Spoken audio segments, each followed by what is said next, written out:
Hello everyone, and welcome to the Star Wars Character Popularity Poll. So if you've seen my Mario and Zelda character popularity polls, you already know how this works. To briefly summarize, I asked people to name their 5 favorite Star Wars characters, and then my friend Jonathan and I painstakingly tallied up all the votes, including misspelled ones, which is why this took so long. Once again, I decided to close the poll right when we hit a specific nice even number, that being exactly 32,000 responses. And one brand new feature I added to this poll was allowing people a section where they could write in the reasons why they voted for the character they did. Honestly, I mostly did that so you guys would stop writing extra stuff in the character box other than the name I needed to count the vote, but that didn't actually work that well. A lot of you still put in a bunch of random nonsense after the character name. Remember, the sooner you just spell the characters' names right and don't put any other extra stuff in the vote box, the sooner these videos will come out. This is on you guys. Nah, but honestly, I really loved hearing some of the personal and or funny reasons you guys voted for these characters. So later on, when we get to the characters with 20 or more votes, I'm gonna start adding some of the reasons you guys voted for them on screen in the corner. I'm not gonna comment on any of these reasons since I looked at them after I wrote the entire script myself, but feel free to pause the video and read them yourself since they are pretty enjoyable. Obviously, I can't include every single reason that was given, nor did I collect the names of the people who gave these reasons, but you know, it might be fun for you to try and spot if one of your reasons made it in. The other big thing I wanted to say right here that you might find controversial is that I decided to split up the votes for Anakin Skywalker and Darth Vader for a couple of reasons. Now, obviously, they are the same person. I don't subscribe to the mindset that they are two separate entities. But I also feel like you're gonna be voting for Anakin or Darth Vader for completely different reasons. And it just didn't make a lot of sense to lump them together. Kinda like Ganondorf in different Zelda games, who's technically the same guy in all of them, but his Wind Waker depiction is vastly different from his Twilight Princess depiction. You know how it is. The other big reason I decided against this is because, well, obviously, if we combined Vader and Anakin, it would be an absolute blowout. I can tell you right now that they would have won in a landslide if we counted them together. But now there's a little more suspense. Can just Anakin or just Vader top this poll? You'll have to wait and see if they can do it. But if this still makes you mad, I'll add an extra list at the end that shows what the results would have been if Anakin and Vader were combined. And you can just consider that the canon version. Maybe one day I'll do a special edition change that implements their combined total. Anyway, let's get this thing started already. Here's a montage of some of the characters who only received one singular vote. Again, there was way too many to include all of them, but here are some of the highlights. I'm also still going to use Nintendo music since Star Wars tracks might actually get copyrighted, so sorry about that.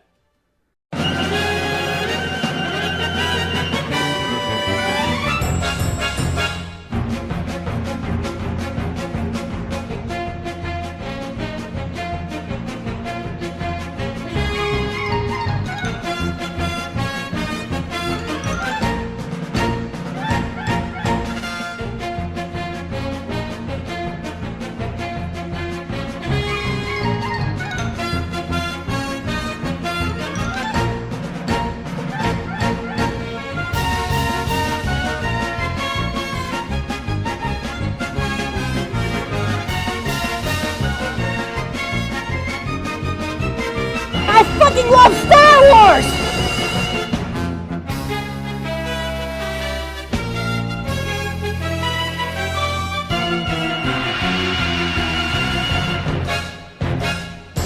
Oh, you got here just in time.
Wow, what an incredible roster of characters that was. I was surprised by a couple of characters, like Lida Mothma is a decently significant one in Andor, who only one person likes apparently. It's also extremely funny to see Trace and Rafa Martez get a single vote each. Wow, it was so worth dedicating 4 episodes to them in the final season of Clone Wars. They have such enduring and large fan bases. And then there was some other fun nonsense. I'm sure you're used to it if you've seen the other poll videos I've done. Let's move on to the 2-vote characters. Montage ahoy, baby!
Introducing the DVR2D2, the only droid.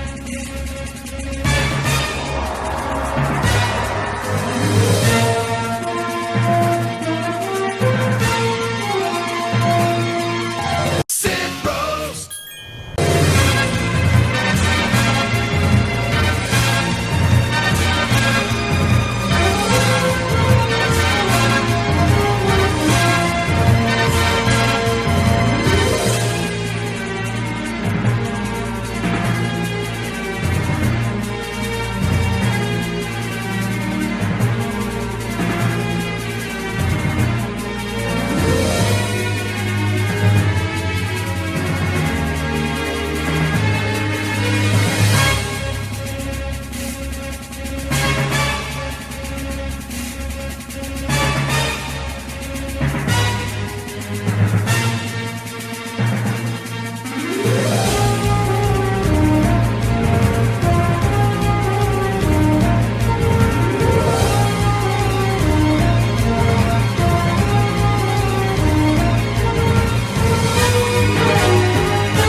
So yeah, pretty interesting lineup here. I won't comment on too many of them, but I did find it very funny that Hemlock, the main villain of the Bad Batch, only has 2 fans. Boring ass villain. Anyway, moving on to the 3-vote characters. This will be the last montage, then I'll just start having the names scroll on screen and reading a couple of them. Let's go. Cloud City's always looking for new talent.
Cool stuff. Again, so glad we dedicated an entire 3-episode Tales of the Empire arc to Morgan Elsbeth, a character with exactly 3 fans. Also, shout out to Bala Rapal. When me and Patrick were kids, we always thought the way the changeling said his name was so funny for some reason. Bala Rapal. I have no idea why. That just became a vocal stim for us. Let me do it one more time. Bala Rapal. Classic. Now here's all the characters who received 4 votes. To name a couple, there's the Clone Wars narrator, the Robot Chicken versions of Darth Vader and Boba Fett, Rich Evans, the LEGO Star Wars level Gunship Cavalry, my personal least favorite in the game I might add, Sid from The Bad Batch, one of my personal least favorite characters in the whole series, Reva from Kenobi, one of other people's personal least favorite characters. Crazy how they both got so much focus in their respective shows, but they don't really have the fan base to show for it. The LEGO Mustache Trooper, Abed Nadir from Community, since he played Han Solo in one of the Paintball episodes, Donald Glover, who played Lando in actual Star Wars, Tony Gilroy, Julia, who was Jar Jar's love interest in that wacky-ass Clone Wars 2-part arc in Season 6, Karina the Great, who is the radiant Geonosian Queen, Juno Eclipse from The Force Unleashed. I'm kinda shocked she got this few votes. The Client from The Mandalorian, Even PL, Kenny Baker, Ian McDermott, Sam Witwer, Buzz Lightyear, Moralo Evol, Donkey Kong and Diddy Kong, don't know why they both got 4 votes apiece. And finally, Unidentified Prostitute from Legends. Another character I can't believe more people didn't vote for. Some of the 5-vote characters include famous Star Wars character, the original Star Walker, Sheldon Cooper, Mel Brooks,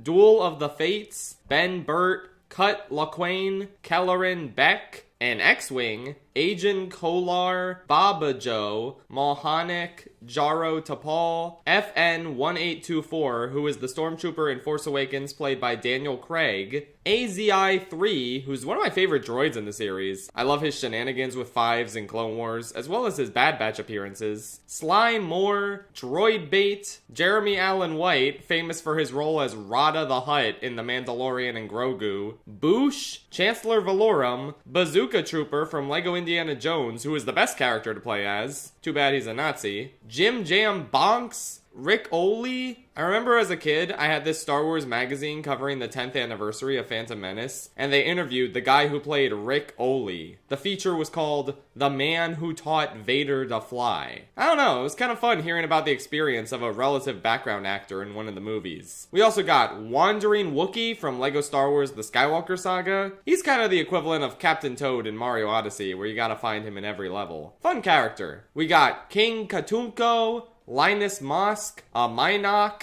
the bugs that tried to kill Padme, the CGI elephant that shows up in the Empire Strikes Back parody in Family Guy, the battle droid on Ryloth who Obi-Wan locked in jail, the clone who says, "Oh my god," when Zero the Hutt is being released, and finally, the clone who loves soup from The Bad Batch. This is one of Chris's favorite characters, even though he never watched Clone Wars or Bad Batch. He just really liked the clone who loves soup. Shout out to the 5 of you who share Chris's vision. Some of the 6-vote peeps include The Chimp and the black screen at the end of The Sopranos. Why not? We also have Paige Tico, Ruru Page's mother, Olimar, Bob Iger, Miss Piggy, Lux Bonteri, Anakin's Thesis, Luke's Eyewalker from Undertale, Tito, President Scroob, Darth Paper, Captain Keeley, Shu Mai, Frank Oz, Basil Oregano, played by Jimmy Smits, Metachlorians, Tup,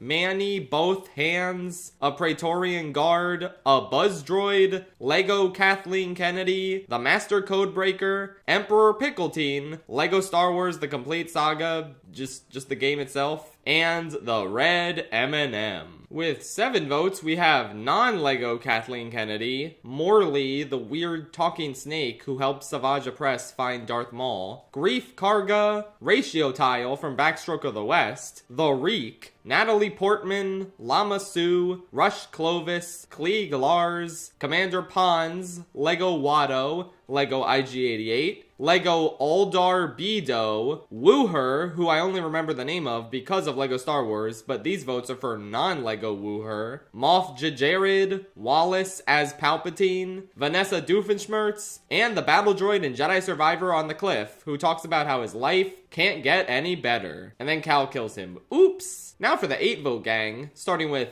Ed Sheeran. This is not a joke. He played a stormtrooper in Rise of Skywalker. He is a legitimate person to vote for in this poll. We also have Peli Moto, Rune Hako, Sin Draleg, Jay Bauman, Riff Tamsin, Captain Nita, Major Asshole, Sifo Diaz, Adam Driver, Gar Saxon, Sindel Tawani, Tarful, Tan Devo, Clem Andor, and the stormtrooper who prompts C-3PO, Finn, and Poe to shout, "They fly now!" The 9-vote squad includes the stormtrooper who fell down the stairs at a premiere, Darth Koopa, Beaumont Kin, Zet Jukasa, who's that random Padawan Bail Organa saw get shot down by clone troopers, Ala Gold from Backstroke of the West, Frog Lady, I don't know if she has an official name yet or not, but she's Frog Lady. You know who I'm talking about. Paul Atreides, Lin-Manuel Miranda, Mas Amida, a Gamorrean, an Ugnaught, Ramus Antilles, Dark Vegan from Johnny Test. Oh my god, thank you guys so much for voting for him. LMAO. Lego George Lucas, Yoda from Bad Lip Reading specifically, and the song I'm Han Solo from Star Wars Connect. Finally, we've reached the double digits. With 10 votes, we have Sicey Tin, Commander Doom, Logray, Funky Snoke, Tion Medon, Jesus Christ, Maris Brood, Beezer Fortuna, K-Ves, Guybrush Threep Killer, Gungi, hello there, the Volptex, Meg Griffin, Dark Laser from the Fairly Odd Parents, the Death Star 2 specifically, Boba Fett from Epic Rap Battles of History, and Darth Grimace from my Revenge of the Senate YouTube poop series. I appreciate the votes for him. The lore is that he has been disguising himself as Mace Windu for years, and he is Anakin's father and the inventor of midichlorians. I think. I don't remember, man. With 11 votes, we have Nuki! Also, Cut Up, Dryden Voss, H1NT, the son and the father from the Mortis arc in Clone Wars, Anakin Solo from Legends. Yes, Han and Leia used to have a son named Anakin before that was retconned. Hayden Christensen, Janitor Poopatine, Pruneface, the Eope, which is the creature that poops on Jar Jar or something, R3S6, and Bor Gullet. 10 years since Rogue One, and I still don't know why Bor Gullet exists or why they put that scene in the movie. But you know what? Shout out to Bor Gullet for being absolutely batshit insane. Now for the 12-vote characters. We have such Star Wars icons as Goro Akechi and Eyeball Frog. Also real Star Wars characters like Toru Adachi. Wait a minute. Okay, for real, here's one. Paplu, Chief Chirpa, Darth Zana, Zori Bliss, Rue Scott Melshi, Enfys Nest, Boyle, a Womp Rat, the High Ground, the Armorer, Bren Derlin, a Lothcat, General Lock Durd of the Separatist Alliance. Love George Takei's performance of this big ol' freak. Nobot and Rapper Toonie, which is the official nickname of this green alien dude from Jabba's palace. Greatest name of all time right there. As for lucky number 13 votes, we have Tobias Beckett, the Grand Inquisitor, Galen Urso, Ewan McGregor, Baljit, the Nexu, Cara Dune, Baze Malbus, Black Curse Santan, the Wookiee guy from Book of Boba Fett and some book or something, Baru Lars, J.J. Abrams, Nadar Veb, and then 13 people just voted for Star Wars. Sure, I guess you can do that, alright. Some of the 14-vote characters include Orn Free Ta, B. Arthur, James Earl Jones, Ryan Gosling, who will appear in Star Wars Starfighter eventually, Blue Milk, McClunky, the tragedy of Darth Plagueis the Wise, Ian from Lego Star Wars The Padawan Menace. I know he's technically the same as another character, but whatever. The Lego Death Star, and a regular old youngling. Not the youngling who says the famous line. We'll get to him later. later. With 15 votes, we have R2Q5. Gotta be honest, I still have no idea where he appears in the movies. I only know him from LEGO Star Wars The Complete Saga. We also have Gonki from The Bad Batch, the Out of Bounds Blue Stud from LEGO Star Wars, Proxy, Jenny Nicholson, LEGO Darth Jar Jar, Mama the Hutt, Tamiri Blag, also known as Broom Boy from Last Jedi, LEGO Leia, LEGO Han, the LEGO Custom Character, Pedro Pascal, and Mount Sorrow. It is a sentient, crying mountain on Endor. I will not elaborate any further than that. Some 16-vote peeps include Jefferson Starship, as seen in the Star Wars Holiday Special, Darth Herbert from Club Penguin, a PK droid, Jocasta Nu, Taun We, the daughter from Mortis, good for her for beating her brother and father, go women, Norm 3PO from Phineas and Ferb Star Wars, Bodhi, Rook, Dr. Nuvo Vindi, Lois Griffin and Glenn Quagmire, a commando droid, Admiral Yularen, Samuel L. Jackson, the kid dressed as Yoda in E.T., and the couch from Family Guy Star Wars. That might be one of the funniest Family Guy gags of all time, if we're being honest. With 17 votes, we have TC14, who you think is a bigger deal in the series as a kid when you play LEGO Star Wars, and she's the first unlockable character in the whole game. But yeah, no, she's pretty minor in Phantom Menace. We also have The Force. Yeah, it makes sense to vote for that. San Hill of the Banking Clan, Harrison Ford, Jesse, Abantha, Mother Talzin, who I thought would have done a lot better than this. She's a really memorable and creepy antagonist, and I like her bond with Ventress. We also have Varosha Aniseya from The Acolyte, Lego Batman, and Ochi, the Jedi Hunter from Rise of Skywalker. Next up is the 18-vote group, including Admiral Radis, Captain Panaka, who also feels like a bigger deal based off of LEGO Star Wars The Complete Saga, Bidlo Quirv, who is the character whose skull Luke threw at the button to close the gate on the Rancor. Star Wars fans scare me. We also got Gregor, Tebow, a mini kit, Garfield Ahsoka from Mad, the opening crawl, the water in Attack of the Clones, hell yeah, amazing looking water, and Mark Hamill from The Muppet Show. Not the actor Mark Hamill, specifically the guy who appeared on The Muppet Show named Mark Hamill. Very different character. And we got a couple 19-vote characters, including Siri Junda, Lonnie Young, TK421, who should be at his post, Pre Vizsla, a Tauntaun, Ben Swolo, and the Fortnite AI version of Darth Vader. What a time to be alive that was. Alright, as usual, now that we've gotten to the 20-vote characters, I'm gonna start reading off the names of all of them. With 20 votes, we have Evil Gay Squidward, I don't know what that is. But also we have ND5, XR Kun, Apprentice Eevee from Fortnite, Batman, who I'm sure has been in some Star Wars crossover at some point, Vel Sartha, Barf from Spaceballs, Cornelius Evazan, the human version of Jabba the Hutt from the deleted scenes of A New Hope, and Mermia, who was the erotic hologram lady Chewbacca's dad was jacking off to in the holiday special. Quite an assortment here. I like Vel a lot, and I wish she got more screen time. And who could forget Evazan's iconic line, "I have the death sentence on 12 systems." The Robot Chicken sketch about him and Pondo was also pretty funny. Next up with 21 votes, just barely beating out Vel, is the love of her life, Cinta Kaz, on top of another Andor icon, Edie Karn. Love this diva, she's so enjoyably annoying. There's also Terra Sinube, the old slow Jedi Master who helped Ahsoka find her lightsaber and also showed up as a corpse in Kenobi for some reason. Then we got Admiral Trench, Sora Bulk, Captain Tarples, and Lard Vader, which is the Angry Birds pig version of Darth Vader. Incredible. Also, shout out to Captain Tarples. You were a real one, and your sacrifice to take down General Grievous was not in vain. Except it was, because he got away.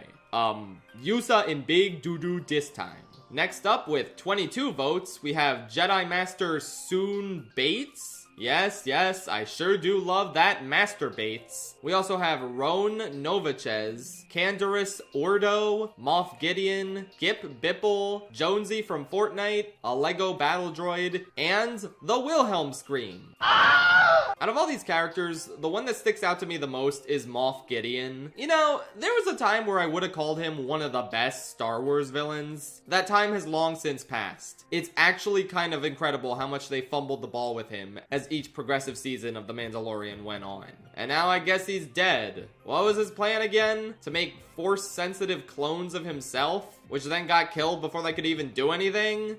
That's great. Great use of Giancarlo Esposito, guys. Now we've got quite a few 23-vote characters. There's Owen Lars, Angry Birds Luke, a Tusken Raider, Chewbacca's wife, Mala, Bendu, Cobb Vanth Griata, famous Star Wars characters Chris McLean and Jerry Seinfeld, and of course, the truest hero of the Rebel Alliance, Wade Resilian.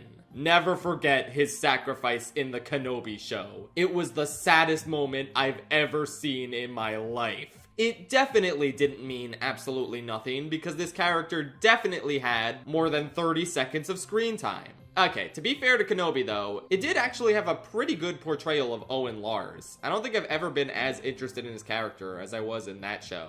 Bendu and Cobb Vanth are pretty cool, and shout out to Griata for having such an inspired name. Yeah, that's exactly what we should call a female member of Greedo's species. Sure, why not? With 24 votes, we have Fennec Shand, Lana Benico, SM33, Commander Gree, the actor Mark Hamill, who is famous for voicing Darth Bane in the Clone Wars, and that's about it, I think. A pit droid, Fode and Bede, they're a package deal, they cannot be separated. Vice Admiral Holdo, Lego Ghost Yoda, the Wilhelm Stormtrooper, not to be confused with the Wilhelm Scream itself, no. This is the Stormtrooper who gives the Wilhelm Scream. And finally, Sid the Sloth from Grievous and Sid. Glad to see him get so many votes. Out of this crew, I really wish I liked Fennec more. She's pretty cool, but she doesn't have much of a personality, nor any chemistry with Boba. Good to know Admiral Holdo has some fans, even though, yeah, I'm not one of them, I'm sorry. I promise it's not for the same reason the Chuds don't like her. And Fode and Bede are just wonderful glimpses into the insane mind of George Lucas. I like when they say, "The crowd is going nuts!" and then they just start breaking it down in the announcer booth. Good stuff.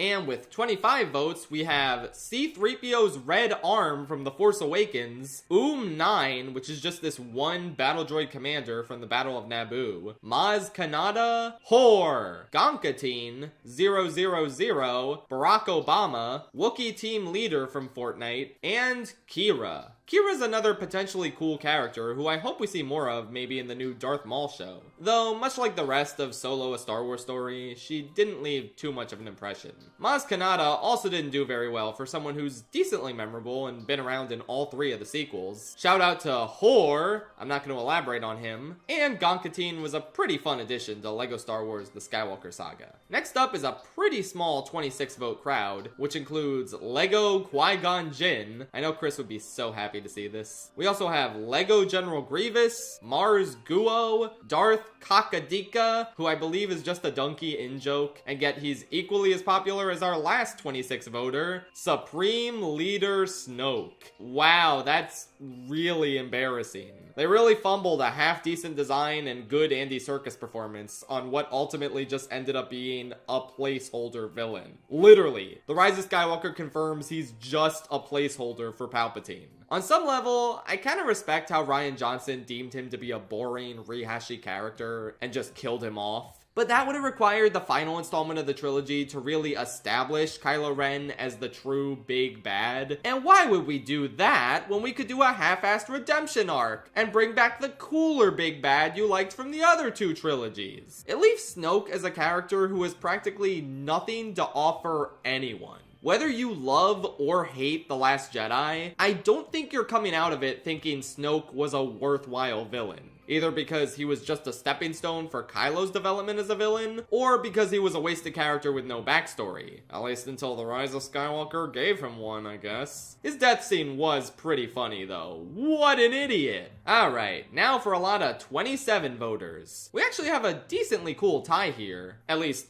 it would be if you care about the OCs from the Ahsoka show. Baylan Skoll and his apprentice Shin Hati both got 27 votes apiece. Another character in this category, prominently featured in Ahsoka, is Professor Hu Yang. On top of Kix, Commander Thorn, Soul from the Acolyte, Lego Luke Skywalker, Icebird from Angry Birds, Yogurt from Spaceballs, Dash Rendar, Elzar Man, Zane Carrick, and the Acklay. Hell yeah, I love this freaky little thing. Lots of characters here that I don't know that much about, but I will say that as much as I did not care for Ahsoka, the stuff with Balin and Shin Hati was mildly interesting, and I especially love the performance of the late Ray Stevenson. Hu Yang was also a fun choice for a Clone Wars Glupshido to bring back. He just kind of fits right in. And with 28 votes, we have the Red Imperial Guard. Hey, Crayola, help me shut this vent. We also have an AT-AT Walker, Master Ram Koda from The Force Unleashed, Darth Nadir from the Mark Hamill episode of The Muppet Show, Ryan Johnson, director of the 2005 film Brick, and some other ones probably, Boolio, Dud Bolt, Miggs Mayfield, and Herbert from Family Guy, who of course played Obi-Wan Kenobi in the Star Wars trilogy. Pretty fun selection here. I've always loved the look of the Imperial Guards. Ram Koda was always a really cool character to me. Miggs Mayfield has that amazing scene in season 2 of Mando, one of the show's best. And I will come out and say that despite continuing to not really care for The Last Jedi, Ryan Johnson is definitely my favorite director who has ever helmed a Star Wars movie. I think that's pretty fair to say.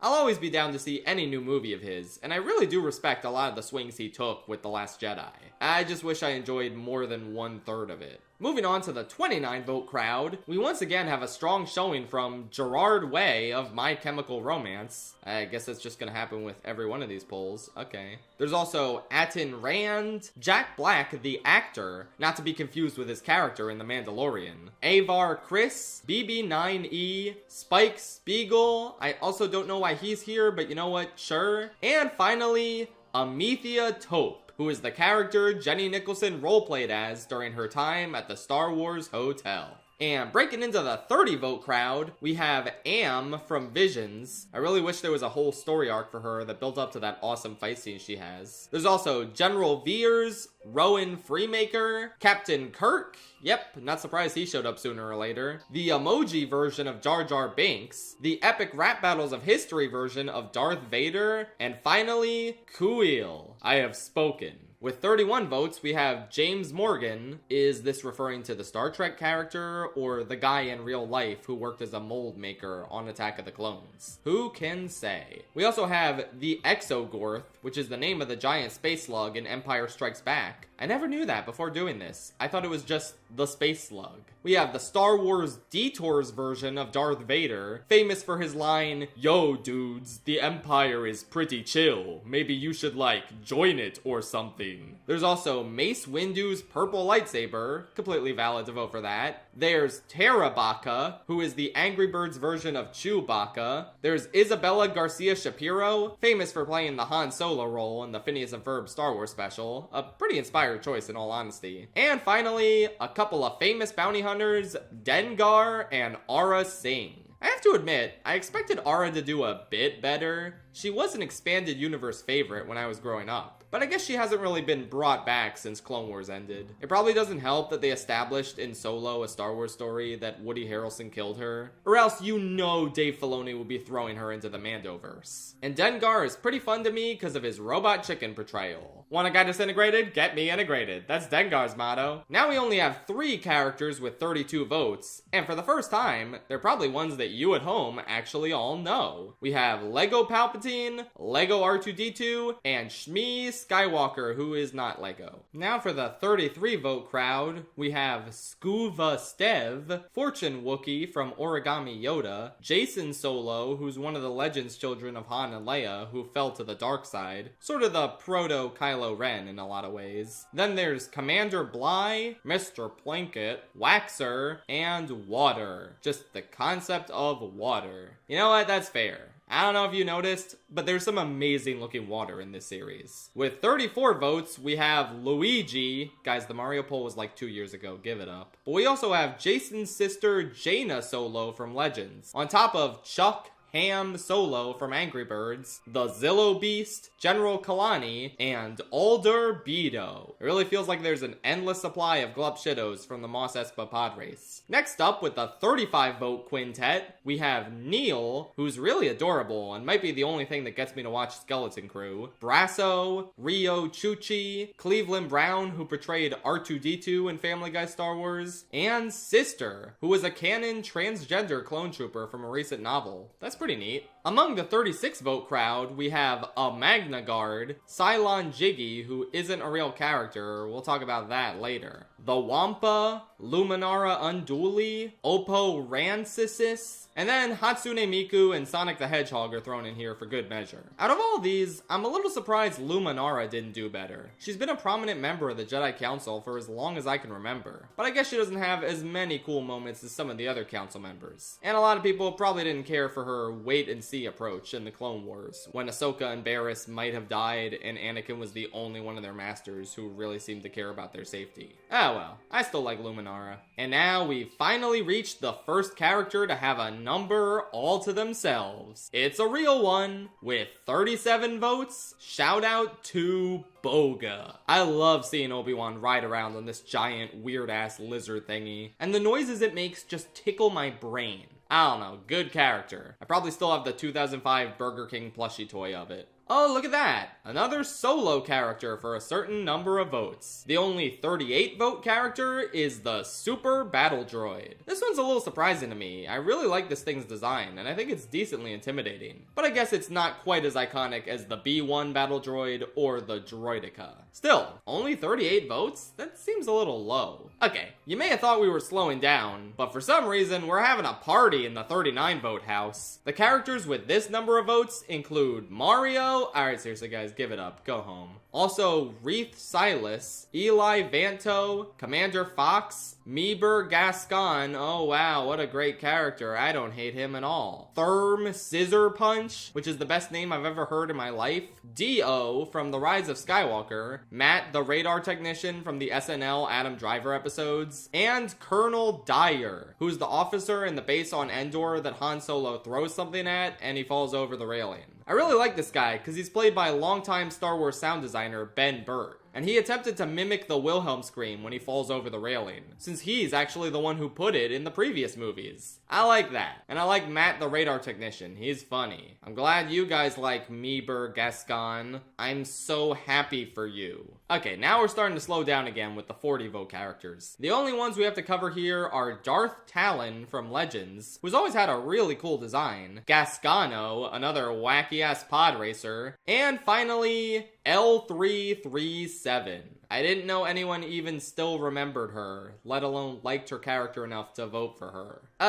You know what? If you can't say anything nice, yeah, I think I'm gonna move on now. With 41 votes, we have Brian Griffin, who played Chewbacca in Family Guy Star Wars, Trilla Siduri from Jedi Fallen Order, who was a pretty cool antagonist, and finally, Tamatoa. Wow, you guys are so funny. I have seen multiple people say that live-action Tamatoa looks like a Star Wars character, which I guess isn't wrong, but also, I don't want to see that shit in Star Wars. I mean, Star Wars has a lot of shit already, so I guess he would fit right in, but I hate live-action Tamatoa, guys. Oh my god. With 42 votes, we have a pretty fun duo, that being Obi-Wan Toady from the Super Mario Bros. Super Show and Buford Van Stom from Phineas and Ferb Star Wars. Yeah, I guess both of these count, sure. Shout out to Buford and his hoagie. With 43 votes, we have a couple more, such as the iconic Millennium Falcon. Honestly, I feel like this could have done even better, but this isn't bad for an inanimate ship. I guess technically it is animate because of L3 or whatever.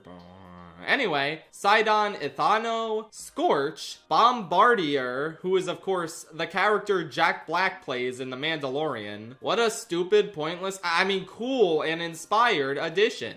Why didn't they make him funny? Oh, but you know who's really funny though? Our final 43 vote character, who is Proboscis Luke. This is a long-standing internet meme that basically boils down to, what if Luke had an elephant trunk? I don't even fully know what this is or why people came up with it, but I do know it's been around for a while. I remember hearing about it when I was a kid. It's Proboscis Luke. What a great character. Anyway, next up with 44 votes, we have Grease Drittis from Jedi Fallen Order, the color red, and J5 1975, who is the scout trooper played by Jason Sudeikis in The Mandalorian, who can't aim for shit. See, this is a more fun way to do a goofy cameo. Unspoken Riz versus the sexual harassment that is Captain Bombardier. With 45 votes, we have Lego Jar Jar Binks, Candace Flynn, who played a stormtrooper, Sev, the Ronin from Visions, and Sand. You know what? I don't like it. It's coarse and rough and irritating, and it gets everywhere. Why did 45 of you vote for that shit? With 46 votes, we have Morshu. I am exploding you guys with my mind right now. Then there's also Spock. Okay, he can stay. Lucas the Spider. Okay, he looks like a Star Wars character, and he's named Lucas. He can also stay. And finally, the only actual Star Wars character in this group, B2MO. I've never said his name out loud. I just call him B. Despite how serious an adult Andor was, I'm glad it still had plenty of hallmarks of classic Star Wars stories, like a cute little droid companion. I felt so bad for this little guy. He was so nervous all the time, and he lost so many people close to him. But I was really happy to see Bix came back for him at the end of the series. What a little cutie. I would die for B. You don't understand. And with 47 votes, we got Marchian Ro, Jolie Bindo, Ula, Zuckus, and Ponda Baba. Obviously, the biggest icon here is Ponda. I love his design and his little Easter egg teeth or whatever. And I always felt so bad when he got his arm cut off. It was mostly Evazan harassing Luke, damn it. Ula's also cool, and I like how Zuckus is just a big fly. Incredible. With 48 votes, we have the famous Jedi Master Ima-Gun Di, who did indeed die. I just can't believe they named him that. Like, okay, sure. We also have Leo Partagaz, who is a pretty effective minor villain at showing off the bureaucracy that goes into the evil the Empire perpetuates. He obviously didn't have as many standout moments as Dedra or Cyril, but he was an effective evil presence, and his last scene is obviously unforgettable. And the final 48 vote character is Jeans Guy from The Mandalorian. Remember when they accidentally left a crew member wearing jeans in the final shot of an episode? Yeah, he's an official Star Wars character now, I guess. 48 votes. I'm proud of him. And with 49 votes, there's quite a few. For example, Joe Biden. Man, look at him go. There's also a similarly incompetent old man, C.O. Bibble, the guy in Phantom Menace who's like, the death toll is catastrophic. You must contact me. Patrick and I always made fun of this guy's name when we were kids. We called him C.O. Bibble Babble. Ooh, got his ass. There's also Sabe, Admiral Piet, and Unkar Plut. And the only character to get 50 votes is Koran Horn,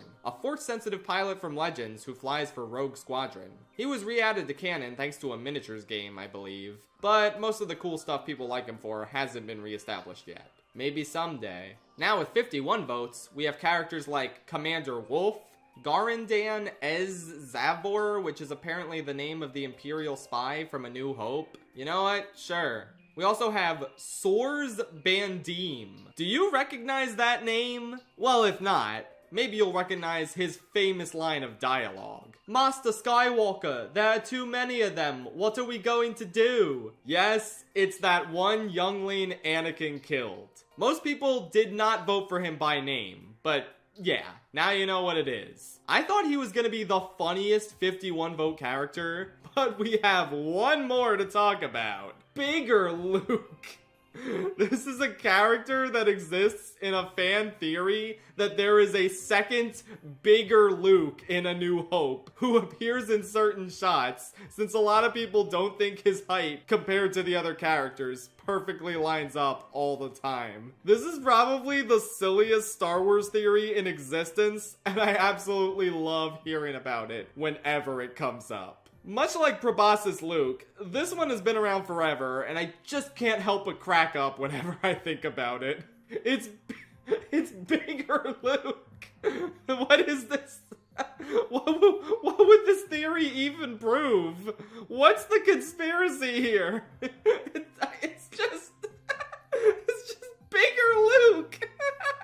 Thank you guys for voting for him. It really made my day when I saw just how many people remember this insane theory. Next up with 52 votes, we have Darth Malgus, Darth Ferb from Phineas and Ferb Star Wars. I counted him separately from regular Ferb since I did that for quite a few Sith Lords with alter egos. There's also Bail Organa and the thing that killed him, the Death Star. I thought maybe the Death Star could have gotten more votes, but much like the Millennium Falcon, it isn't technically a character, so I guess this is fair. Boy, do they feel like characters though. The Death Star looms over so much of the Star Wars mythos, and Rogue One and Andor did an especially great job of strengthening the terror this thing should inspire. Shout out to Bail Organa as well. He's the character who I wish had a bit more personality and stuck out more among the prequel and Clone Wars cast, considering how important he is to the Star Wars universe in general. I'm not surprised he didn't rank higher, but I'm glad he has a decent number of votes. And with 53 votes, we have Zam Wessel, Akmina, who is the B. Arthur bartender from the holiday special, and Bondo Reams. I'm not gonna talk about him yet. We will get to him. Zam Wessel's kinda cool, and I wish they did more with a shape-shifting bounty hunter instead of just killing her before she could shapeshift. Oh well. With 54 votes, we have former MLB pitcher from 1986 to 2012, Jamie Moyer. Yeah, alright. And an actual character who counts, Lego Darth Vader. It's just pretty funny to see this iconic, fearsome villain in Lego minifigure form. His design is great, and he has plenty of memorable, goofy moments in the Lego games. With 55 votes, we have Biggs Darklighter and Baron Papanoida. Biggs is of course Luke's friend, who he only greets in a deleted scene from A New Hope that was eventually re-added to the special edition. Honestly, hard to complain about that change. Rip Biggs, you were a real one. And Baron Papanoida is mostly well known for being George Lucas's cameo character in Revenge of the Sith. Most people voted for him as the blue alien George Lucas plays. But to this guy's credit as a character, he also has a fun one-off Clone Wars episode where he basically becomes Liam Neeson in Taken and tries to save his daughters. Pretty underrated episode, honestly. Now we're skipping over 56 since no characters quite landed on that number. Instead, we got a couple of 57 characters, those being F from Star Wars Visions, just a regular-ass generic clone trooper, and tied with generic clone trooper is the main character of the Bad Batch, Hunter. You know, the Bad Batch has its fans, and you can see that with how well a lot of its other members did in the poll. But Hunter seriously crashed and burned here. I can't say I'm surprised. I honestly feel like there's not much special about him at all. Personality-wise, he is just a generic clone trooper. A regular, kinda boring, noble hero. He doesn't even really use his special tracking abilities, like, ever. I feel like they really dropped the ball with him a bit. And this is pretty well reflected by how much worse he did than all of his fellow Bad Batch members. Anyway, let's jump up to the 60 vote characters, which include Kermit the Frog. Yeah, he talked to C-3PO and R2-D2 once. He counts. We also have Agent Kallus from Rebels. I kinda liked his gradual redemption arc, and I'm surprised they haven't tried bringing him into live action yet. Glad he did pretty well. And finally, we have the Thala Siren, which is the alien Luke Skywalker milked in The Last Jedi to get the green alien titty milk. You know what? I feel like we should be pumping these numbers up. The Thala Siren should have gotten even more votes. What an interesting creature. Moving right along to 61 votes, we have Rax Tyrell and Gary the Stormtrooper from Robot Chicken. Obviously, Gary is highly iconic, having some of the funniest sketches in all of Robot Chicken Star Wars. And Rax Tyrell is famous for being that one pod racer who crashed into a rock and fucking exploded. His entire family was watching. Holy shit, that's rough. But don't worry, his son Deland grew up to dedicate his life to educating people on the dangers of pod racing, and he founded the Rax Tyrell Foundation in his father's honor. This is all canon, baby. Next up with 62 votes, we have Obi-Wan Kaboomy from Angry Birds, the dirty-ass trash water from A New Hope. Wow, you guys are so funny. And finally, Turgle. I didn't get very far in Jedi Survivor, admittedly, but I did meet Turgle, and it was the greatest moment of my life. It's just a frog. It's Turgle. Enough said. With 63 votes, we have Chris Griffin, who obviously played Luke Skywalker in Family Guy Star Wars. I said this back when I was putting together the Family Guy Star Wars YouTube Poop collab, but I think the process of doing that was the most I have ever heard Chris Griffin speak. It's really weird how he's easily the most minor member of the Griffin family in the show, but he gets to be Luke because, I don't know, who else could have done it? Also with 63 votes is Bastila Shan from Knights of the Old Republic, and Geode, who is a sentient rock-like alien from a recent young adult novel. He's a rock. I don't know what else to say. Next up with 64 votes apiece is Abeloth, an extremely powerful force entity who eventually became the mother to the Mortis children. I'm gonna be honest, I don't know what she is. I'm too scared to look into her more. We also have Jackson, a rabbit-like alien from some comics. He fought alongside Han Solo a few times. It was quite a sight. We also have R4P17, Obi-Wan's loyal droid companion during the Clone Wars, who got his head chopped off by a buzz droid in Revenge of the Sith. Rest in peace. And finally, someone I'm honestly a little bit shocked to see this low, Bix Colleen. I really can't believe how poorly she did compared to basically every other main character in Andor. I think she's one of the most interesting female characters Star Wars has ever had. We see her endure so much trauma, but come out of it more willing to fight than ever. We bear witness to her incredibly natural relationship with Cassian, and we get that devastating conclusion to their time together that makes me cry every time. She's a really incredible character who I wish we could have seen even more of. Again, every other major Andor character did incredibly well. I'm honestly not sure why Bix crashed and burned like this. Especially when you see which characters got one more vote than her. With 65 votes, we have the robot chicken version of Palpatine and Peter Igloo. We will get to Peter Igloo. We'll get to him, we'll get to Bondo Reams, we'll get to Jinky Minus. I swear to God, it's coming. Anyway, Palpatine. I think this is probably the best comedic portrayal of him there's ever been. He was easily the standout character in Robot Chicken Star Wars. So much so that they retroactively made the entire trilogy about him. I just don't think there's a funnier bit of Star Wars parody than his phone call sketch with Vader. He is just so damn funny, and Seth MacFarlane did a great job voicing him.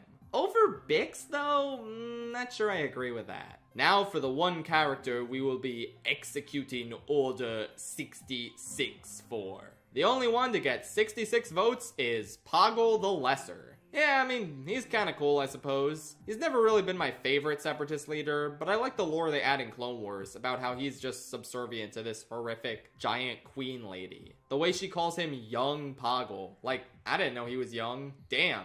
He's aging horribly. Also, shout out to him for inventing the Death Star, I think. I guess Krennic stole his idea or whatever. I don't really know the lore. I just think that's a really random thing for George to throw into Attack of the Clones. But I guess we gotta tease the Death Star somehow, so sure, the Geonosians made it. Why not? And with a number of votes that is equal to 66 plus 1, we have Gormanda, also known as the Stir Whip, Whip, Stir lady from the holiday special. A true culinary genius. I think she and Dexter Jettster should get married. And we also have Weird Al, which makes sense. He did do a Star Wars song a long time ago, in a galaxy far, far away. Now with 68 votes, we have Chum Chucker Charlie. Alright, I can live with this. We're making up for the votes he should have gotten in the Mario poll. Thank you for voting for him here. Just don't do it again. He's not in Star Wars. And with 69 votes, we have Heavy and Zeb Aurelios. I have to admit, I'm a little surprised Zeb didn't do better. He is one of the main characters of Rebels, but I guess he's not really as dynamic as the others, so it stands to reason that he might not have quite as many fans. Still, I mean, he only got the funny number? That's a bit low. Shout out to Heavy though. I'll never forget how much his sacrifice meant to me when I was like 10. He was one of the first examples of the Clone Wars getting you attached to a clone trooper and then giving them a noble death that made you feel things for what was previously a nameless, faceless army. Getting a little more backstory for him in Season 3 was also nice, but yeah. Let's hear it for the hero of Rishi Base. Now we only have one character to get 70 votes, that being Pizza the Hut from Spaceballs. I remember watching Spaceballs when I was really little, and this was the only joke that stuck with me. Actually, this and the joke where they fast forward the VHS to see where the heroes are. I mean, this is just so inspired. What if Jabba the Hutt was made of pizza and he was Pizza the Hutt? I don't think I need to explain any further. You get it. With 71 votes, we have Dirge from the 2003 Clone Wars series, Bib Fortuna, and Marva Andor. Okay, seriously, this is what I'm talking about. As great as Marva is, how did she do better than Bix? That's so weird. But Marva really is incredible. She's the spark Cassian and Ferrix really need to fight back against the Empire. Her speech in the season 1 finale is excellent. And they should have let her said, "Fuck the Empire." Cowards. Bib Fortuna's a pretty funny dude. I like that part when he says, "Jawanawanga." And watching him get easily mind-controlled by Luke while Jabba calls him a fucking idiot is pretty great too. I can't believe they shot him in Book of Boba Fett though. Hashtag not my Star Wars. Hashtag bring back Bib Fortuna. And Dirge is really cool. I don't know what else to say about him. He's just raw as hell. With 72 votes, we have John Williams, Wrecker from the Bad Batch, Mala Keeley, who is the Rancor Keeper at Jabba's palace, and of course... Cerveza Cristal! Cerveza Cristal! Okay, let me explain for those of you who aren't blessed with this knowledge. So there's this South American beer brand called Cerveza Cristal. And when they aired the original Star Wars trilogy on cable in Chile, they seamlessly edited the commercials for this beer brand into the movie. So, for example, when Obi-Wan takes out Anakin's lightsaber to show Luke, instead it cuts to him grabbing a bottle of Cerveza Cristal. It is genuinely the funniest thing I've ever seen, maybe. And people have kept this trend alive by making fan versions of the Cerveza Cristal commercials with stuff like Andor. It is so incredible. Anyway, did anyone else feel really bad for Mala Keeley when he started crying after the Rancor died? Like, as a kid, that actually made me so sad. It wasn't his fault Jabba was an asshole. According to canon, though, Mala Keeley landed on his feet after this and got a job working for Cobb Vanth, and later opening up a restaurant. I'm honestly really happy for him. Bro deserves good things. Wrecker has never really been my favorite Bad Batcher. He's a bit childish in one note, and I don't think he ever really gets more interesting across all 3 seasons of the show. But I certainly like him better than Hunter, and so do you guys. Finally, I mean, without John Williams, what would Star Wars even be? A true icon who has composed some of the most iconic film scores in history. His contributions to the franchise cannot go understated, and I love how he's the one element who remains consistent across all 9 of the Skywalker Saga films. He's always there to deliver some banger music. Even in Rise of Skywalker, where half the soundtrack is just the Emperor's theme over and over. Some of that movie's music is great, and the other 8 scores he did are phenomenal. Hopefully after he's gone, we won't have to do the rest of these things with Danny Elfman. Anyway, with 73 votes, we have the kinda sorta main villain of the Phantom Menace. You know, besides Palpatine, who's giving orders from his cushy Senate room on Coruscant. It's Newt Gunray. I've always had a soft spot for this big weirdo, even though, yeah, I don't know what George was thinking with that accent. But he's kind of funny. I like some of his quotes, like, "This isn't how it's supposed to be," or, "The war is over. Lord Sidious promised us peace. We only want ah!" Funny stuff. Bravo, George. Speaking of which, another 73 vote character is George R. Binks, the father of Jar Jar Binks, who nearly commits suicide because he can't handle how annoying his son is or something. A lot of the Jar Jar backlash is annoying in retrospect, but this is one element of it that cracks me up. What a great character. And last but not least, we have Mitra Surik.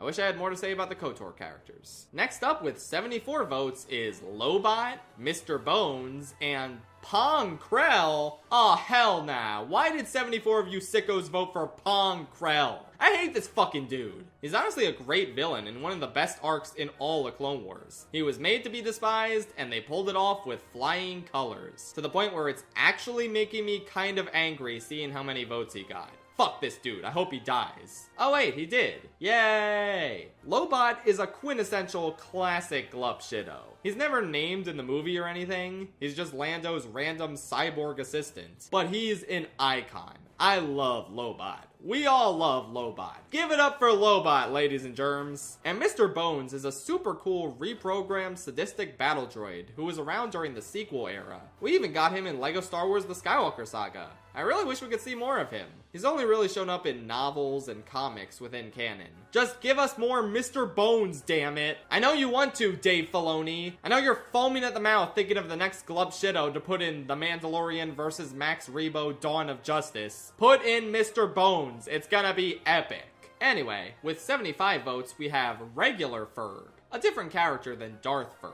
I'm glad light prevailed in the end, and he did better than his Sith alter ego. We also have Roger from LEGO Star Wars The Freemaker Adventures, Jabba's sassy gay uncle, Zero the Hutt, and finally, Luke Skywalker. This is another alternate Luke, except unlike Proboscis Luke and Bigger Luke, this one's real. I mean, he's in Legends continuity, but he is an actual, real Star Wars character not made up by the fans. And again, his name is Luke with 2 U's. He's a genetic clone of Luke Skywalker, grown from cells extracted from the hands Luke lost during his duel with Vader on Cloud City. So yes, at one point, Luke had to do battle with an evil clone of himself, who again is just named Luke. This is real. Tragically, Luke is no longer canon. But thankfully, Zero the Hutt will always be canon.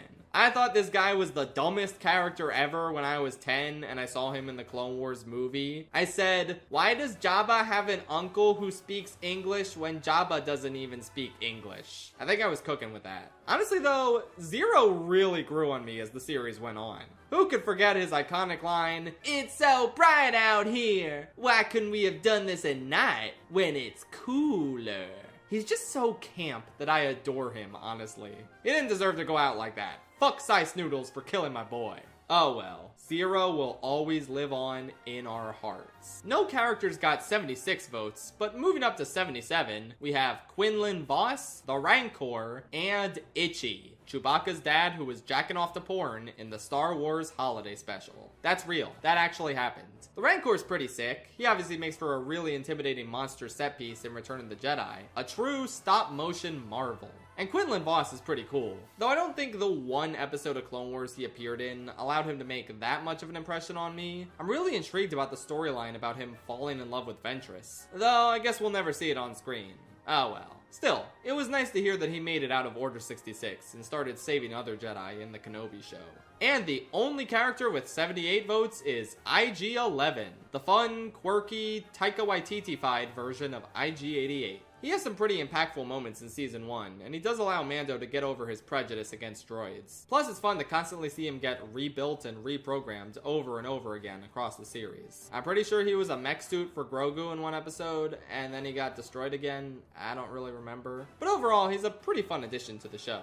Next up, with 80 votes, is another iconic face from Family Guy Star Wars, Stewie Griffin, who played Darth Vader. I feel like at this point in the show, they hadn't really done the whole evil Stewie thing in a while, but you know, they can't just not make Stewie Darth Vader. I mean, look how funny that visual is. Pretty fun and silly addition to this trilogy. I love when he says, "What the deuce?" And next up with 81 votes is Bo-Katan Kryze. Honestly, kind of a low placement for a character who's been in a lot of stuff lately. I mean, she kind of became the de facto second main character of The Mandalorian Season 3. Hell, arguably the season was more about her than it was Din or Grogu. But at the same time, yeah, I don't know, live action Bo-Katan is just really boring to me. I feel like they just sanded off so much of her personality from Clone Wars. Like, remember how in her debut episode she smacked Ahsoka's ass? Can you imagine live action Bo-Katan doing that? She has a pretty cool arc in Clone Wars, bearing witness to the fall of Mandalore and the death of her sister at the hands of Darth Maul, who she helped enable.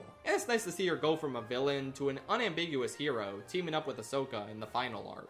But again, I just feel like she's really boring in live action. Her struggle isn't really portrayed that well, and I still can't get over how she just gets handed the Darksaber by a technicality. Oh well, based on her Clone Wars appearances, this isn't a bad placement. But again, I feel like she should have left a bigger impression in The Mandalorian, which could have gotten her even more votes. And with 83 votes, we have R3X from Star Tours, whose nickname is Rex, and that really drove me insane when trying to categorize all the Captain Rex votes. That name's taken, pick something else. But yeah, he's a DJ droid from one of the Disney park attractions, and people really like him. That's awesome. I don't know much about him, but he seems pretty cool, other than stealing the nickname of a more iconic character.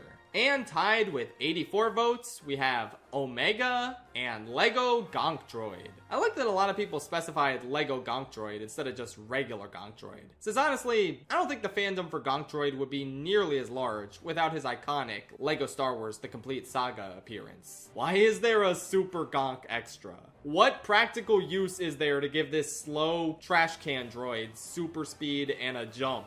I don't know, but like many others, I grew up loving Lego Gonk Droid, and I always will. I just probably would have voted for regular Gonk Droid if I were one of these 84 people. And Omega doing better than Hunter and Wrecker, but also not nearly as good as the other 3 members of the Bad Batch, makes a lot of sense to me. She's kind of enjoyable and has kind of a cool arc over the course of the series, but I did always find the conceit of having to protect her from everyone trying to capture her for Force experiment purposes to just be a lame rehash of Grogu. She's still a decent character. I mean, I definitely like her better than Hunter and Wrecker. But I also agree that she belongs in the lesser half of the Bad Batch members. And with 85 votes, we have Origami Yoda. He is, of course, the protagonist of the Origami Yoda book series for middle schoolers. I thought this was a recent thing, and that's why I never heard of it. But actually, the first book in the series came out when I was in middle school. I guess I was just too Diary of a Wimpy Kid pilled to notice it. Still, it looks very cute. I think it's about a kid who makes an origami Yoda puppet who gives advice to his fellow kids or something. I don't know, buy it for your kids. It seems really endearing.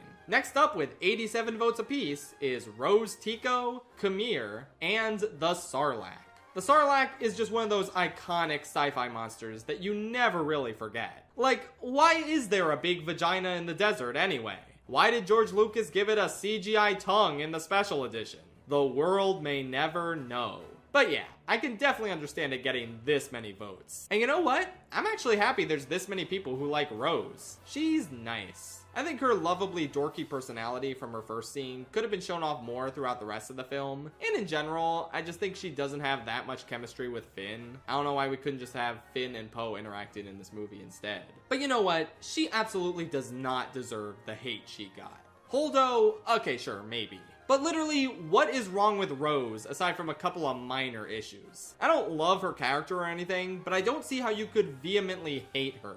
I wish Rise of Skywalker could have given her cooler things to do and made her into a fan favorite. Like how Ahsoka was not well liked upon her debut, but then became hugely popular. I don't know, I talked about this before. Finally, I've heard some really cool things about Khmer, who, rather unsurprisingly, is the highest rated character from the Acolyte in this poll. I haven't seen it, but I do kind of know what the deal is with him in the show. And he's the main thing that's keeping me intrigued enough to possibly check it out one day. You know, possibly. Shout out to Manny Jacinto. He was great in The Good Place, and he's also just stupidly hot. Anyway, with 89 votes, we have Pow. Who is Pow, you may ask? Well, you might know him by his full name, Powdak Draba Takat Sapderekti Nik Linki Tiki Velnik Nesevef Likek. He's just a background alien from Rogue One, and that is his full legal name. You know what? He fought nobly for the rebellion, and he helped secure the Death Star plans. So he is a true hero. I also spotted him in the last episode of Andor on my most recent rewatch. I'm glad they remembered him. Beating him out with 90 votes is Phineas Flynn from the Phineas and Ferb Star Wars special. You might think he's the highest ranked Phineas and Ferb character on this list, but you'd be dead wrong. Anyway though, he's pretty fun here. I like how he's obsessed with living on Tatooine as a contrast to Luke. It makes sense since he's a huge optimist in this show, and his battle against his stepbrother was truly epic. Yeah, I don't know, it's Phineas, what can I say? Next up with 95 votes is Rada the Hutt.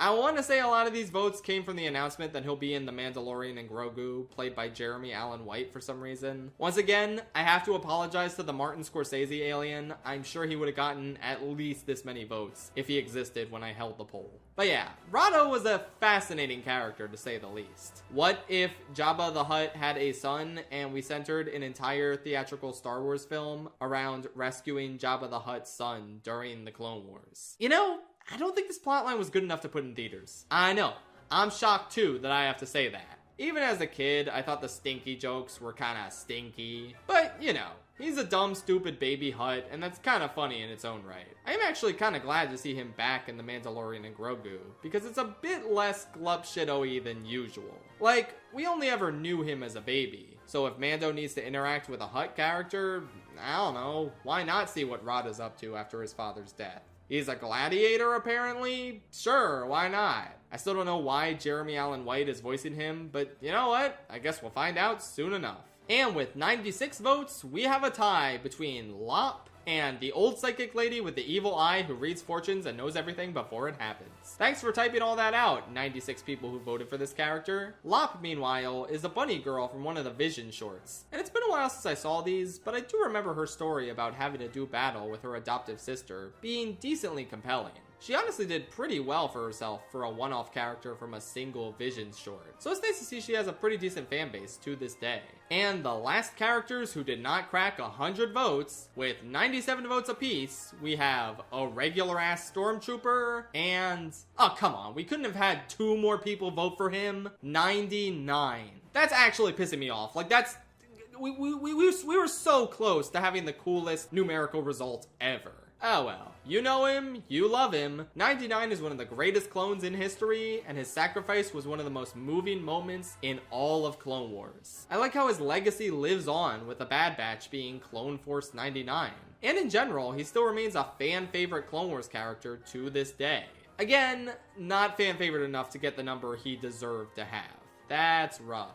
And then there's Stormtroopers. I'm a little bit surprised they didn't do better, especially because there's another generic enemy force that far outdid them. But I guess that generic enemy force has a lot more of a unified personality. Stormtroopers are still very iconic though. You know them, you love them. They're maybe a little goofy and hard to take seriously at times. I mean, the meme about them being unable to hit anything was sort of adapted into canon in The Mandalorian. But you know what? They're still an unforgettable part of the series. It just wouldn't be Star Wars without the Stormtroopers. And we do get a lot of iconic moments with them across the original trilogy. I like how they only really exist because Palpatine was too cheap to keep paying for clone troopers. I'm probably oversimplifying things, but I'm pretty sure that's the general gist of it. And with 100 votes apiece, this is actually a little bit of a crazy tie here, since a lot of people have said these two characters should have been combined into the same character. We have Captain Phasma and FN2199, better known as TR8R by the fans. Yes, this is the stormtrooper who shouted "traitor" at Finn and had a one-on-one sword duel with him. Obviously a true icon. I remember this being one of the big memes that come out of The Force Awakens when it first released. But I have seen a lot of people say, well, why does this generic stormtrooper get this moment instead of the established character stormtrooper who used to be Finn's boss? Yeah, I'm gonna be honest, I'm a little dumbfounded that Captain Phasma got this many votes. I think she is the single biggest joke out of any villain in the Skywalker saga. Like, even more so than Snoke.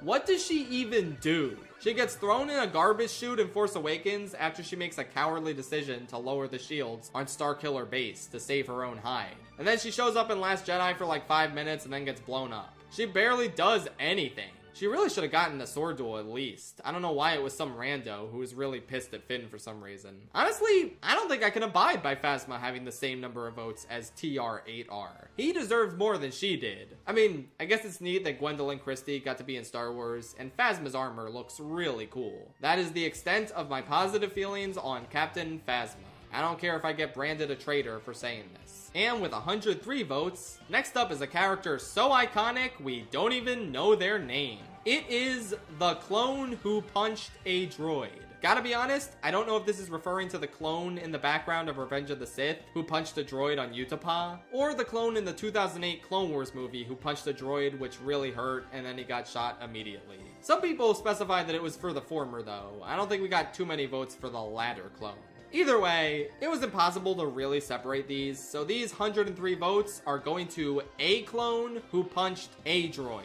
Let's assume we're talking about the former though. What can you really say? He sure did punch that droid. There was actually no reason to put this in there, but I guess the CGI artists wanted to have some fun. They sure did make that clone punch that droid. What a trooper. Anyway, let's go ahead and see who got 104 votes. It's Schaff Realist, guys, it's not funny anymore. Though I guess I do talk about Star Wars and rank the films in unconventional ways, so whatever. I guess you can vote for me if that's what your heart desires. And the other character tied with me is Crayola, which was the red Imperial Guard minifigure Patrick and I named after the disparaging name Palpatine gives a guard in Star Wars Robot Chicken. Or maybe you guys were voting for the actual Robot Chicken guard. I don't know. I'm just going to assume it was my OC from when me and Patrick were kids. So to recap the lore, Crayola is the anti-chosen one. The only being in the galaxy as powerful as Anakin Skywalker, but he's evil. Though over time, he gradually became more of a Meta Knight-like figure, where he either served as anti-hero or full-on hero with dark stylings. I forget, it's been a while. Crayola was obviously the coolest character we had whenever we played with Legos, but I also wanted to take this opportunity to mention that there is a third member of this trinity. The Joke Chosen One. A character who, by some divine farce, was given Chosen One-like abilities that he can't fully harness, but which rival that of Anakin and Crayola. This character, of course, was Ten Nub.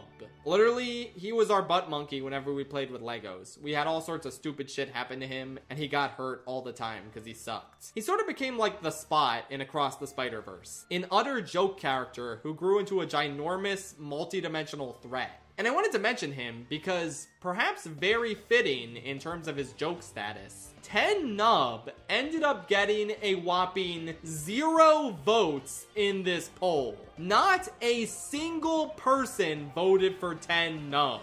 Which is fair, because I'm pretty sure he only appears in deleted scenes for Return of the Jedi. He's basically completely overshadowed by 9 Nub, the character who rides in the Falcon with Lando. Ten Nub was a B-Wing pilot. He appeared in a B-Wing Lego set, and for some reason, Patrick and I really latched onto him, even though not a single other soul on the planet remembers or cares about him. I find that incredibly funny. Watch, the next poll I do is gonna get like 500 votes. Anyway, moving on to the real Star Wars characters. With 106 votes, we have Barriss Offee. What an interesting character. I mean, she did kill innocent people, but she was also kind of cooking in terms of catching on that the Republic was failing. It was a genuinely surprising twist for such a meek and innocent-seeming friend of Ahsoka's from as early as Season 2, to then turn out to be someone willing to frame Ahsoka and take the Jedi down from the inside, however she could. I think the Tales of series is kind of a mixed bag, but her episodes were pretty interesting. Not as fleshed out as I would have wanted, but it was very cool to see what she did during the reign of the Empire. And I like how it led to some form of redemption for her. Here's hoping we see her again in the future. And with 108 votes apiece, we have 2 characters who have been here since the very beginning, who are also both kind of jokes for different reasons. We have Jack Porkins and R5D4. Alright, so a lot of people pointed out that it's a little mean to have a pilot who's on the chubbier side be named Porkins. What did George mean by this? Apparently his nickname was Piggy, too. Oh my god, chill out, you guys. Yeah, I don't know. It's Porkins. Even without the fat jokes, you go on Wikipedia and you see, "No, I'm alright," listed as Porkins' final words. I think he's always just kind of been a joke for a bunch of reasons, but, you know, he gave his life valiantly in the Battle of Yavin, and we should honor him. Okay, that's enough honoring. So, R5D4, the red droid who famously malfunctioned and caused Luke to pick R2 instead. He's back in The Mandalorian, sure, why not? There's also a non-canon comic that categorizes him as Force sensitive, where he intentionally blows a gasket because he senses R2 has a greater mission he needs to complete. I believe there was also some Legends lore where R2 sabotaged R5 or something. I don't know. I think he was just kind of a shitty droid who didn't really work that well. But regardless, there's a lot of Star Wars content, canon or not, surrounding this goofy little rolling trash can. Shout out to this cute little guy. I guess I am glad one of the heroes of Star Wars got some use out of him eventually. And with 109 votes apiece, we have Captain Fordo and General Hux. I didn't really know that many people still cared about Hux. He was a villain who had a lot of potential in The Force Awakens, before The Last Jedi turned him into a wimpy punching bag, and The Rise of Skywalker chose not to course correct on that status. I think I'm the Spy might be a solid contender for top 10 worst Star Wars lines of all time. Why is bro sabotaging his fascist military organization just because he doesn't like the guy in charge?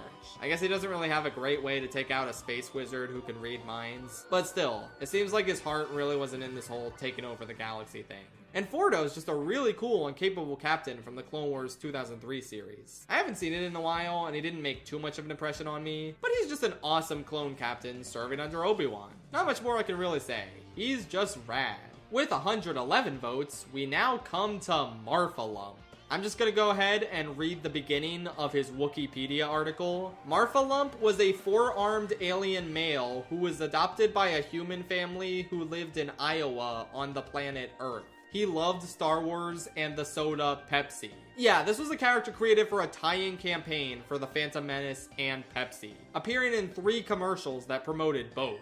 These add up to a total of about a minute and a half of screen time. But don't fret, Marfalump heads. Apparently, there was a documentary made about these commercials entitled The Birth of Marfalump. Well, isn't that epic? I didn't grow up with Marfalump or anything, but I'm so happy he exists. These commercials are the epitome of the glory that was the late 90s. They should be required viewing for every man, woman, and child upon this earth. Anyway, we're jumping ahead to a surprising 4-way tie for 117 votes, of all numbers. First of all, we have Perry the Platypus. Always bet on him outperforming Phineas and Ferb. Real Phineas and Ferb heads know that the Perry subplot is the real shit when it comes to this show.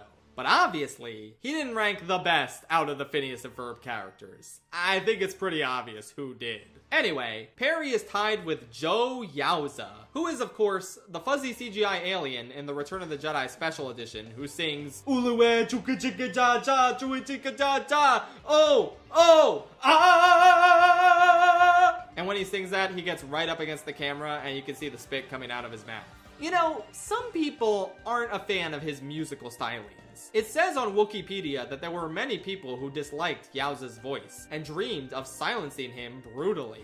Jabba, however, appeared to like him, and Jabba's opinion was the only one that mattered in his palace. If that's not a metaphor for George Lucas and his ironclad control over Star Wars when the special editions were coming out, I don't know what is. Next up is Savage Opress, who was such a big deal when he was revealed, since we were all excited to have a character who could stand in for the iconic Darth Maul. And then Darth Maul was teased at the end of his arc and returned the next time we saw Savage. Meaning Savage kind of lost his entire purpose. I don't know, he has his moments. I think his story of how he gets used by the Night Sisters is sad, and I love Clancy Brown's performance. But as soon as he found Maul, it was kind of over in terms of his character ever leaving much of an impact again. As a kid, I was shocked by that other death in the Takeover of Mandalore arc, but I saw Savage's death coming from a mile away. Like, yeah, there isn't much we can do with this character moving forward. Such a shame, because he really did leave a great impression when he was first introduced. And finally, this could be seen as a bit controversial, but like I said at the beginning, I wanted to separate the Sith alter egos of characters who formerly belonged to the light side, since I wanted to honor the people who went out of their way to choose just one alter ego of the same character. So let it be known that 117 people voted for Ben Solo. We don't really get much of him, but you could argue he comes out a bit in The Force Awakens during that crucial scene with Han. It can also be argued that maybe some of his scenes with Rey in The Last Jedi are more Ben than Kylo. But unambiguously, we get to see him in Rise of Skywalker standing alongside Rey against Palpatine. I just find it so weird that he doesn't say anything after his turn back to the light side. Like, his only line of dialogue is, ow. I don't know, I wanted to see a little bit more out of Ben Solo. The scene where he turns back to the light is really good, and I guess he kisses Rey, that's cool or whatever. Mainly though, I think it really sucks that we're not getting this Hunt for Ben Solo movie that they worked for over 2 years on. His death is so ambiguous that I wouldn't mind him coming back at all. I mean, it's a lot more interesting to see him have to work for his redemption and live on, instead of dying almost immediately after he becomes good again. I really hope they revive it after the backlash to Disney canceling it, but I wouldn't hold my breath, I guess. Next up, with 118 votes apiece, we have Tony Soprano, alright guys, wrap it up already, and Rick the Door Technician. A scout trooper and Jedi survivor who's set up to be a boss fight, but then who ends up having the same health as a regular scout trooper, so the fight is practically non-existent. That's funny. I love goofy little jokey joke fights in video games like that. And he was voiced by Yuri Lowenthal apparently? That's awesome, what an icon. I haven't gotten that far in Jedi Survivor, but man, I want to get back to it so I can reach this epic boss fight. Next up is a duo with 121 votes each. We have Jack 14 from the Freemaker Adventures. Look, do I look like I know anything about the Freemaker Adventures? This was very much after my time, but he seems like a cool Lego dude, I guess. And we also have Karis Nemec. Oh, Nemec, you sweet soul. He didn't appear much in Andor, but his legacy obviously persisted in his manifesto, which we find out in the final episode of the series did end up spreading around.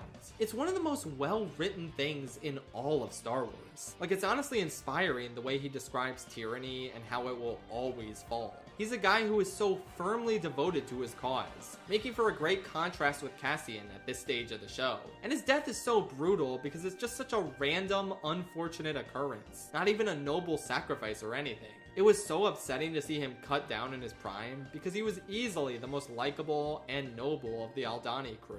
But again, his legacy lived on in universe, and I could not be happier about that. And coming in with a solid 123 votes, everybody wish a nice happy birthday, whenever that is, to Ki-Adi-Mundi. So, this dude didn't really do as well as a lot of the other famous Jedi Council glupshitos. And that probably stems from the fact that he's kind of a huge dick in the expanded universe, apparently. I don't know. He definitely doesn't have the cool factor like two other really popular alien council members. I think people also don't like the fact that he's allowed to have like 6 wives due to his species nearly being extinct. And people look at that and go, what, Anakin can't even have one? He also did not appear that much at all in the 2008 Clone Wars, which could have certainly fleshed him out a lot better. I don't know, he's fine. I really don't despise him, but I don't think about him that much, other than remembering how as a kid, Patrick and I called him Banana Peel Head. That doesn't even look like a banana peel. I don't know what we were on. With one more vote, we have the most famous musician this side on Mos Eisley. 124 votes go to Figrin Dan. He is, of course, the leader of the Cantina Band. And I don't have a whole lot to say about him, other than, man, does he know how to play a tune. Obi-Wan is such a snob, like, oh, you will never find a more wretched hive of scum and villainy. Bitch, the local bar has some lovely live music playing. Like, get over yourself.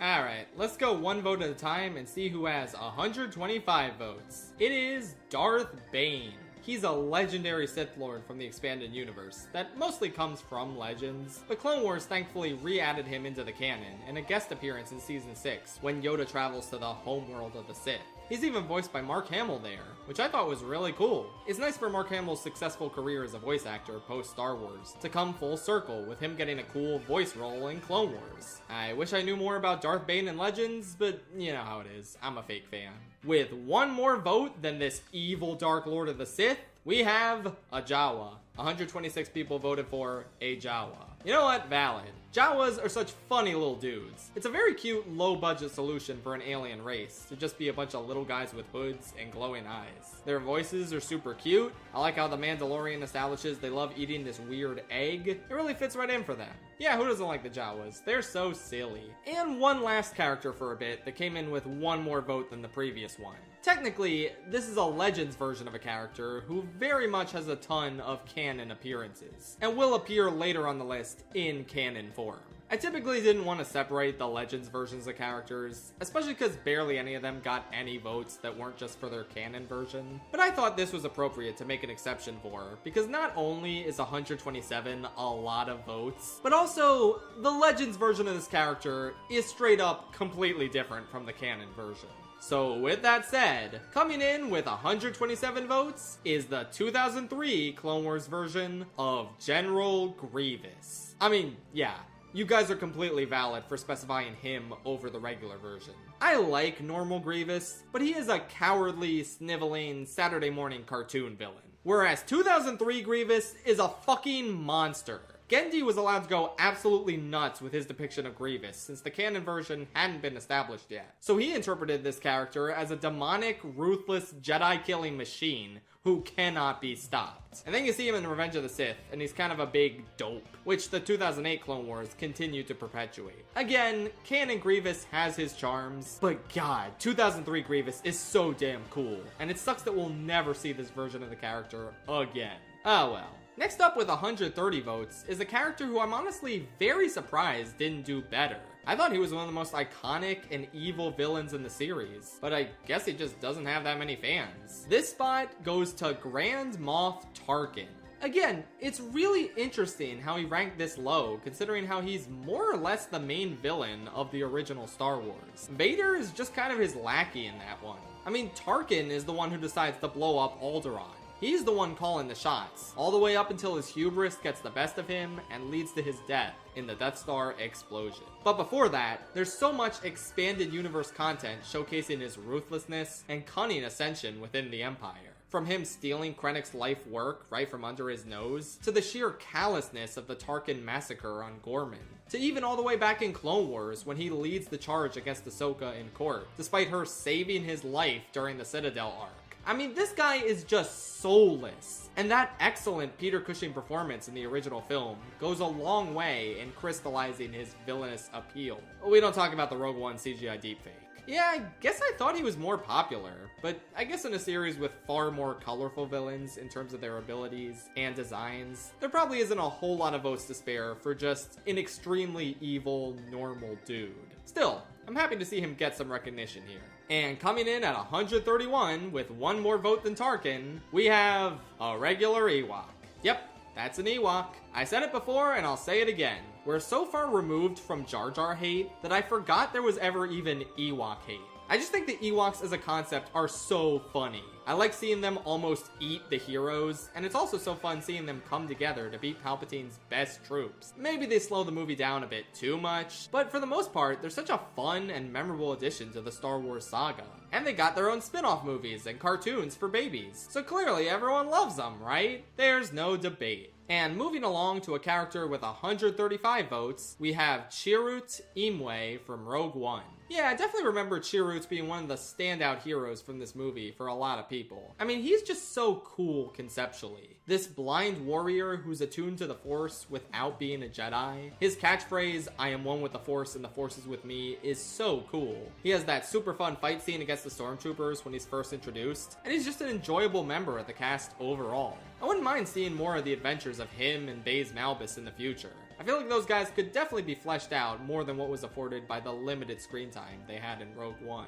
And moving on to a duo with 136 votes, we have the forces of good and evil at work here. Boss Nass and Wat Tambor. Boss Nass is of course the leader of the Gungans who goes "Whoa!" And Wat Tambor is the one separatist dude who goes, "The Techno-Union Army is at your disposal, Counts." That is his only line in the entire prequel trilogy. But you know what? Damn it, I love him too. Why did he suddenly malfunction in the middle of a line? He's just a funny alien robot looking dude. And he even got to lead the campaign on Ryloth in season 1 of Clone Wars, where he made for a fun, mustache twirling villain. Yeah, I mean, good glub shitto. I still think about him a lot. The same is true for Boss Nass. I mean, who could forget Misa like this? I'd say his character is probably the embodiment of George Lucas's famous quote, "I may have gone too far in a few places." But you know what? I don't mind, because Boss Nass is funny. I don't know why he wasn't in office during the Clone Wars, but we do see him at Padme's funeral in Revenge of the Sith, so he's still around.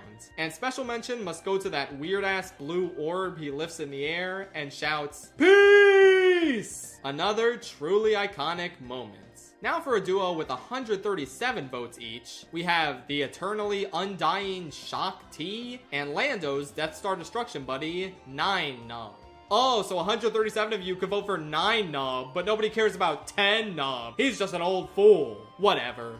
Fake fans of the Nub clan. Yeah, I mean, this is just a fun dude to have around. I could never forget the way he says, "Wah, oh yeah," when the Falcon's antenna dish gets knocked off. Or the way he laughs once they escape the Death Star. Yeah, what an awesome dude. I feel like the best I can really do to describe the appeal of these glup shittos is just to quote the funny things they say. That is why I like 9nub, because of his design and the way he talks. That's about it. And Shock T is pretty well known for having like, what, 4 or 5 different deaths in Legends that kept getting retconned. She was supposed to get killed by General Grievous in Revenge of the Sith, but that scene got deleted. The Force Unleashed made it so she survived Order 66, but then Starkiller kills her. But that's not canon anymore. I don't know, there's probably some other ones I'm forgetting, but yeah. It's pretty funny how they just couldn't make up their minds on how to kill her for a while. I think the final canon death they settled on is she was meditating in the Jedi Temple when Anakin showed up and killed her. Yeah, I don't know. It's funny it took so long to get there.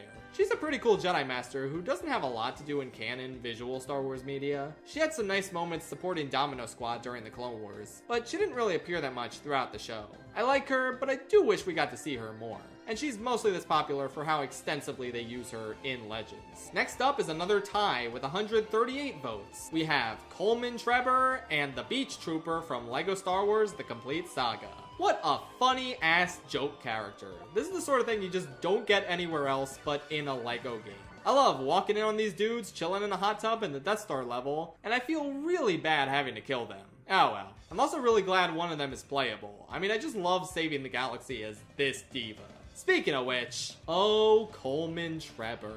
If you don't recognize him, that might be because he died at the very start of the Clone Wars. Incredibly nobly, I might add.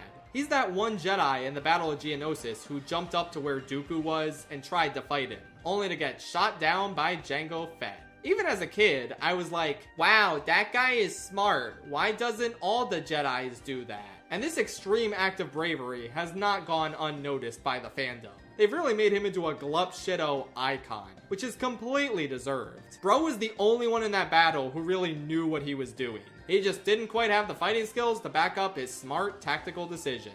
Rest in peace, Coleman Trebor. We will never forget you. We will carry the flame.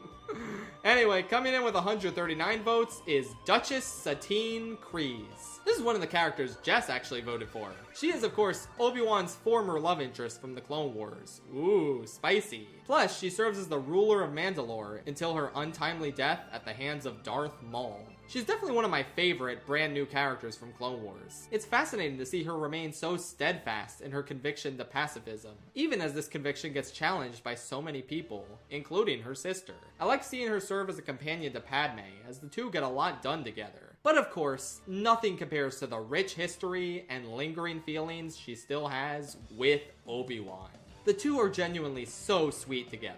And I think the existence of someone Obi-Wan would have willingly left the Order for had she asked him really adds a lot of dimension to his character. Her death is one of the most shocking moments in the entire show. I mean, you can sort of tell it's coming in that arc, but you also kind of wonder if maybe there's a way she can get out of this. But no, she was tragically cut down as an instrument of Maul's revenge, which is so sad. She really deserved better. And it's also sad that her death pretty much signified the fall of Mandalore as we knew it. But at least she lives on in the memory of the 139 people who voted for her in this poll. I mean, hey, she got more than double what Bo-Katan got. The people have spoken in terms of who their favorite sister is between the two.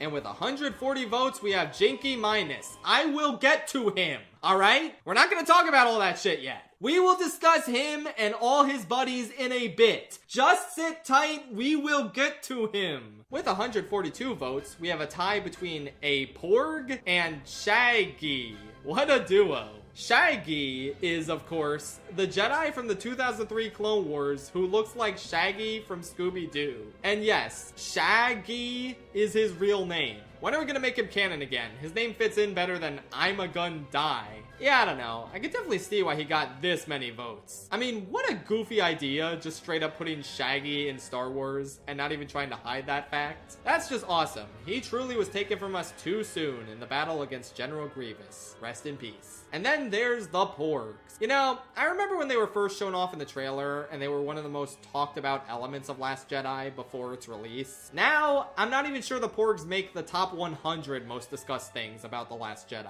But I will say, the Porgs are cute. They make for a pretty fun and uncontroversial addition to that movie. Even The Rise of Skywalker had the Porgs return. Like, I don't know, they're little silly dudes and I like them. I always get really anxious when they play with Luke's lightsaber. I mean, I'm sure you've all seen that edit. I thought for sure that shit was gonna happen in the movie. Thankfully, no. What a relief. And with 149 votes, we have the undisputed pod racing GOAT. Except for that one time he lost to a 9-year-old. It's Sebulba! Dude, I can't believe Sebulba's coming back for that pod racing game. That's awesome. Anyway, Sebulba is just a perfect heel to Anakin. An absolute dick who gleefully sabotages and murders his competition in an attempt to get ahead. He's like the Chick Hicks of pod racing. It's just hard to deny what a delightful rival he is. Apparently, during the reign of the Empire, he switched over to battle racing, and immediately after Return of the Jedi, he had an encounter with Lando in a comic. That's kooky. Good to know this dick is still kicking.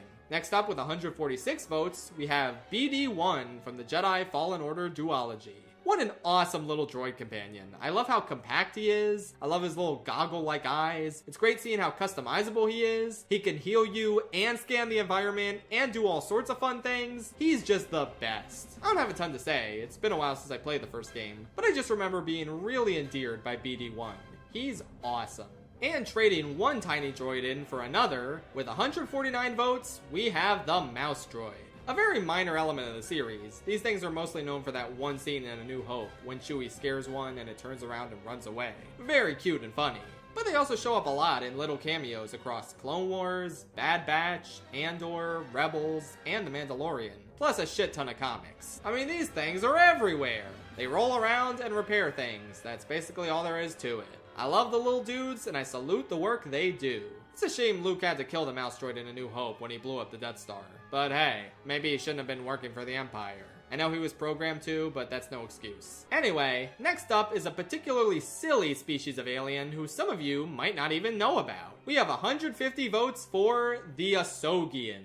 Do you have any idea who those are just hearing the names without seeing their pictures? No? Okay, how about now? Yes, this is the species of alien that E.T. is. And they are canon to Star Wars because they appear in the Galactic Senate in Phantom Menace. In Legends, one of them is even named Greb Leaps, which is just Spielberg backwards. Incredible. Apparently, Lucas added them in because his buddy Spielberg obviously put little Star Wars references in E.T., like a kid dressed as Yoda and a Boba Fett toy. So Lucas promised to include an E.T. cameo in the next Star Wars film he made, which ended up being Phantom Menace, of course. It's incredibly fun to think that the E.T. aliens are just straight up in Star Wars. Like, there's no debate. There they are, in an official mainline Star Wars movie directed by George Lucas. You can't even claim it's non-canon because Disney made it. I'm not surprised at all they got so many votes. What an incredible reference. And with 151 votes, let's do another silly one. This spot goes to Dark Helmet from Spaceballs. You know, I'm not the biggest Spaceballs guy in the world. I just don't think it's that funny, even though it does have its moments. And a lot of those moments come from Rick Moranis and his impeccable performance as the villainous Dark Helmet. I mean, look at him. He's a nerd with glasses in a big dark helmet. That's just funny, dude. Yeah, not much more to say. Again, I'm not really a Spaceballs guy, but Rick Moranis in anything is just a delight. He brought a pretty fun parody villain to life here. Next is a duo with 152 votes each. It is Ayla Secura and Kyle Katarn. Kyle Katarn is a well-known Legends character from the Jedi Knight games, which I unfortunately know even less about than I do KOTOR, but I've certainly heard the name quite often. He comes up a lot as a very beloved Star Wars character, even if it's unlikely we'll ever see him in anything canon. Ayla Secura is cool too. I'm gonna go out on a limb and say that most of you just think she's hot. Understandable, I guess. She gets a nice two-parter in Clone Wars where she and Ahsoka have to save Anakin's life and also defend the peaceful Lurman village from the Separatists. But after that, she doesn't really appear much in the show. I don't know how much other Legends and Expanded Universe stuff she's in. Mainly I know she's the cool blue Jedi lady, and that's about it. Apparently she was one of the voices who reached out to Rey at the end of Rise of Skywalker. I think they were just desperate to find any female Jedi they could to make it seem like the prominent Jedi in the prequels weren't mostly dudes. Yeah, I don't know. She's cool. That's about it. Next up with 154 votes is, I believe, the second most popular character to originate from the Jedi Fallen Order duology. That, of course, being Merrin. I don't know much about what her character does in the second game, but I remember being incredibly excited to recruit her in the first, since it was awesome getting to see the return of the Night Sisters from Clone Wars in this seemingly unrelated game. She made for a fun addition to the group, even if she joined pretty late. And yeah, it seems like a lot of people really love her character, and the idea of having a Night Sister as a trusted ally. It's really cool. I should definitely play more of the second game. Coming in with 156 votes is not a character, but something that very much deserves to be this high, I'd say. It is, of course, the Lego Yoda death sound. It's the most iconic death sound in any Lego game for a reason. When I make my first place ranking later this year, I think I'll have to include it since Patrick and I did a mini ranking of all the death sounds in the Lego Star Wars video, and I forgot when I was doing the last place ranking. But yeah, this is peak. It's one of the funniest noises I've ever heard in anything, and nothing compares to watching Yoda's duel with Dooku in Attack of the Clones and realizing, oh, that's where they got it from. Incredible. Now coming in with 157 votes, we have Darth Plagueis the Wise. Obviously, one of the most iconic and beloved characters that we never actually see on screen. At least not until The Acolyte, but nobody watched that. The way Palpatine talks about his tragedy is so riveting. The scene is so atmospheric and quietly sinister, and it's amazing to just hear the lore of this darkseid user with the ability to cheat death. I like how it's abundantly clear that Palpatine is the apprentice who killed Plagueis, but it's never actually stated in the film. You can just tell based on the resentment in Palpatine's voice when he says, "but not himself." It's delicious. There are also a lot of novels and expanded universe content focusing on Plagueis, and it's all just so interesting. I would love to see more of him in canon now. I guess The Acolyte tried that, but yeah, that tragically didn't really pan out. And with 160 votes, we have Lumpawaru, or Lumpy as he is sometimes called. He is, of course, the son of Chewbacca from the Star Wars Holiday Special, and I got some very funny votes for him. Quite a few people called him Chewbacca's Chud son. Yeah, I mean, no arguments there. I don't remember much about what he does in the special that would warrant him getting so many votes, and it's not like I want to rewatch it to find out. But interestingly enough, even though the holiday special is non-canon, Lumpy was actually recently re-added to canon in a novel and a couple of comics. There's even apparently a comic where Chewie takes Rey to meet Lumpy, and they all celebrate Life Day together, in between the events of Last Jedi and Rise of Skywalker. That's canon. Shout out to Chewbacca's Chud son. I don't really know what else to say here. Okay, we're getting really close to the top 100 now. But just barely missing that status is the first member of the top half of the Bad Batch in terms of popularity. With 162 votes, we have Echo. What a journey this guy has had. I mean, he was one of the first named clones who really got focused on in the classic Clone Wars episode, Rookies. We got to know him as a part of Domino Squad, and then he was tragically shot down at the Citadel. I thought that was it for him. But no. We of course find out he was recovered and turned into a cyborg in Season 7 of Clone Wars, only for him to get adopted into the Bad Batch. So I always thought it was really cool to have a show focused on a group of clones, where one of them is someone we've known since the very beginning of Clone Wars, our link to the past. Of course, it would have been a lot cooler if they actually used him in Bad Batch, but he always kind of felt like the guy with nothing to do other than open doors or pretend to be a droid. At one point, he left the group for a while, and yeah, honestly, good for him. I missed him, but it also hurt to not see him do that many cool or interesting things in the show.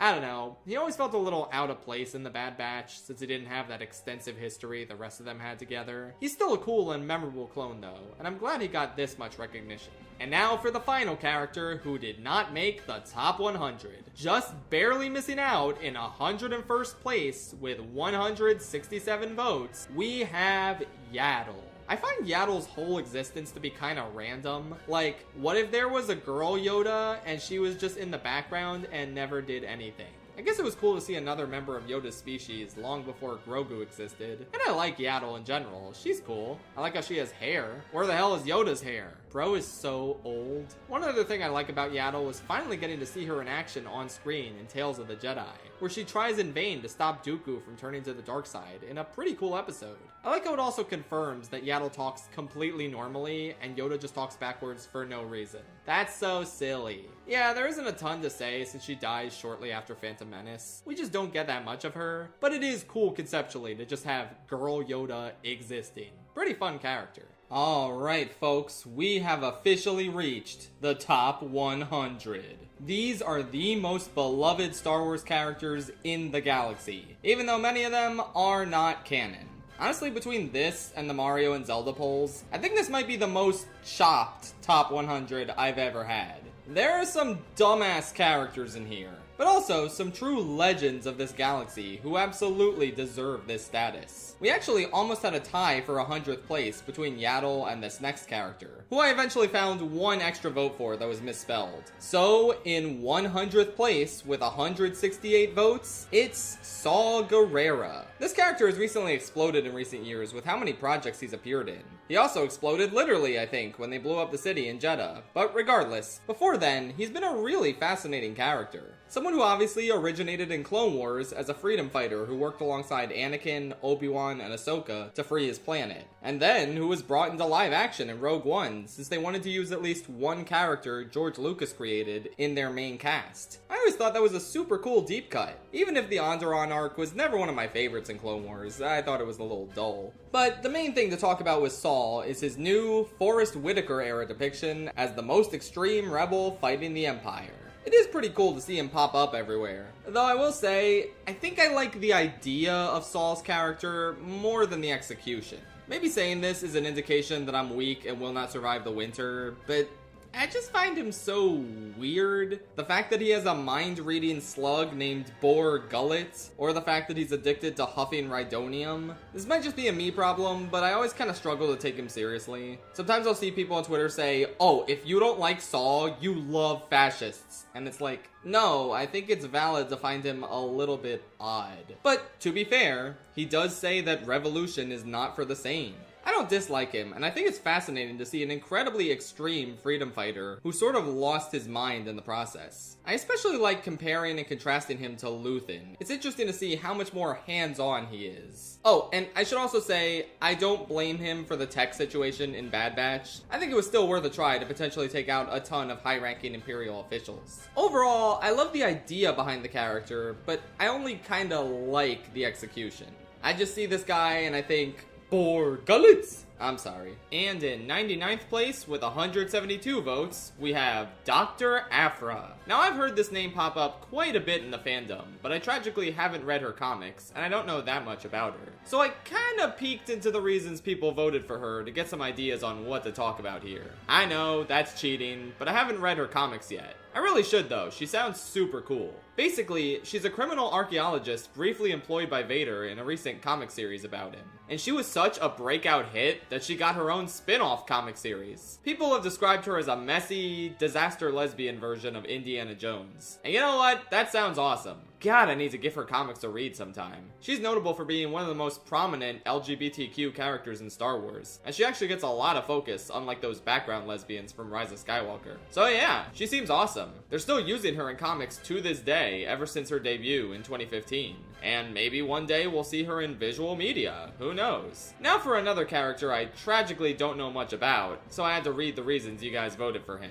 In 98th place, with 176 votes, we have Darth Nihilus. Nihilus from Knights of the Old Republic 2. Again, KOTOR is not my expertise, but this is a crazy powerful Sith Lord who can eat planets. Like, he consumes the Force energy from an entire planet and completely wipes it out. That's nuts. People love him for his aura and how OP he is. Plus, even I can comment on how cool that design is. I've seen it a ton before. It's a very iconic visual element to come out of KOTOR 2. And obviously, he still sticks out to a ton of people for being awesome and universe-breakingly powerful. And in 97th place, with 177 votes, we have the second most popular member of the Bad Batch. I knew these would be the top two, but I thought this guy might pull ahead in the end. But number 2 is still not bad. It's Tech.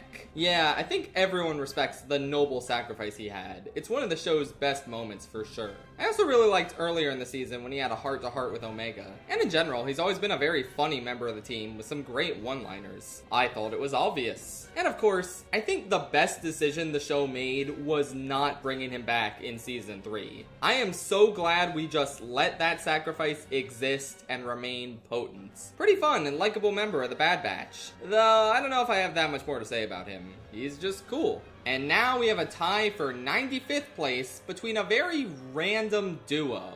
With 179 votes apiece, we have Psy Snoodles and a Droideka. Droidekas are so fucking cool, dude. I'm so glad they made it into the top 100. This shit is like crack to the 5-year-old brain, okay? When you see it rolling, then it unfolds into that cool kind of spider-like design, then it has a force field built into it. That's the awesomest thing in the whole universe. I'm sorry. I think the Droideka might just be the best droid design in all of Star Wars. Like, I'm sorry. I love this shit so much. Sometimes I'll be perusing the Lego store and I see the Lego Droideka and I get so tempted to get it. Like, oh my god, it looks so cool, dude. As for Psy Snoodles, okay. I've never liked her, but that might be because she's like the anti-crack to the 5-year-old brain. Like, I saw her big, creepy lips and snout in the special edition of Return of the Jedi, and I got very scared. I like the puppet version of her in the original version of the movie. That thing is much more charming. I just don't want to see her sing right up against the camera with that awful, dated CG. I'm sorry. And she killed my boy! She killed Zero the Hutt in Clone Wars! How dare she! Nah, objectively speaking, that was honestly kind of baller and unexpected. I kind of like how ruthless she was, just murdering her former lover and using him to get the reward. That's pretty cool, not gonna lie. Overall though, yeah, I'm not fully sure why she's this high up, admittedly. But I'm glad she appeals to you guys. Good for you, I guess. She's certainly unforgettable, I'll give her that. And in 94th place with 184 votes, we have Embo. Just a cool-ass bounty hunter from Clone Wars. Every time I see him, I'm like, damn, what a cool disc hat, and what a cool design in general. I really don't have that many feelings about Embo other than he's so cool. He just shows up in random episodes, aura farms, and that's about it. I like him. He's gonna make his live-action debut in The Mandalorian and Grogu, obviously. And as much as I don't care about seeing Clone Wars Glub Shittos in live action, I still say good for him.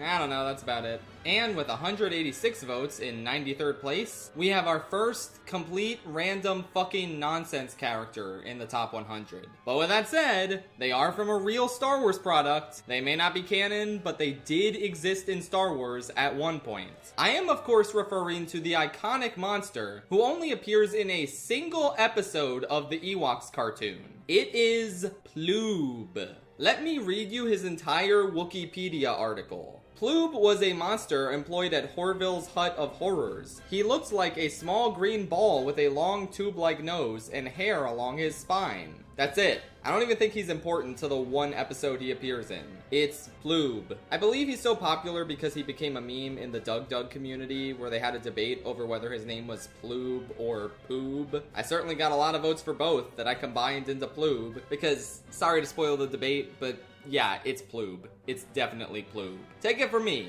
a guy who has never seen a single minute of the Ewoks cartoon. Let's move on now. In 92nd place with 189 votes, we have Droopy McCool. You know Droopy McCool. He's the lead horn player of the Max Rebo band, of course. I have to say, you guys really turned out for the random fuck-ass musicians at Jabba's Palace. I obviously knew about Droopy McCool beforehand because I'm a professional, but I have to admit, I would not have pegged him for a character that would make the top 100 in this poll. I guess I can't argue with a name like that, even though apparently that's not even his real name, it's a stage name! His His real name is Snit. Wow, what a great thing to call yourself. Snit. Yeah, if that was my name, I would also change it to Droopy McCool. And now for 90th place, we have a tie between two incredibly cool characters from different eras of the saga. We have the ruthless bounty hunter, IG-88, and the final, most popular member of the Bad Batch, Crosshair.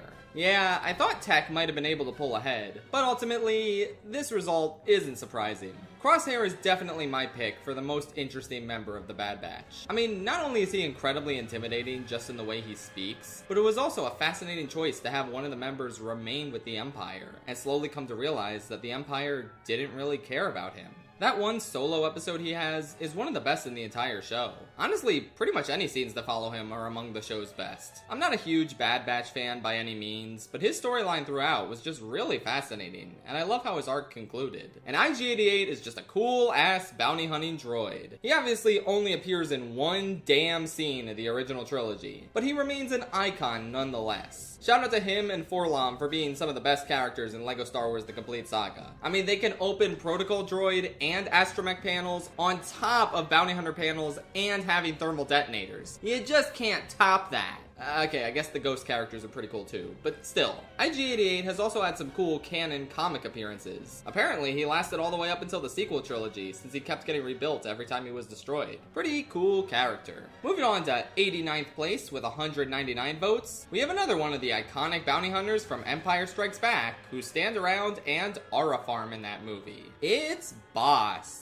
I mentioned this in my Robot Chicken video, but there's this one sketch involving Bosk that made me a huge fan of the character. You just got Bosked. Incredible. Of course, he's also just a cool, intimidating lizard dude. He really sticks out amongst the rest of the bounty hunters, especially when the one Imperial almost runs into his feet. And obviously we get to see him a bit in Clone Wars, which is pretty cool. I like the idea of him working with young Boba Fett, and then the two of them are rivals by the time Empire Strikes Back rolls around. I think that's pretty fitting to how bounty hunters operate in this saga. Yeah, what can I really say? I'm a big Bosk enjoyer. I think that Robot Chicken sketch especially is what really clenches it for me. Coming in 88th place with 206 votes, we have the most famous Ewok of all. It's Wicket W. Warwick, or just Wicket for short. Yeah, I mean, he's the guy. He's the main Ewok who befriends Leia and helps the gang fight off the Empire. Plus, he earns a lot of fame from the Ewok TV movies where he plays a major role. He's just a cute, unlikely freedom fighter. And he even randomly shows up in Rise of Skywalker looking especially chopped. Seriously, why does he look so weird in that movie? I honestly don't have that much to say about Wicket, though some of my friends are big fans of him, and I'm happy for them that he did so well. Moving on to 87th place with 213 votes, we have a very iconic character who tragically only exists in Legends now. That being Mara Jade. I never read any books or comics that featured her, but even then, I knew all about her character as a kid. She was a Force-sensitive assassin for Emperor Palpatine, who was eventually redeemed after she went rogue and worked alongside Luke Skywalker, eventually leading to the two of them falling in love. And get this, I heard he married her! Can you beat that, huh? So yes, she was a bona fide embodiment of the enemies to lovers trope, and the wife of Luke Skywalker and mother of his son Ben. It's unsurprising why she remains a very popular character to this day, even if she's been erased from canon for a while now. I mean, she's just a cool character conceptually, both as an Imperial assassin and the most important person in Luke's life. I should definitely try and learn even more about her. And coming in with 214 votes in 86th place, we have the man, the myth, the legend, that scrawny kid from California who started all of this, George Lucas. Yeah, I mean, this is more than deserved. Not only does none of this exist without his spark and imagination, but he's also just one of the most interesting and prolific major franchise creators out there. Think of all the mega popular franchises out there and how much their identity is tied to a single person to this extent. Not many creators come close to how iconic and well-known George Lucas is, and his eccentricities have been on full display for years now. He just has a very unique way of speaking, and he says the darndest things sometimes, such as all his wacky quotes from the behind-the-scenes prequel documentaries, to him suggesting Starkiller from The Force Unleashed be named Darth icky. To that time, he compared Disney to white slavers. George, I don't know if you can say that. He apologized for it though. I think he's just a bit of a kooky old man. It's cool seeing what he accomplished in the original trilogy, but I think the sheer, uncompromised vision of the prequels are an even more fascinating look into his psyche. I mean, he had no limitations with those. They were exactly the way he wanted them. And I just find them to be incredibly fascinating relics of a bygone era, where a single person had complete control over a massive multi-million-dollar studio film. Those movies aren't great, but they are loaded with sheer, unbridled creativity, and a pretty fascinating depiction of how dictators rise to power. Obviously, this depiction isn't as well fleshed out as what we got in shows like Clone Wars and especially Andor, but Lucas very much made a great fictional sandbox for well-executed political drama to exist in.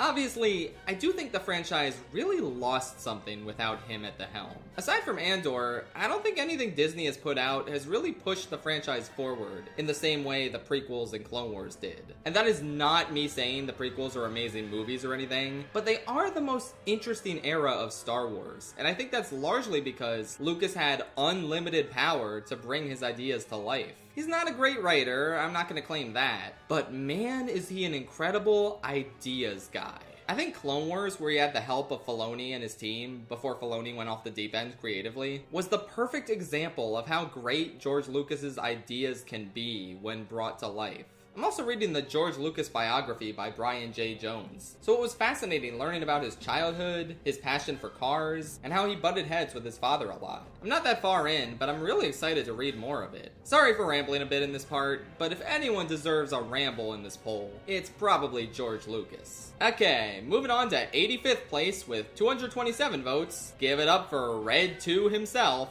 Wedge Antilles. Just a good old-fashioned classic Star Wars character. It's honestly so baller that he survives not only the first Death Star battle, but every other dogfight in the original trilogy, making it out and surviving all the way up until the Rise of Skywalker, where he shows up for like 2 seconds. Did they expect us to clap? Or... yeah, I mean, he's just a cool, relatable, heroic rebel pilot. Who could forget his iconic line, "Look at the size of that thing." And it's just good to see him still kicking as the trilogy goes on. Apparently, he was an Imperial TIE fighter pilot until his defection. He also shows up in Rebels, and the actor who plays him, Dennis Lawson, is the uncle of Ewan McGregor. That's actually kinda cool. That's in the live-action movies, though. In Rebels, he's voiced by Nathan Kress, also known as Freddie Benson from iCarly. That's the epicest thing I've heard all video.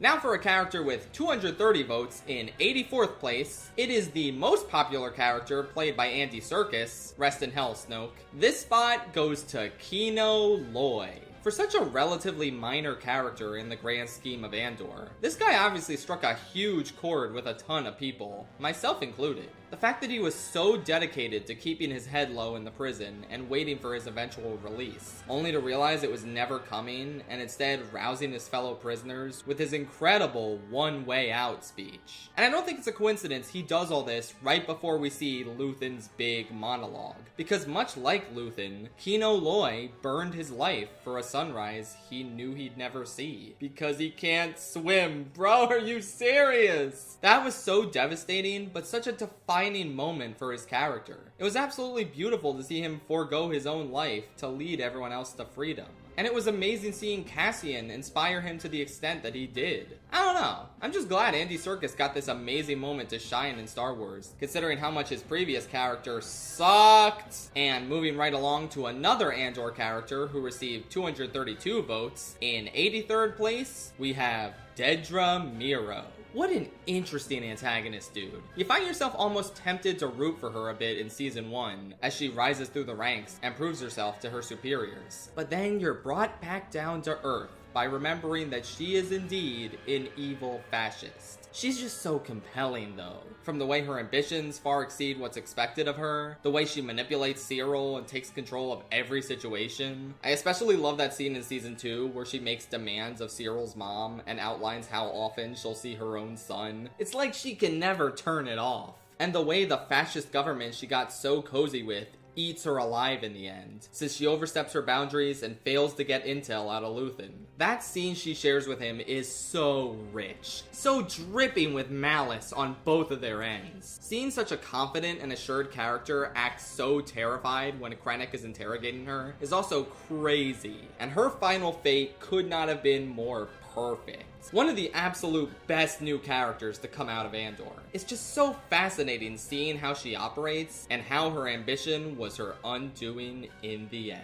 Now we're gonna switch gears a ton and talk about a character from a very different show about the rebellion. In 82nd place with 234 votes, we have Sabine Wren. You know, full disclosure, I'm not that big on Rebels. It definitely has its moments, and I respect what a huge fan base it has. I just don't like it quite as much as Clone Wars. Sabine's a pretty cool character though. I never really had many issues with her. She's got a cool design, I like her artwork. I don't really know how I feel about her being Force sensitive. That's the nice way of me saying I don't like the fact that they made her Force sensitive. I kind of felt like she had enough other stuff going on. But I honestly thought her choice to put the entire fate of the galaxy on the line just to see Ezra again was surprisingly kind of interesting and a well done scene. I don't know, I just believed that in that moment, her grief at being apart from him for so long would make her risk Thrawn returning. I don't know, it's something. I really don't like the Ahsoka show, but that is one moment from it I did think was pretty good. Wish I had more to say on Sabine. It's just been a really long time since I watched Rebels. Which doesn't bode well, because we have another Rebels character to talk about. With 235 votes in 81st place, it is Hera Syndulla. Out of the main cast, I always especially enjoyed Hera. She was a bit more mature and capable than Ezra and Sabine could be at times. And I think her relationship with Kanan was especially very sweet. It's fun how she's the daughter of Cham Syndulla from Clone Wars. That's a cute bit of continuity. Again, it's kind of been a while since I've seen Rebels, so I don't remember too much of what she does. She also didn't do that much in Ahsoka, but yeah, she's cool, I don't know.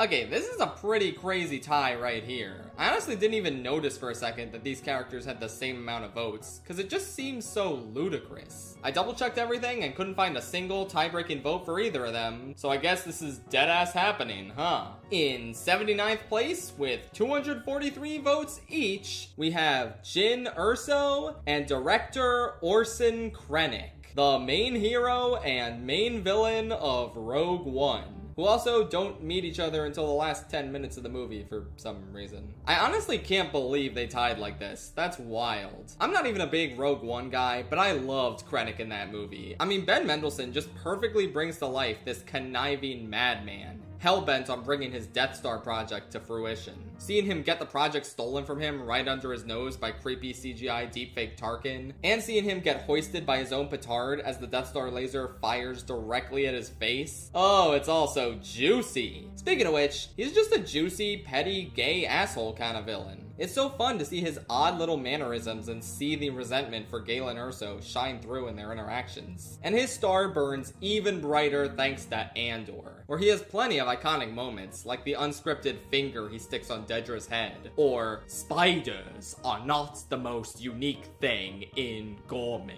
He's just such a delightful villain every time we see him. And like a lot of villains in this series, it's fun to see his ambition being his undoing. I guess he should have been more careful not to choke on his aspirations. Waka waka. As for Jyn Erso, she's a very cool and intriguing protagonist who we get to see the radicalization of over the course of the movie. She starts out wanting to keep her head low, but ends up so moved by her father's sacrifice that she goes down as a hero of the rebellion, giving her life to get those Death Star plans sent to the Alliance. I feel like her character had a lot of potential to be expanded upon. I mean, I feel like she was more popular than Cassian at the time of Rogue One's release, but now he has a whole ass phenomenal show to his name. So imagine what a series that follows her life over the years could do for her character and popularity. Even without that though, she is very well liked. Even the woman-hating chuds in this fanbase who won't shut up about how much they hate Rey or Rose or the entire cast of The Acolyte have never really said anything bad about Jyn Erso. She's just a pretty cool character who I would love to see more of in the future. And up next, we have a line of 4 really dumb characters who made it in the top 100. Arguably 6, since there's a legit character mixed in there who's also kind of a joke. But for the most part, yeah, this is kind of a silly lineup ahead of us for a bit. And I have to apologize for that statement because this next character may be silly, but they are also a true heroic icon of the Rebel Alliance. With 246 votes in 78th place, we have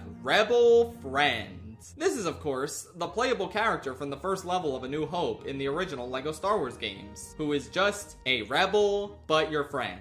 And he has a red vest. I feel like this character only exists because once Leia leaves the level, the developers didn't want Player 2 to be forced to play as one of the droids, so they gave Captain Antilles a trusted partner in the form of Rebel Friend. You know what? I can't even argue with him being this high. It's Rebel Friend, dude. He's basically the most famous OC from the 2 LEGO Star Wars games. I've adored him since I was a kid, and you probably have too if you played these games. And now for another famous character from LEGO Star Wars The Complete Saga, this technically counts. With 254 votes in 77th place, we have LEGO Indiana Jones. Not even regular Indiana Jones, specifically LEGO Indiana Jones, who makes a surprise cameo playable appearance in The Complete Saga as a way of promoting his, at the time, upcoming LEGO game. I mean, this is just beyond awesome, right? It's so fun shooting stormtroopers or battle droids as fucking Indiana Jones. The fact that his slap animation is him using a whip on you, oh my god. Patrick and I used to make up stories with the LEGO Star Wars characters, just like you would from playing with actual LEGO toys, except we would go into various levels and tell a story with the characters we were using in free play. And you better believe some of those were Indiana Jones adventures, dude. There really was nothing cooler. And it's awesome to have Han Solo, in turn, cameo in the LEGO Indiana Jones game a year later. Peak cinema. Okay, maybe those two weren't that stupid to be up this high. I mean, they are indeed beloved characters from a very iconic childhood video game for a lot of people. These next two characters, who are in a tie for 75th place, I don't know about them, guys. With 255 votes apiece, ranking higher than Jyn Erso, Sabine, Hera, Krennic, Saw Gerrera, and the entire Bad Batch, we have Peter Griffin, who played Han Solo in the Star Wars Family Guy special, and the stormtrooper who bumped his head on the door in A New Hope. You guys have no idea how many fucking stray votes I found for the head bump stormtrooper. Like, it took over a month to track them all down because people kept typing different shit to express the fact that they wanted to vote for him. I didn't think this would make the top 100. I knew there'd be plenty of people who voted for him, but this is a little crazy for me. I mean, it's just so fun to take a goofy little mistake that made it into the final cut of the film and just roll with it. Like, in the special edition, George Lucas actually added a bonk sound effect when he hit his head on the door, really playing up the gag a bit. That's so funny to me. It just further immortalizes this goofy-ass trooper's mistake. And it's fun to see how much Lucas and the fan base still enjoy him to this day. And then there's Peter Griffin. This is so frickin' sweet. I don't know. What do you want me to say about Peter Griffin? He makes a fun Han Solo. I really like the part where he has to save the couch from the trash compactor room. That honestly might be one of the funniest scenes in all of Family Guy, and it doesn't even have any jokes in it, really. Oh, and remember that time in a regular Family Guy episode where he got a medal for doing something heroic or something? And they did a whole parody of the Star Wars medal scene with Chewie and 3PO and R2 showing up? Holy crap, that was funnier than the time I heard the Donkey Kong Wii remote sounds.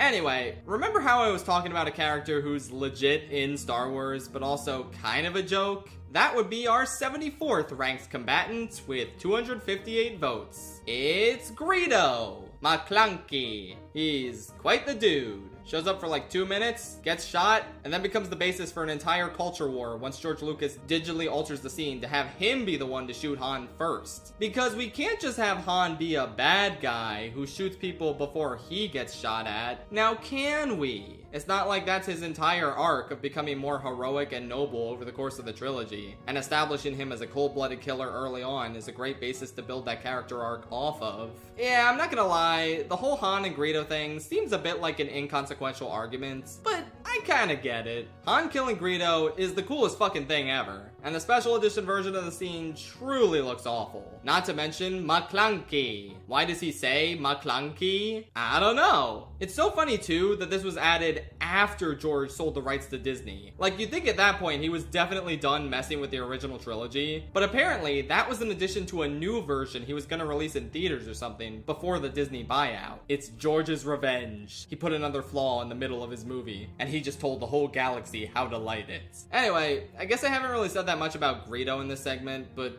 what is there to say, my dude? He's one of the biggest losers in all of Star Wars, TBH. Also, I don't know if this pisses anyone else off, but I really don't like that one Clone Wars episode he's in that establishes that he can speak English, but then he speaks Huttese in A New Hope while Han speaks English. That doesn't make any sense. They should have just not had him in Clone Wars. I don't know. Also, did you know he was in a deleted scene in Phantom Menace where he was a child who got beat up by Anakin? That's hilarious. Anyway, moving on to the potentially 6th joke character in a line. Okay, this is the one. I've been putting off talking about all his little buddies whenever they came up, but now we're doing this. In 73rd place, with 267 votes, we have the world-famous Star Wars character, Gaper Bingzoid. Who is Gaper Bingzoid, you might be wondering? I certainly didn't know before doing this. Well, you see, Gaper Bingzoid is a made-up Star Wars character by the TikToker and YouTuber Jay Cody. There is extensive lore about him and all of his random friends, including Jinky Minus, Peter Igloo, Bondo Reams, and more. Also, according to Gaper Bingzoid's page on the J. Cody wiki, he is portrayed by Jim Carrey, which I guess means I have to talk about him in the ranking. Anyway, if it sounds like these characters have been pissing me off, that couldn't be further from the truth. Every single time I got a vote for Gaper Bingzoid and friends, I just couldn't stop cackling with delight. These characters are just so wonderful, and it's incredible how popular they are. Anyway, I reached out to J. Cody on 2 different platforms to see if he wanted to cameo here and talk about Gaper Bingzoid, but he never responded. Oh well. And next up, with 270 votes in 72nd place, is another character I'm not super familiar with, but man, do a lot of people adore her. It's Kreia from Knights of the Old Republic 2. People have called her incredibly interesting due to her unique views on the Force, calling her incredibly profound and one of the best written characters in all of Star Wars. I obviously can't get into that too deeply, but she becomes a character with an incredibly unique perspective, unlike anything else expressed by any other Star Wars character. I'd love to talk about her more, but it really feels like I'd be doing a disservice to the character as someone who didn't experience her fascinating writing firsthand. Clearly, I gotta play this game at some point. And in 71st place with 277 votes, we're back to a silly, jokey joke Lego character. It is the iconic and beloved Jedi Bob. It's a random Lego Jedi minifigure that they named Bob for some reason. He didn't appear in any of the games, but he's nonetheless very well known and respected within the Lego Star Wars community. He even recently appeared in the Lego Star Wars special Rebuild the Galaxy, which I think is what established his full name as Barbarian Afol. Okay, that sounds a little more Star Wars-y than just Bob. His last name, Afol, is actually an acronym which means Adult Fans of Lego. Which, yeah, you'd have to be one of those if you remember Bob in his heyday during the 2000s. What a cool dude. The Jedi Order just isn't the same without him. Now we've got a silly little tie for 69th place. I want to do them one at a time since I really want to build up to the second one. First up, with 284 votes, we have HK47. Once again, as someone with very limited knowledge of Knights of the Old Republic, I had to dip into the reasons people gave when they voted for him in order to figure out what exactly to discuss here. Basically, he's a companion character of yours who is a funny murder robot. That's what I gathered. He's sarcastic, he's dark, he calls people meatbags, and he even shows up again in the sequel. Generally, people like it when droids in this series are funny, murderous, or both. And HK47 ticks all the boxes, it seems. Man, I gotta play these games, dude. And now for another 284 vote character who's barely a Star Wars character. Like, he appears in some non-canon sources, but for the most part, yeah, he doesn't really belong this high up in the poll. And yet, you could argue that he absolutely does. Maybe more so than any character in the top 100 who didn't originate in Star Wars. I am, of course, talking about the one and only Indiana Jones. See, Lego Indiana Jones belongs here because he was in Lego Star Wars. Regular Indiana Jones? I mean, he appears in a wacky-ass video game called Star Wars Yoda Stories. He was in a non-canon crossover comic or two with Star Wars. And there's obviously been all the Lego stuff, but that's covered under Lego Indiana Jones. For the most part, he doesn't overlap with Star Wars too much. But nonetheless, everyone kind of knows that the Star Wars and Indiana Jones franchises are two sides of the same coin.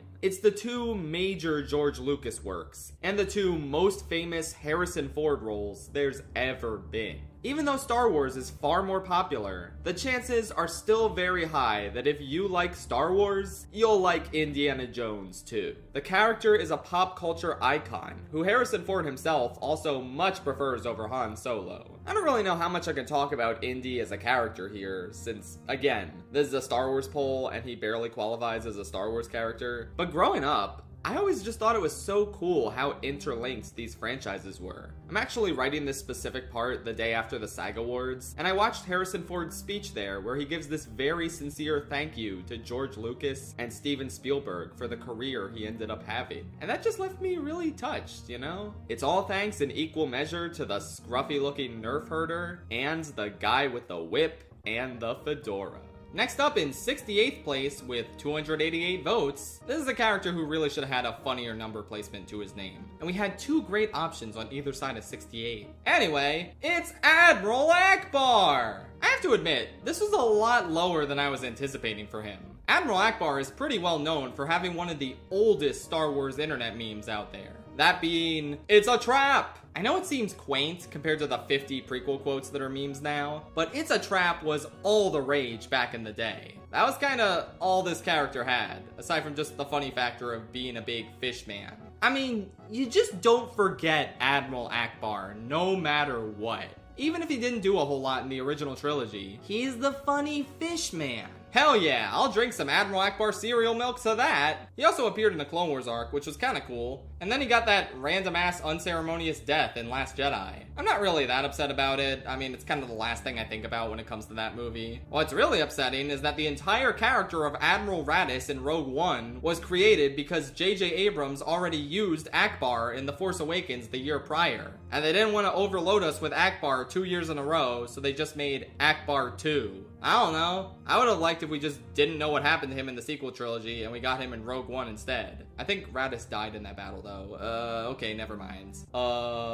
It's a trap! That's all, folks. And in the placement of 68-1 with 293 votes, we have Commander Cody. I always liked how Palpatine referred to him by name when he didn't do that for any other clone he gave Order 66 to. Like, what? Are he and Cody buddies? Did he intend to do that for all of them, but then he just got tired of it after a while, so he just said, execute Order 66 and nothing else? Ah, well, it doesn't matter. Cody is pretty notable for being the only named clone commander from the prequels, as far as I can remember. He's Obi-Wan's most trusted trooper, and it's a pretty sad moment to see him turn on his general in an instant due to Order 66. He obviously appears a little bit more in Clone Wars, but I don't know. I never thought he was that special or focused on compared to Rex. Honestly, I think the best characterization Cody ever had came in the Bad Batch, of all things. I really like that one episode where we see him again having to live with the consequences of Order 66, and second-guessing himself over it. Overall, I don't think he's that special compared to some other clones, but he is a very well-known, and apparently very well-liked one. I mean, he's your player 2 in the General Grievous level in LEGO Star Wars. That's worth something. Jess also told me that she liked his characterization in Grievous and Sid. Thanks. Okay, this is a pretty perfect number for this guy.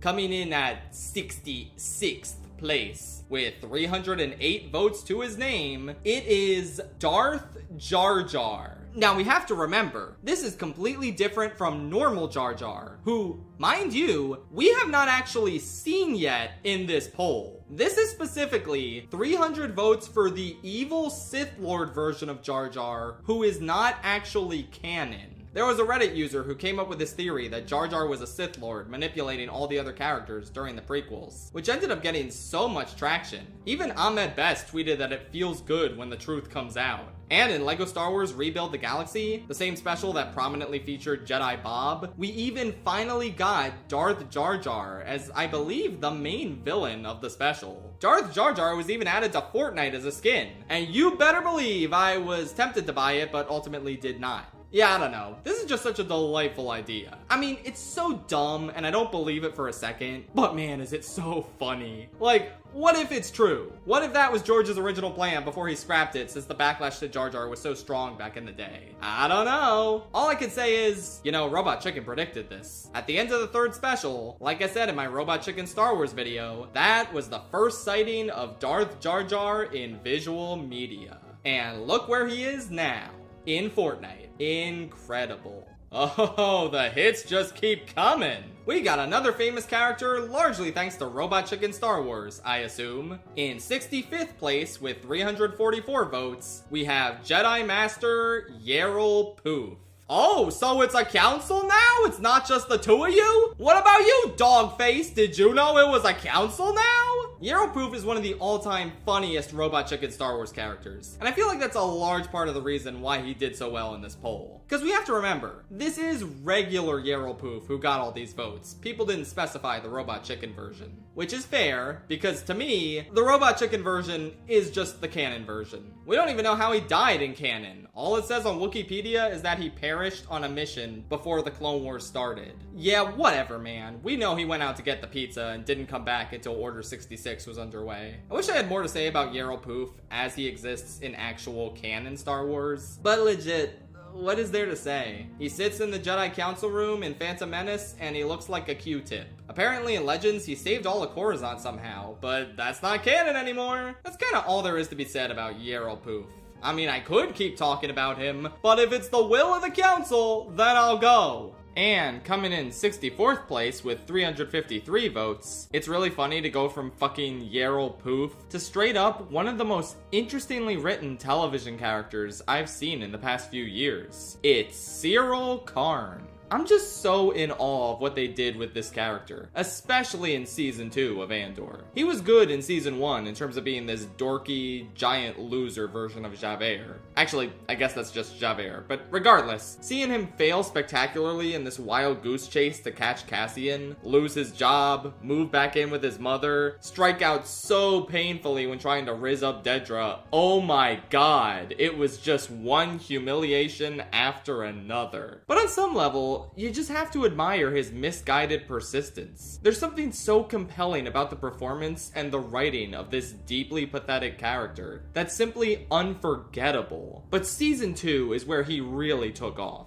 It was just unbelievable for them to dangle a potential redemption arc before our eyes, to make it seem like he was so regretful that he spied on the Gormans and helps the Empire oppress and ultimately massacre them. It even seemed like he had something going romantically with that one Gorman woman. But ultimately, his unwavering and unquestioning loyalty to Dedra made him play a hand in committing one of the biggest atrocities the Empire had ever done to that point. And just when you think that this is the breaking point where he finally snaps out of it and fights back against the Empire, he sees Cassian and it's all fucking over. And Cassian doesn't even remember him. That's insane. It's one of the greatest character moments Star Wars has ever had. Bar none. Jess actually had a very insightful analysis of Cassian's line, "Who are you?" Because not only is it pathetic on Syril's part that Cassian moved on from him, but in that moment, Syril answered the question.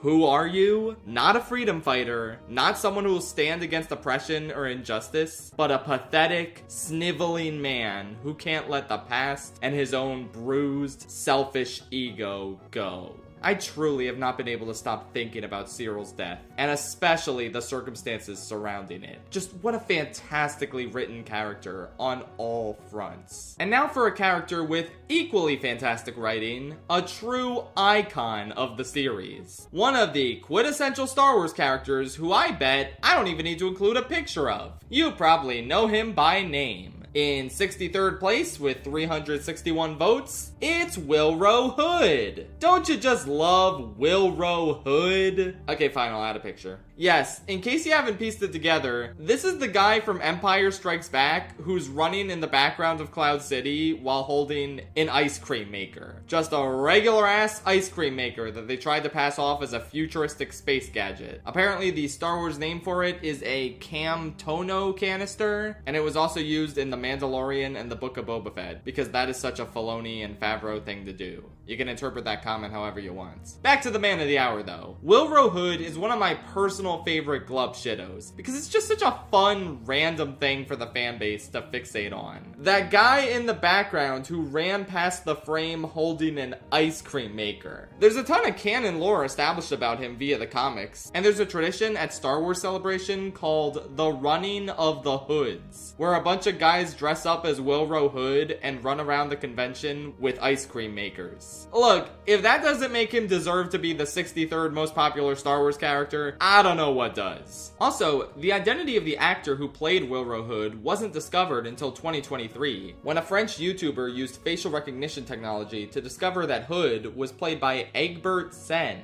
an actor who passed away in 2019. Apparently, Egbert and his daughters had no idea how popular the character was, but it's really remarkable to look back on his legacy as that guy with the ice cream machine. Beautiful. Alright, now we've got a tie between two moderately recent additions to the franchise. I mean, one of them is a decade old, if you consider that recent. Tied for 61st place with 374 votes apiece, we have Poe Dameron and Clea Markey. Poe is one of those characters who had a lot of potential to go down as one of the famous new faces of the saga, but I just feel like he wasn't given interesting enough things to do in any of the sequels. Last Jedi was probably the closest. He had a solid enough arc where he became a bona fide leader for the Resistance, but I don't really think Rise of Skywalker capitalized on that very well. Plus, he feels like an afterthought in Force Awakens. I mean, it literally was an afterthought to bring him back since he was supposed to die in the first 30 minutes. I'm glad he stuck around, especially since Oscar Isaac is very charismatic in the role, and I like the rapport he has with Finn a lot. But again, they kinda dropped the ball with that. I think one of the biggest mistakes the sequel trilogy made was not putting Poe on the mission to Canto Bight with Finn.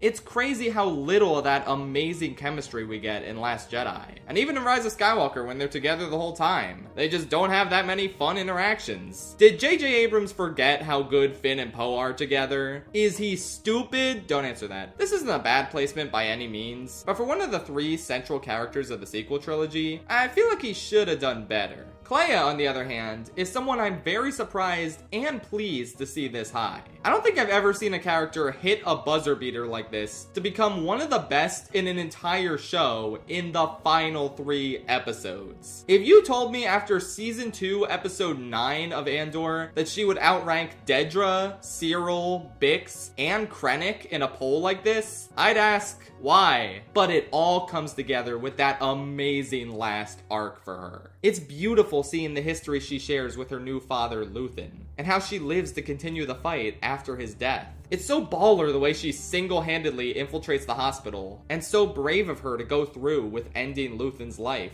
as he would have wanted. I was really worried she wasn't gonna do it, but she did. And hearing Cassian have to convince her that she deserves to live on and come with them to Yavin, I think it makes for a really nice bookend for the series, since he started it out searching for his sister, who he never found and saved. So to have Clea, who came from very similar circumstances, be the final person he has to rescue in the show, it's a stroke of genius. And you know any other Star Wars show would have established that she literally was Cassian's sister, because that's how this goofy-ass series works. Again, it's like poetry, sort of, they rhyme. But no, the show made the rational approach of just making her a great parallel for the sister Cassian could never save. And I think that's beautiful. Back to Clea herself, though. Her capability, the way she takes control of the situation with Lonnie when she has to remove the bug, the fact that her character was always there from the start in a minor capacity, before the creative team realized her actress was good enough to get even more focus. It all just makes for an absolutely wonderful addition to a show already chock full of a ton of wonderful characters. And coming in 60th place with 386 votes, we have Ezra Bridger. I have admittedly never really been a fan of him. Out of the main cast of Rebels, he's the only one who got on my nerves a little bit and contributed to the more kiddie atmosphere the show had compared to Clone Wars. But that's just my perspective. I can't deny how beloved he is to a large portion of the fan base. He exhibits solid growth over the course of the show, going from a goofy little thief kid to a true hero of the rebellion. I think his roles as a pupil of both Kanan and Maul are pretty interesting, and I like seeing him resist Palpatine's temptation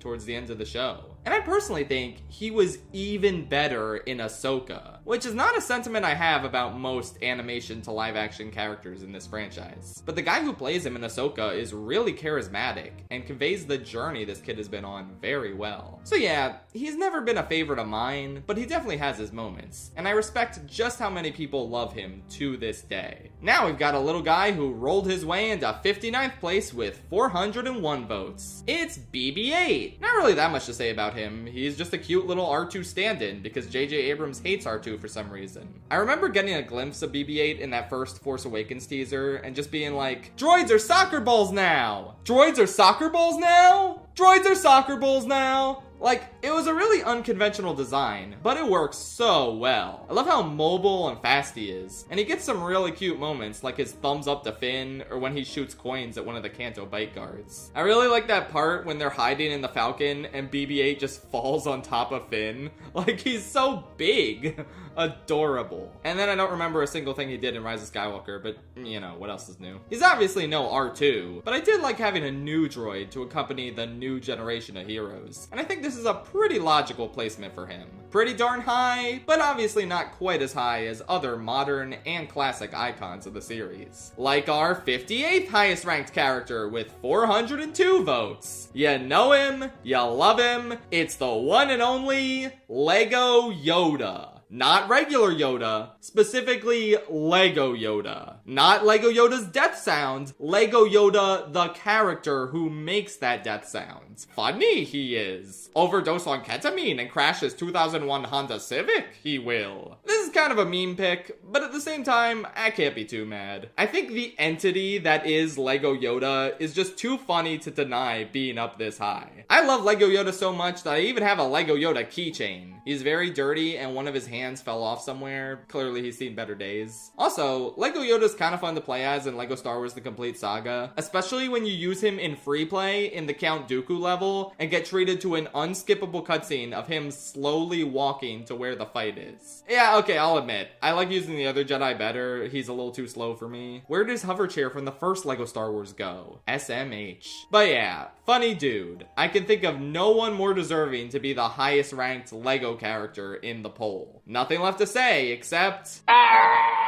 Oh, but the fun isn't over yet. The next character is a normal one from a mainline movie. You all definitely know and love him. With 407 votes in 57th place, we have Elon Sleaze Bagano, the guy who said, "You want to buy some death sticks?" to Obi-Wan, who then mind-tricked him into going home and rethinking his life. Arguably, this is the best scene in Attack of the Clones. Even if you think the movie's terrible, I think everyone agrees this is a pretty funny scene. I mean, the delivery is just so good. The way he's like, I don't want to sell you death sticks. Good comedic timing, too. And the fact that this guy's name is Elon Sleaze Bagano. I mean, that's a done deal. This placement above Ezra Bridger and Poe Dameron is deserved if you ask me. Apparently, Elon Sleaze Bagano is just an in-universe nickname, though, and his real name is Elon Cel Sabagno. No one's calling him that, let's be real. If you call him by his real name, I want you to go home and rethink your life. Coming in 56th place. I can't say like 56th. Coming in 56th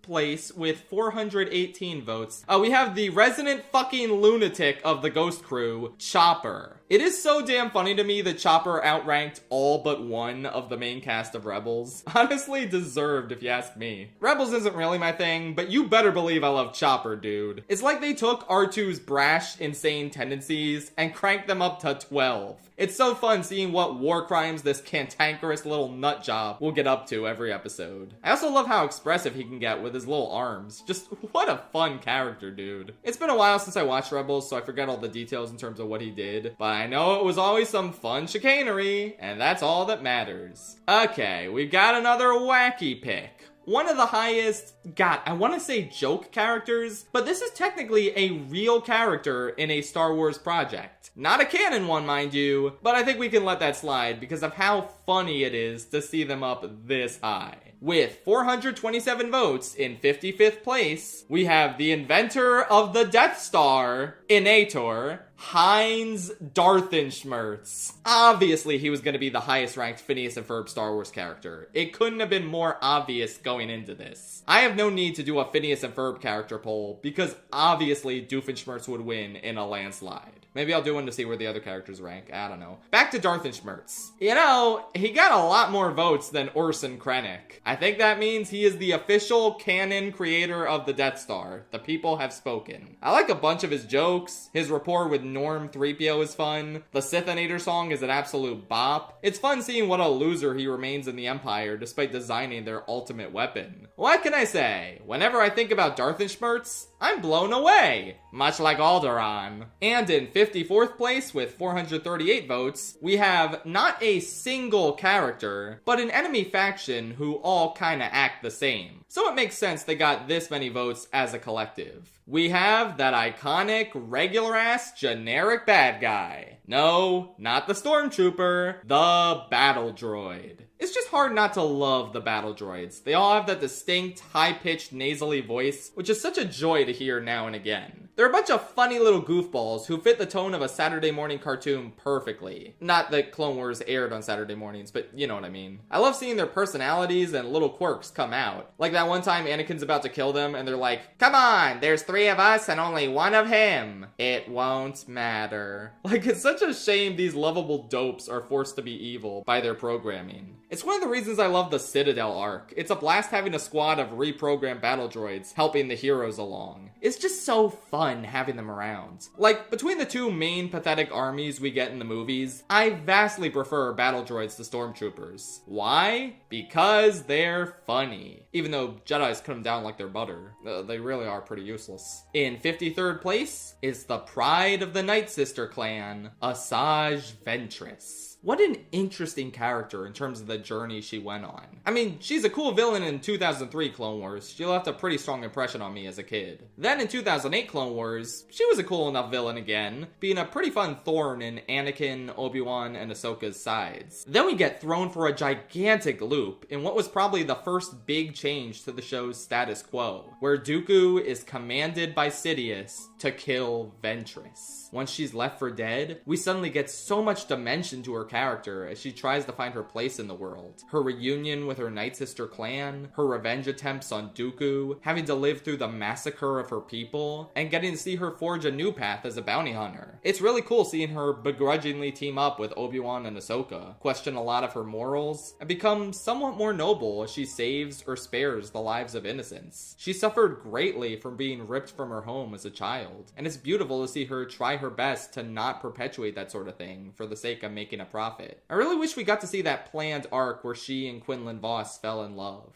I guess I could read the book about it, but who wants to read? Anyway, it's pretty awesome how she went from a decently cool villain to one of the show's most tragic and interesting characters. Moving right along to 52nd place with 518 votes, it's the clone template himself, Jango Fett. I was a little surprised he didn't do better, but my friend said something that made this placement make a lot more sense. What has Jango Fett done recently? Like, yeah, I guess Star Wars stories don't really take place between Phantom Menace and Attack of the Clones. We haven't gotten a lot of Jango in Disney Star Wars. The focus has been much more on his millions of clones, as well as Boba. As a kid, I always thought Jango was cooler than his son, though. I mean, his armor is a cooler color, he has a flamethrower, he kicks Obi-Wan's butt. Sure, he acts kinda dumb in the Geonosian arena, like, why didn't he stay flying? Why did he dive for Mace Windu's lightsaber and fall on his face? At least his death is really cool. And the idea of being a bounty hunter so capable and skilled that they made 1,000,000 clones of you for an army, that's so damn awesome. He's a very mysterious and intriguing character. And I did play a little of that Star Wars bounty hunter game about him as a kid. Fun stuff. Again, he hasn't done much in a long time, but his legacy in the saga is considerable, and I really dig him. And coming in 51st place with 536 votes, was it the Noiza? It's Watto. Watto is just such a funny character to me. Like, I just see him and I start cracking up. I don't know what it is. I just love his pretty neat design and the sound of his voice. Annie! He's a character with a lot of personality and a pretty impressive feat by the CGI artists tasked with bringing him to life.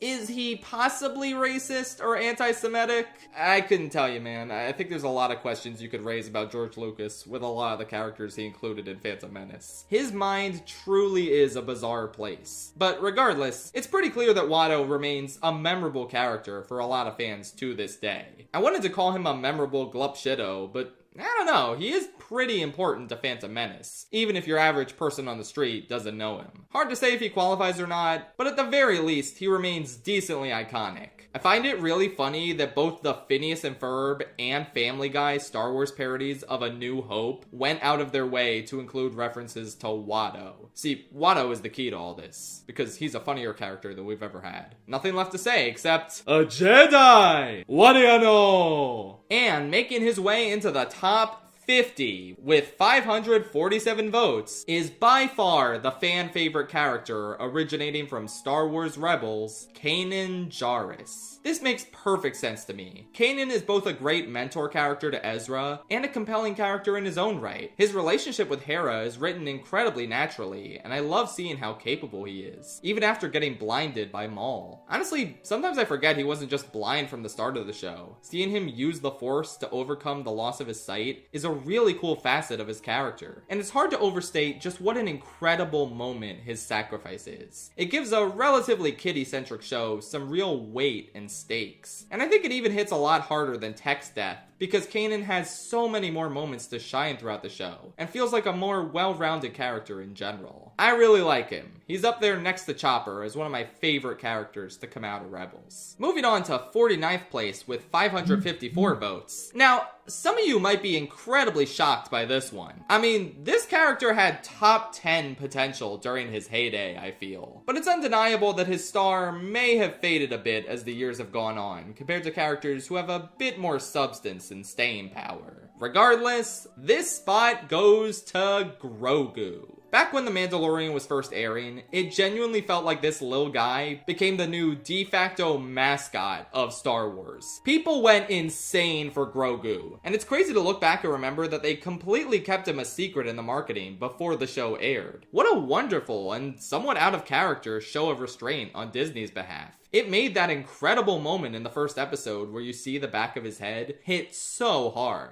Obviously, I love the cute Grogu moments as much as anyone else. It's beautiful seeing this magnificent little puppet serve as a surrogate son for Din Djarin. I was fully on board with him right through to the end of season 2, where it seemed like the mission with Grogu had been accomplished. And then Disney just couldn't help themselves, and they reset the status quo in the Boba Fett spin-off show. So now Grogu's back, and I think we're all just kinda sick of him. Don't get me wrong, I'm sure he still has appeal to Facebook moms and little babies, but it's kinda undeniable that he isn't as huge of a draw as he used to be. They haven't really pushed the character forward, largely because doing so might make him less marketable. Yippee! I guess we'll see if he's still a big enough draw for the movie where he's featured in the title to do big box office numbers. Overall, it might be a little shell-shocking to see him just barely cracking the top 50, but I don't know. This makes more sense to me the more I think about it. What is crazy though is that he lost to another little guy who in theory is much less popular, but apparently not. In 48th place with 563 votes, hey!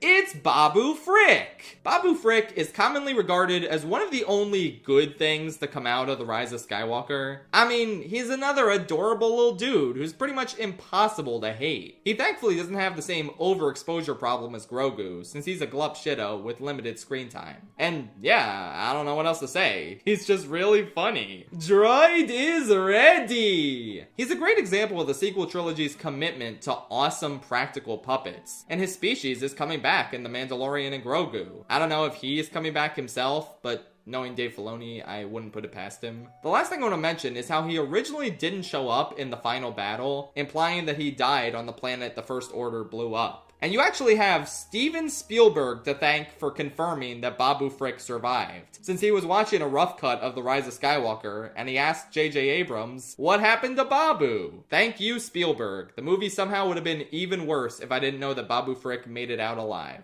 And in 47th place with 573 votes, let's keep the Glup Shitto train a-rollin'. This is a personal favorite one for me and a lot of other people. It is, of course, Dexter Jettster. I am legitimately fascinated with the existence of this guy. Why does Obi-Wan know a random 50s diner owner who happens to be the only person aware of the existence of Camino? Who the hell is this guy? I don't know, man, but I love this dude. I think it's actually kind of messed up that Clone Wars never expanded on him and maybe showed him going on an adventure with Obi-Wan or something. I really want to know more about this guy. I mean, apparently he was friends with Maz Kanata, according to Wikipedia. So they've clearly been using him in some Disney books and comics. He's great. Honestly, he has one of the more memorable scenes in Attack of the Clones, and I wish we could have seen him even more. Once again, all I can really say is, well, what do you know? Okay, Grogu was one thing, but here's a character I'm genuinely shocked to see slumming it up right next to Dexter Jetster and Babu Frick. In 46th place with 587 votes, we have Jabba the Hutt.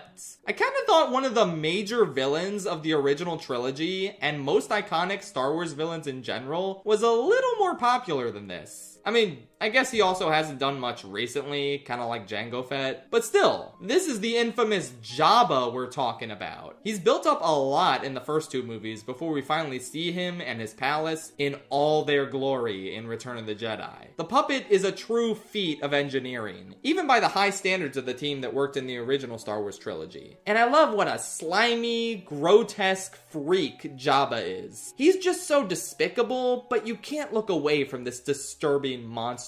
Also, it just occurred to me that some of you younger viewers might be confused by me saying he first shows up in Return of the Jedi. That weird CGI Jabba scene in A New Hope wasn't there in the original cut, damn it. I think it completely demystifies the character. And the scene is unnecessary since it's just repeating all the same information from the Greedo scene. I think it completely demystifies the character. And the scene is unnecessary since it's just repeating all the same information from the Greedo scene. Also, the CGI looks bad. I do like seeing him in Phantom Menace though, that was cute. I think his weirdest appearance, though, is the Clone Wars movie. I kind of just can't believe the first arc of that show revolved around rescuing Jabba the Hutt's son. And the ending, where they're all happily standing alongside him, is really weird considering he commits sex crimes. But yeah, overall, a fantastic villain. I love his laugh. I love when he knocks 3PO over when he's pissed. I love when his eyes get all big watching Luke on the hologram and he's like, oh. And I like that part when he's like, Unakiju Ma. That shit was the funniest thing in the world to me and Patrick when we were kids. We would quote it all the time, even though it's just a bunch of noises. That's the power of Jabba, baby. Next up, with 594 votes in 45th place, is the legendary apprentice himself, Galen Merrick, also known as Star Killer. Okay, here we go. I may not know any of the KOTOR characters, but I played The Force Unleashed growing up. I know all about this guy. Star Killer is an amazing protagonist who,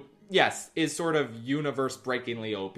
It's kind of crazy that dudes will call Rey a Mary Sue, but be totally cool with what this guy accomplishes. I mean, we know why that is, but regardless. Playing as the secret apprentice of Darth Vader and using your incredible lightning and lightsaber moves to mow down enemies feels awesome. And in terms of the story, I love witnessing his arc when he unlearns Vader's brainwashing and establishes himself as a hero and contributing founder to the rebellion. I love his relationships with Ram Koda and Proxy, and his connection with Juno Eclipse is pretty good, even if I feel like the romance is a little underdeveloped. Ah well. Obviously his story isn't canon, and that might be for the best because, yeah, his character maybe feels the slightest bit too fanficky and unrealistic, even by Star Wars standards. But it was a cool story to be a part of growing up. I'd highly recommend The Force Unleashed if you never played it before. I picked up its re-release a couple years back and still had a ton of fun with it. Great character. May he rest in peace. Also, I consider his clone from Force Unleashed 2 a separate character, and also I didn't play that game, so I didn't talk about it here. Now we've got 3 characters who were almost in a 3-way tie. 2 that actually go together, and 1 oddball that doesn't fit the theme. It took a while to see if any one of them were going to prevail, but eventually I tracked down 3 misspelled votes for one of them and 1 misspelled vote for another. That leaves the character who I couldn't find any extra votes for in 44th place with 624 votes. It is the one and only Hondo Naka. Easily one of the best OCs to come out of the Clone Wars. Whenever Hondo was involved in an episode, you knew you were in for some hilarious bits. A goofy, swashbuckling pirate who acts pretty silly, but has a very cunning streak. I absolutely love the way he switches back and forth between being an ally or an adversary to the Jedi, depending on what suits his best financial interests. He gets the jump on characters like Anakin, Ahsoka, Obi-Wan, Count Dooku, and Maul, largely since it's easy for them to underestimate a drunken pirate. And it's fun to see him pop up again in Rebels and have a bit more of a consistently heroic streak. I'm honestly shocked Filoni never brought him into any of the live action shows. Not saying I want that, but he just seems like an obvious character to do that for. But even though he hasn't shown up in live action, he has shown up in real life, since an animatronic of him is the face of the Millennium Falcon Smuggler's Run attraction at Star Wars Galaxy's Edge. That's really cool to see a character from Clone Wars make it all the way to being the headlining host of a Disney Parks attraction.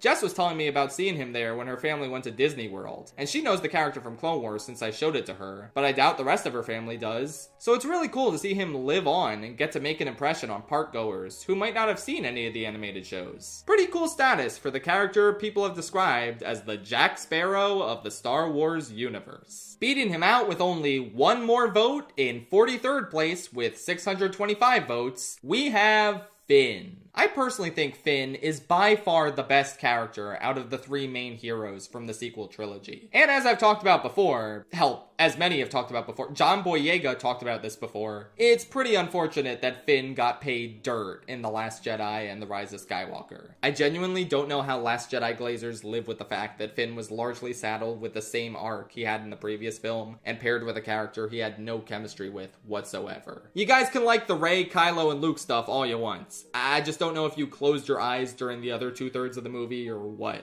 Finn finally being back with Rey and Poe in The Rise of Skywalker also somehow meant nothing. It was nice that he apparently inspired more stormtroopers to rise up against the First Order, but man, it would have been so much cooler to see him leading a stormtrooper rebellion. I think that was part of the original Colin Trevorrow script for Episode 9 that was scrapped. And I don't know, it would have been cool to see Finn do anything in the final installment of the trilogy. However, it really cannot be understated how he is the beating heart of The Force Awakens. He is so charismatic, he leaves such a great impression, he has amazing chemistry with Rey, Poe, and Han. He's a great character, even if his whole child soldier background isn't very well reflected in how he acts. I don't know, check out my video on The Force Awakens I put out last December. I go into all this in more detail. He may have been tragically and painfully ripped of his main character status as the movies went on, but man is he a great addition to Star Wars in general. I do want to mention that a huge amount of votes for him just read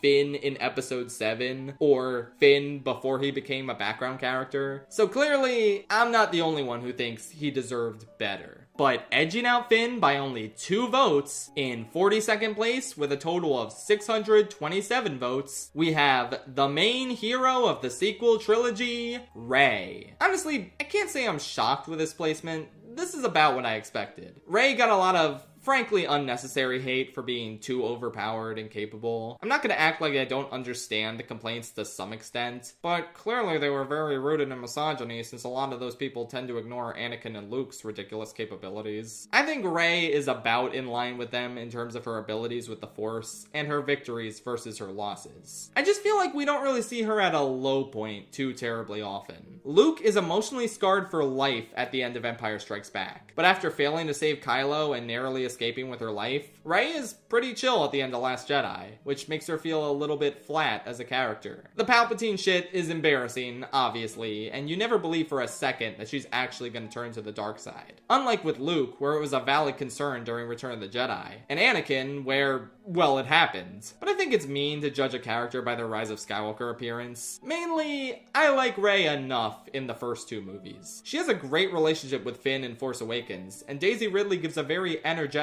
and likable performance. And I think her bond with Kylo goes to some very interesting places in The Last Jedi. I like her lighting that long dormant fire in Luke in that movie, and inspiring him to give his life in one final, glorious Hail Mary act for the rebellion. I like a lot of the simpler stuff with her, like when she's amazed at seeing so much green that she never knew was out there, or just getting to experience rain on Ahch-To for the first time. I think she's a very cool character who isn't one of my personal favorites in the saga, but she has a solid journey until it all crashed and burned since apparently she needed to be related to someone we already knew. I thought the her parents were nobody reveal was really inspired, since it makes the Force less about bloodline and further establishes that anyone can have it. Of course, her dad was a failed clone of Palpatine in reality, so, you know. Oh well. Shout out to Just Rey. The Rey Skywalker thing is kinda dumb. Leia didn't even use Skywalker as a surname, and Rey wasn't adopted by her or Luke. I don't really get why so many fans go along with the conclusion of J.J. Abrams' wacky-ass fanfic movie that we all universally hate. Oh well, sorry for getting a bit lost in the sauce there. Let's talk about a character who I genuinely cannot believe is more popular than Rey and Finn. Hell, it's probably even more appropriate to say, I can't believe he's more popular than Jabba. By quite a bit, too. In 41st place with 665 votes, we have Salacious B. Crumb. This is Jabba's pet monkey lizard / court jester who sits at his side, makes weird noises, and then he blows up on the sail barge. Dude, I don't know what the hell he's doing this high. He is a pretty beloved Mimi Glupshido, but I honestly didn't know he was more popular than, say, Dexter Jetster or Watto. The people have spoken, though. They love this weird little creature. He's such a well-designed puppet. Like, I could totally see him in a Jim Henson project like Dark Crystal or Labyrinth. His voice is hysterical, his laugh equally so. I love the part where he starts eating 3PO's eye. What a magnificent specimen he is. And now for the last character I basically have no knowledge about. I'm really lucky there weren't more of these in the top 100. In 40th place with 725 votes, we have the highest ranked character hailing from Knights of the Old Republic. This, of course, being Darth Revan. I said I had basically no knowledge about him, but I actually do know a pretty crazy twist with him that I don't feel qualified to spoil. But he has an incredible story to his name, and he's an important figure in one of the most popular Star Wars video games of all time. Most people voted for him because he is cool and they like his story. And yeah, I'm not really sure how much else I'm qualified to say about him. But his incredible popularity, making it into the top 40 and all, is a real testament to just how generational of a text KOTOR is for so many Star Wars fans. I guess all I can really say is that you should probably check these games out if you haven't already. That applies to me too. I played a little of KOTOR, but I definitely want to play more and see that twist in action. Cool character, you know how it is. And coming in 39th place with 735 votes is a character who I'm a little surprised didn't do better. But I guess he never was quite as popular as the main three from the original trilogy. It's Lando Calrissian. He's obviously a very iconic addition to Empire Strikes Back, playing with your expectations by having him betray the group, but then unbetray them and become an unexpected hero of the rebellion, much like Han. He serves a good story role, but he's also just a fun character to have around. I mean, Billy D. Williams' charisma as Lando is absolutely blinding. I love so many of his line deliveries, like, Han will have that shield down, we gotta give him more time. I like his scream when he gets grabbed by one of the Sarlacc's tentacles also. His history with Han and the Falcon herself is also pretty interesting. Like, I can't believe his dead droid lover ended up being the supercomputer on the ship, and yet Han still took it from him in that game of cards. Ah well, he got to pilot it again in Return of the Jedi, so all is forgiven. I should also mention that Lando was one of the better characters in Solo: A Star Wars Story. I know some people aren't as keen on Donald Glover doing a Billy D. Williams impression. It certainly isn't as unique and interesting as the performance Alden Ehrenreich is giving, but I think it is a very fun element of the film, and I like some other bits with him, like how they establish he owns a shit ton of capes. It was also nice to finally throw Billy D. Williams a bone and let him appear again in The Rise of Skywalker, since he was so disappointed he couldn't be in Force Awakens or Last Jedi. I really like how Williams is down to reprise his role as Lando whenever he's asked, even in a voiceover capacity like in Rebels or Robot Chicken. Sometimes I worry that Lando is all he has these days though. Like, you definitely don't see Mark Hamill or Harrison Ford clinging to Luke or Han as much. But that's okay. Nothing wrong with being passionate about the fact that you played one of the suavest, coolest dudes in the galaxy. Again, I thought Lando might have been a little bit more popular than this, but I suppose he's never been as iconic as not just the main heroes from the original trilogy, but also a lot of the antagonists. Even so, always great to see him every now and again. Why was he wearing Han's clothes at the end of Empire Strikes Back, though? Anyway, are you prepared for one of the most epic characters in all of Star Wars? I am genuinely not shocked at all that he did this well. He's been an icon since he was first introduced to the world and became a true legend in the Glupshido community. In 38th place with 765 votes, we have Mr. Live Slug Reaction himself, Claude. Okay, Overlando is pretty nasty work. Sometimes I worry about this fan base. Well, no, all the time I worry about it. But the rise of Claude is genuinely one of the funnier things to happen to Star Wars in the Disney era. I mean, it's Claude. What was he doing on the Falcon in that opening mission in Rise of Skywalker? He doesn't have any arms. Poe asks him, Claude, I hope you fixed that surge. And then we just see Claude staring at something on the Falcon that isn't fixed. Is he, like, fixing it with his mind? Can he use the Force? Hilarious. I think Claude should have just been on the mission with Rey, Finn, and Poe the entire movie. Can you imagine how peak that would have been? Hey, wait a minute. I just realized Claude did better in this poll than Rey, Finn, and Poe, the main characters of the sequel trilogy. He is the second most popular sequel trilogy character of all time, according to this poll. You know what? That's deserved. I can't even argue. I mean, it's Claude. Though, why did it cut to him frowning after the lesbians kiss at the end? What's that about, Claude? I think that was just him being in the wrong place at the wrong time. I don't believe Claude is actually homophobic. My good buddy Claude would never. I think Claude is actually a very inspiring character because he proves that even the worst Star Wars movie that nobody in history has ever liked can still churn out an absolutely wonderful, fan favorite background glup shitto. Kudos to Claude for being the best thing to come out of Rise of Skywalker by far. But the greatest glup shitto of today is nothing compared to one of the greatest of all time across the saga. In 37th place with 781 votes, we have Gonk Droid. Gonk.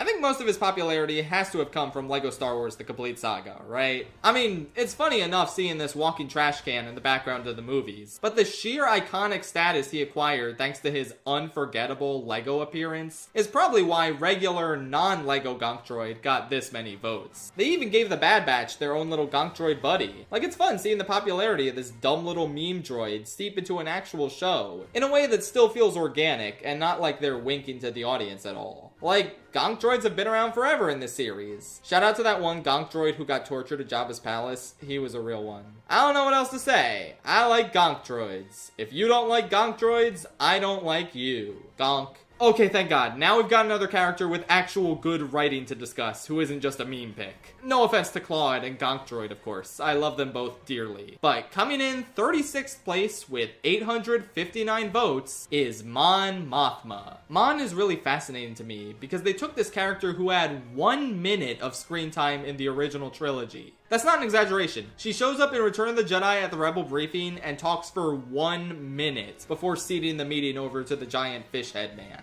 This character, who barely has a presence in the mainline films, has been fleshed out to such an incredible degree that she's become one of the most interesting and well-written heroes in all of Star Wars. I might even put her among my personal top 10 favorite Star Wars characters. And with all due respect to the many other expanded universe and current canon appearances she's had, it's mostly due to Andor. She is a fascinating depiction of a woman unafraid to stand by her ideals as the institution she dedicated her life to crumbles under the weight of fascism. Her continued resolve, even when she's the only person in the Senate doing the right thing, is remarkable. It makes for such an interesting angle for the show to explore in contrast to every other freedom fighter getting their hands dirty, since we get to witness the benefits and limits of her more privileged position. And this is all as we get to bear witness to her family drama, her unhappy marriage with Perrin, and the devastating breakdown of her relationship with Leda. She loses so much, but the fact that she remains so brave and determined to do the right thing as the world around her becomes more overwhelmingly bleak is truly inspiring. I love the speech she gives to Tay Kolma about learning from Palpatine in season 1.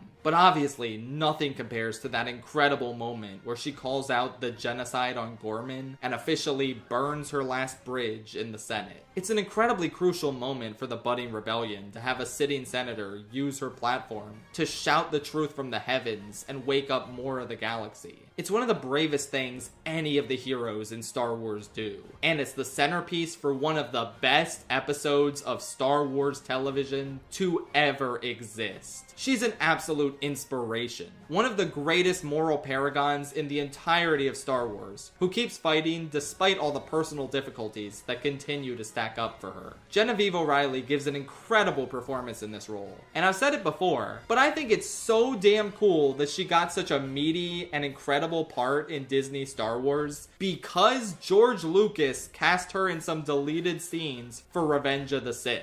She didn't appear in the final film, but that casting paid dividends for her over a decade later. It's crazy how much he struck gold by finding her. But shout out to the original actress from Return of the Jedi, Caroline Blackiston, who, by the way, is actually still alive. She's 93 years old. Good for her. She brought a lot of weight and dignity to such a minor character in that movie. You get this really profound sense of sorrow and regret from many Bothans died to bring us this information. I'm glad we get to explore so much more of her history in subsequent Star Wars projects. I absolutely love Mon. I think she's one of the most interesting and inspiring characters in all of Star Wars. I wish she could have ranked higher, but this isn't a bad showing at all. I mean, she did outrank Admiral Akbar by quite a bit. It's a trap! And coming in 35th place with 891 votes, we have an iconic Star Wars villain who was tragically ripped out of the canon, but so damn popular and beloved that he was added back in. It's Grand Admiral Thrawn. As a kid, I basically knew nothing about the expanded universe stories he was involved in, but I knew he was a huge deal and that other people revered him as one of the most cunning and ruthless Star Wars antagonists. A master strategist in every sense of the word. And despite his stories being relegated as non-canon, Filoni and his team figured it would be a real treat to make him a central antagonist in the latter seasons of Star Wars Rebels, more or less rewriting his history serving the Galactic Empire, but keeping the core of his brilliant, intimidating character intact. He was absolutely one of the highlights of Rebels for me. Lars Mikkelsen does such a great job voicing him. He's so quietly sinister, and it's awesome to see how smart and capable he is compared to most of the other antagonists in Rebels. I do think he's a little bit more boring in Ahsoka. Like, he's kind of just some guy there. Have I mentioned that I don't really like the Ahsoka show? But regardless, he remains one of the fan-favorite Star Wars villains to this day. Some people specified they were voting for Legends Thrawn in particular, but it wasn't nearly as many as the votes I got for 2003 Grievous, so I kind of just kept them all together. I think the core of Thrawn's character is intact between canon and Legends. At least, that's my guess. Like I said, I don't know much about him in Legends. But it still seems like his canon depiction is pretty popular, at least in Rebels. I wish I could say I'm excited to see more of him in live action, but I'm not. And in 34th place, with 922 votes, we have someone who I believe to be a quintessential Glup Shido. One of the coolest ones out there, who I personally have loved ever since I was a kid. Jedi Master Kit Fisto. I wonder if there are some people out there who will balk at me for referring to him as a Glup Shido, but like, search your feelings, you know it to be true. Regardless of his irrelevance in the movies and the pretty pitiful way he went out fighting Palpatine, even if he did last longer than the other two Jedi Mace brought, Kit Fisto has always been one of the coolest background members of the Jedi Council. His design is awesome, from his deep black eyes to his sick as hell tentacles. I like that one scene in Attack of the Clones when he force pushes battle droid C-3PO to the ground, and then he just grins, like he was so proud of himself for that. Oh man, he's so cool. He gets some awesome moments to shine in both the 2003 and 2008 Clone Wars shows. I just love the way they use him as the de facto underwater Jedi who can take the fight to the depths since he can breathe down there. It allows for some cool action sequences most other Jedi aren't able to pull off. Plus, as a kid, I always found the Lair of Grievous episode to be super cool. It's tragic Kit couldn't save his Padawan, but it's great to see just how capable he is in a battle against one of the most ruthless Separatist leaders. I don't really have too much more to say about Kit Fisto, other than just admiring how damn cool he is. He's so cool. Wish we could have seen even more of him in Clone Wars, because man, does his punk-ass death in the Palpatine fight leave a lot to be desired. Next up, in 33rd place with 946 votes, we have a character who wasn't really on my radar at all when trying to predict the most beloved Star Wars characters. I didn't see this guy's extreme popularity coming, but in retrospect, I'm not surprised one bit. It's one of the bravest, most heroic, and most tragic clone troopers out there, CT-5555,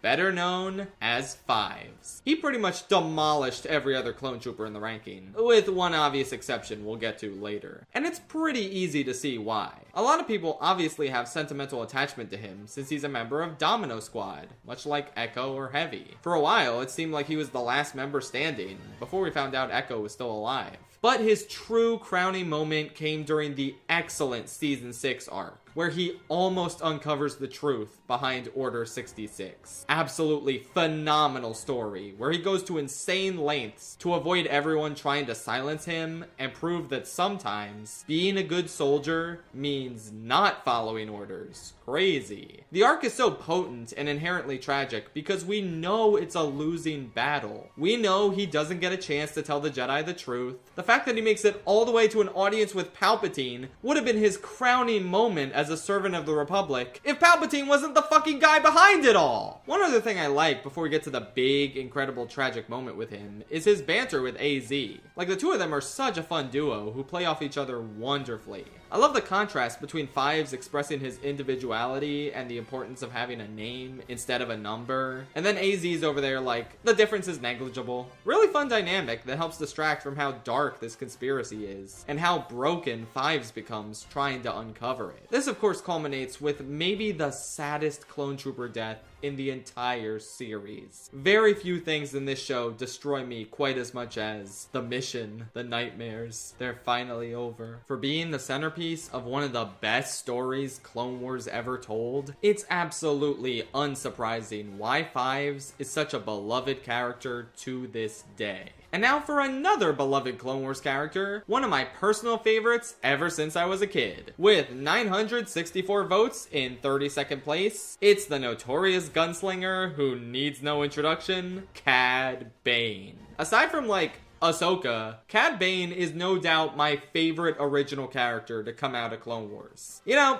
as the series went on, they got into a habit of ending the seasons off with an arc that included a legacy character cameo. Season 2's final arc brought back Boba Fett, Season 3's Chewbacca, and Season 4's obviously had Maul. Season 1, however, knew what they had with this brand new character. Out of nowhere, they brought this unfathomably cool new Duros bounty hunter, who along with his squad, holds a sizable chunk of the Senate hostage, outwits Anakin Skywalker, and manages to bring Chancellor Palpatine to his knees in a successful effort to free Zero the Hutt. And then once he gets away with Zero, he just tries to blow up the hostage senators anyway. Insane. And after coming out swinging with that fantastic ploy, his resume just continues to grow more and more as the series goes on. It's always a pleasure to see this cunning schemer at work. Be it stealing a hologram from the Jedi Temple, to orchestrating an almost successful kidnapping of Palpatine later on.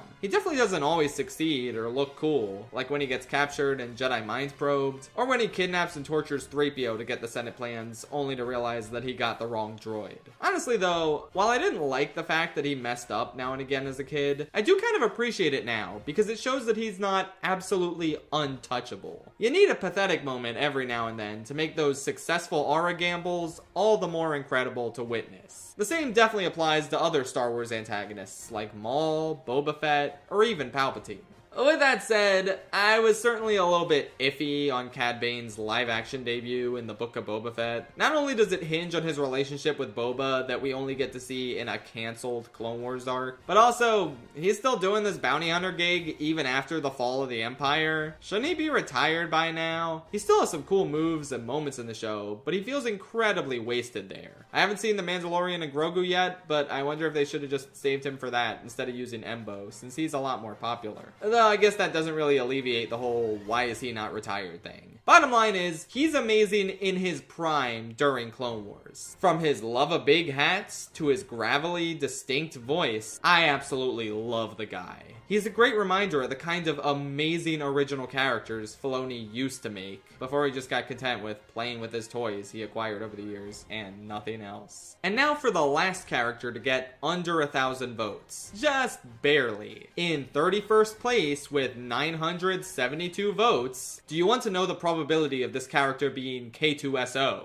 It's high. It's very high. Entirely unsurprising to me that K2SO outranked every other member of the Rogue One cast. With one obvious exception, but I'm pretty sure if he didn't have a whole show under his belt, he wouldn't have done as good as K2SO. This quirky asteroid was the breakout character of Rogue One. The one everyone came away from the movie loving, even if they didn't like the rest of it. He might just legit be one of the funniest Star Wars characters. I never get enough of his kooky ass one-liners. Congratulations, you are being rescued. Did you know that wasn't me? I find that answer vague and unconvincing. Alan Tudyk is so funny in this role. This was kind of the era where Disney Animation was putting him in all their movies, like their equivalent of what John Ratzenberger is to Pixar. So I feel like that was a lot of the reason why he was considered for this role, which, quite frankly, outmogs basically all of his Disney Animation roles, aside from maybe King Candy. Basically, he was in the right place at the right time to bring this lovable, goofy-ass droid to life. And they really make you wait for him to show up in Andor. But before he does, they absolutely play with your preconceived attachment to the type of droid he is, and show droids of the same model as him committing some absolute atrocities. Then when he finally shows up and gets reprogrammed, it's like they haven't missed a beat when writing him. He's so damn funny in those last 2 episodes of the show, and a great indication that we're finally bridging the gap between the more serious and adult Andor, and the more cheeky, Star Wars-y Rogue One, which then transitions into the Star Warsiest of all Star Wars products, Star Wars, the first movie. Overall, it's hard not to love K2SO. Honestly, sometimes I wish he got 9 movies and a bunch of spin-off material to his name instead of C-3PO. Not that I dislike 3PO at all, but like, God, K2SO is so much more fun to have around. Alright, we have officially reached the top 30, which includes all the characters who got over 1,000 votes. I really like how that worked out there. In 30th place with 1,076 votes, we have another beloved background member of the Jedi Council in the prequels, who got a lot more significance thanks to Clone Wars. It's Plo Koon. Fun fact, Dave Filoni is actually a huge fan of this character. He even dressed up as Plo Koon at the Revenge of the Sith premiere. And like, you can clearly tell that out of all the background Jedi who get new voices and personalities in Clone Wars, Plo Koon was the most significant one. I love the backstory of how he found Ahsoka and brought her to the temple. And he's such a wise and honorable Jedi Master with plenty of cool and memorable moments across the show. It's never too much either. Like, Filoni definitely uses Plo more than he does the other Glupshido Jedi, but you would never mistake Plo for being a main character of the series. It's just enough screen time and dimension for him to stick out without being overbearing. Right away, I think he makes a great impression on everyone with that "we're just clones, sir. We're meant to be expendable. Not to me" scene. It's a very nice defining moment for his character, and a lot of people still remember it to this day. Also, as a kid, I always found it funny in that first arc when they're going through the Balmorra run, and Plo is just like, "Balmorra run?" Like, bro sounded so scared, oh my god. It's great seeing him work with and mentor Ahsoka during the Boba Fett arc. He forms a nice contrast with Anakin when Ahsoka goes missing in that Chewbacca arc, since he cares about her, but doesn't let his attachments distract him. You can see this contrast later on when he has his doubts that Ahsoka's responsible for the temple bombing, but he ultimately doesn't go as far as Anakin does to uncover the truth and clear her name. He adhered to the Jedi Code right up until the end, but he always did come across as more compassionate and human, ironically enough, than a lot of the other Jedi Masters. Also, his design is really cool. I love the goggles and mask, and his ears kind of look like cinnamon buns. That's pretty rad. And coming in 29th place with 1,080 votes, we have a character who I knew would be pretty popular, but like, over 1,000 votes popular? Top 30 popular? I don't know about that, but then again, who am I to argue with good music? He's the guy who looks like a blue elephant, Max Rebo! He is, of course, a popular jizz whaler musician who leads the Max Rebo Band. He performs at Jabba's palace, and he looks like a blue elephant. I don't know, what do you want from me? I like the Robot Chicken sketches he's involved in. I think it's funny that he looks like a blue elephant. He is a glaring omission from LEGO Star Wars The Complete Saga. Like, he's exactly the kind of dumb bullshit character they should have gone for in the roster. And then I guess he showed up in the Book of Boba Fett or whatever. Apparently he didn't die there, even though the club blew up. Thank God. He lived to glup another shitto in a future Star Wars project. Apparently he shows up on a poster in like 20 episodes of Rebels and 3 episodes of Clone Wars. Not in person, mind you, but he's so popular that his posters are everywhere. That's awesome. I guess that's all I have to say about him. He looks like a blue elephant, and that's epic, and I love him. Okay, now for another real character. It was weird going into Glup Shitto mode again this late in the ranking. With 1,083 votes in 28th place, this party's over. It's Mace Windu. Here's a character who I think is way more popular based on his movie appearances than he is in the Clone Wars. I mean, just the coolness factor of Samuel L. Jackson with a purple lightsaber, which only he has because Samuel L. Jackson specifically asked George Lucas for one, and George was like, sure. How cool do you have to be to demand that Star Wars lore be rewritten in an instant just because you like purple and want a purple sword? God, Samuel L. Jackson is awesome. The dramatic rescue he leads in the Geonosian arena is sick as hell. And it's crazy how he basically beats Palpatine in a lightsaber duel. Though maybe Palpatine lost on purpose to let Anakin turn to the dark side. Honestly, I'm still really unclear on that. And as much as I like Revenge of the Sith, their lightsaber duel was not well choreographed at all. Okay, sorry, gotta focus. Mace's death is an incredibly dramatic turning point for the story. The first indication of the horror that is to come with Order 66. To see a master who basically equals Yoda in terms of relevance and status up to that point, cut down and flung out the window with lightning, unbelievable. They just killed Samuel L. Jackson for this. Who's gonna play Nick Fury in the Avengers movie? Anyway, I was never personally as big a fan of him in Clone Wars. I feel like he represents the more cold and emotionally closed off side of the Jedi. I know Boba Fett was committing atrocities trying to murder him, but I just feel like a true Jedi would have tried to show a little empathy and compassion to this kid instead of saying, "You're gonna have to forgive me." Don't even get me started on him telling the falsely accused Ahsoka, "This was actually your great trial," as a way of justifying how the council treated her. Or the infamous citizen line in the last arc of the show. They gave a lot of the coldness and arrogance that defines the council's decisions in their final years of operation to him. Not to say a lot of the things that informed said coldness weren't accurate. Like, yeah, Boba did try to kill him. Anakin was out of line complaining about not being a master. And ultimately, yeah, I kind of admire Mace's reasoning that Palpatine was too dangerous to be left alive. Even if assassinating the Supreme Chancellor without showing any proof he was a Sith Lord would kinda doom Mace's reputation. Ultimately, he's a complicated character who can come off as pretty dickish a lot of the time. But it's understandable where he comes from, and it's not like the rest of the council isn't largely on his same wavelength. They can all kind of be dicks. He's just saying what they're all thinking a lot of the time. Oh, but shout out to the single most epic Mace Windu moment of all time, that lightsaberless fight he has with all the droids in 2003 Clone Wars. Holy shit, how do you pull something like that off? I don't know if I've ever seen a cooler implementation of the Force in a battle before. Man, that show had the sauce. Okay, that went on for a little while. Hopefully the next character doesn't have as much to talk about. Ah, shit, they do. In 27th place, with 1,139 votes, we have by far the most popular character to come out of the sequel trilogy. The only one that cracked 1,000 votes. I don't think this is surprising one bit, but it is Kylo Ren.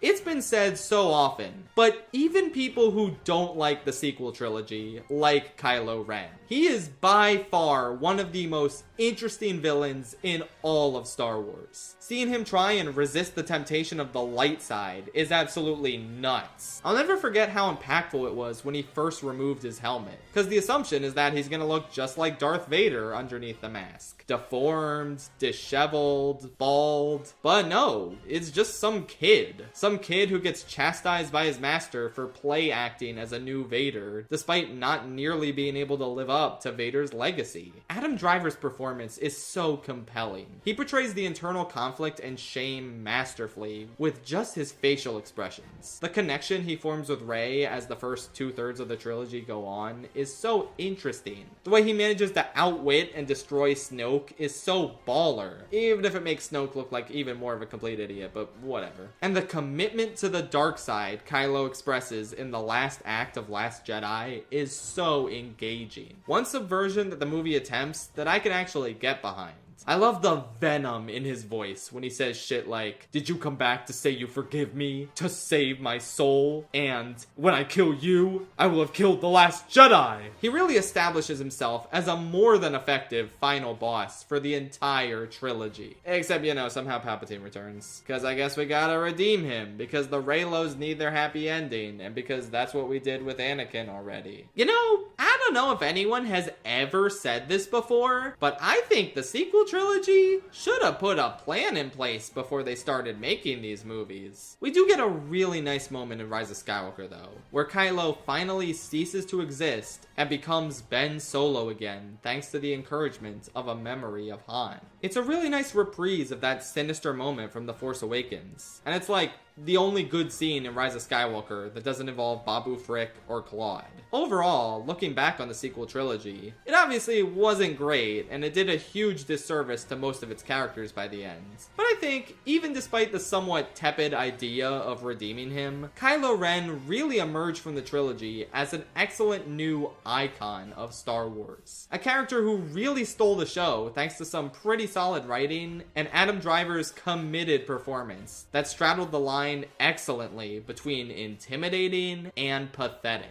I love when a villain can be both. Again, he follows in the footsteps of characters like Maul or Palpatine in that regard. It makes his sinister successes all the more compelling and dramatically potent. And God, I would have loved to see that Hunt for Ben Solo movie Adam Driver and Steven Soderbergh were cooking up. Thanks for nothing, Disney. Anyway, moving on to 26th place with 1,183 votes, we have the Maverick Jedi Master who set the prophecy of the Chosen One into motion, Qui-Gon Jinn. I'm really not the biggest Phantom Menace head, but there's a certain authenticity and groundedness Liam Neeson brings to this character that really anchors the movie. Which is good, because Obi-Wan has nothing to do until the end. It's kind of an odd choice considering how crucial he is in the following two films. But regardless, Qui-Gon is a pretty intriguing character to follow. Someone who expresses an open disdain for the way the Council operates. Perhaps a byproduct of his tutelage under Count Dooku. His unwavering commitment to Anakin being trained due to his belief that Anakin is indeed the Chosen One is very admirable. Even Bro's own apprentice is telling him, "Master, just give up and listen to the Council," but he remains steadfast in his unique beliefs. It really is such a shame we never saw too much of him after Phantom Menace, since, he dies. But his death is crucial since Anakin's tutelage under the more rigid and by-the-book Obi-Wan ended up failing him.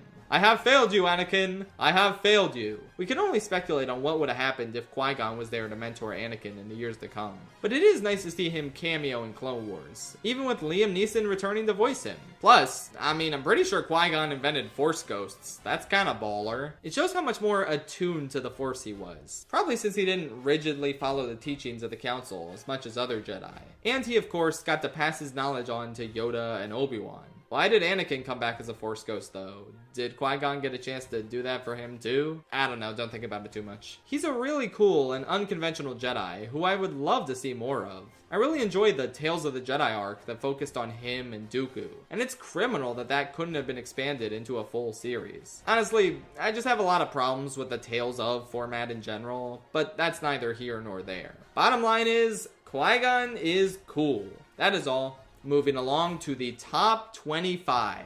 With 1,236 votes in 25th place, we have the most popular character to originate from the Jedi Fallen Order duology. You want to take a wild guess who that is? Yeah, it's Cal Kestis. I have to admit, I didn't know these games had that large of a fan base. That's not me saying they're unpopular. Obviously, I know they sold very well, and I see some discussion about Cal online. Just not enough to make me think that he's one of the 25 most popular characters in the series. But yeah, I can totally get behind this placement. Again, my knowledge is limited since I haven't played the second game, and I played the first one many years ago. But I think the main appeal of Cal is, first and foremost, his sick-ass poncho collection. Second, it would probably be the fact that you get a chance to live through the experience of a Jedi on the run after Order 66. Hell, you live through Order 66 itself. That flashback sequence in the game is crazy and really gets you especially attached to him as a character. It's one thing to witness how traumatic it is for the surviving Jedi in the third person, but getting to play through it is a whole nother beast. And in the present, he's very endearing, and I like his relationships with the rest of the Mantis crew. I did a little more digging into what he's up to in the second game, and it seems like people especially love the progression of his relationship with Merrin, as well as the pull to the dark side he feels now and again. Always a compelling conflict for a hero in this series, especially one people spend such an extended amount of time with over the course of both of these games. I'd love to learn more and go into more detail here, but man, I probably just need to play the rest of the game. It seems like a really cool journey for him. I can get behind the hype. Speaking of which, oh baby, you really thought we were out of the Glup Shitto woods? You ain't seen nothing yet, folks. In 24th place with 1,259 votes, we have the one and only Ben Quadaneros. Look upon him, ye mighty, and despair. He's a little bean guy who didn't even make it off the starting line in the Mos Espa pod race. How do you even manage that? Pathetic. But man, is he funny. Why does he look like that? What's wrong with your face? He only ever shows up in Phantom Menace with like 1 minute of screen time. But we do see him on a pod racing poster in Anakin's room in Clone Wars. That's cool. I think a lot of his appeal also probably comes from J. Cody fans, since he's very intertwined with the lore, and he interacts with Gaper Bingzoid, Janky Minus, and Peter Igloo quite often. He's also coming back in the new pod racing game, so that's pretty sick. I don't really know what else to say here. It's Ben Quadaneros, the absolute icon.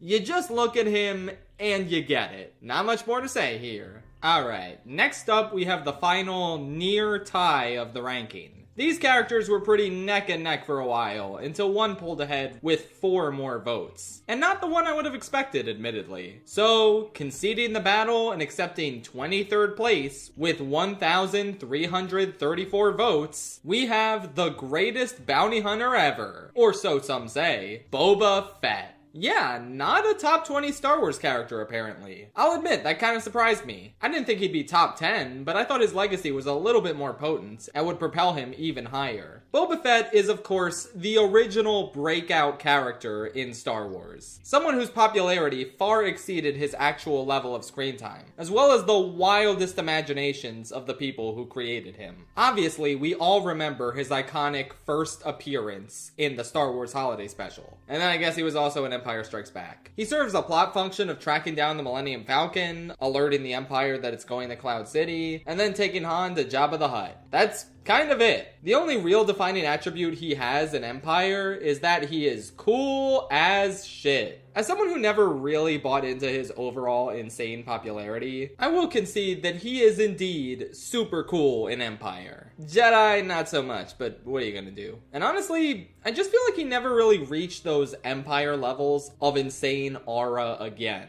Showing him as a little kid was a pretty pointless addition to Attack of the Clones, though I did actually like witnessing how misguided he was in Clone Wars, as Aurra Sing steered him down darker and darker paths he wasn't quite ready for. I think the canceled arc with him and Cad Bane looks pretty cool. It really seemed like it was gonna bridge the gap between Kid Boba and ruthless bounty hunter Boba, but we never got it. That of course didn't stop them from pretending we saw that arc when they brought Cad Bane back as Boba's nemesis in his ill-fated TV show. Yeah, I should probably mention that a lot of people voted for Boba before they ruined him in the book of Boba Fett. I'm gonna be blunt, I cannot imagine liking his characterization in that show. It's such a far cry from everything that came before, and I don't think the scenes with the Tuskens were enough to make his complete personality shift justified. He was kinda cool when he showed up in The Mandalorian, but man, he just doesn't do anything cool in his own show. It's like it was made by the director of The Adventures of Shark Boy and Lava Girl or something. Oh wait. Boba has had a very rocky history in Star Wars. Starting from that fateful moment a blind man accidentally bumps into him and launches him into the big vagina in the desert, and continuing as he gets more and more embarrassing scenes as the films go on.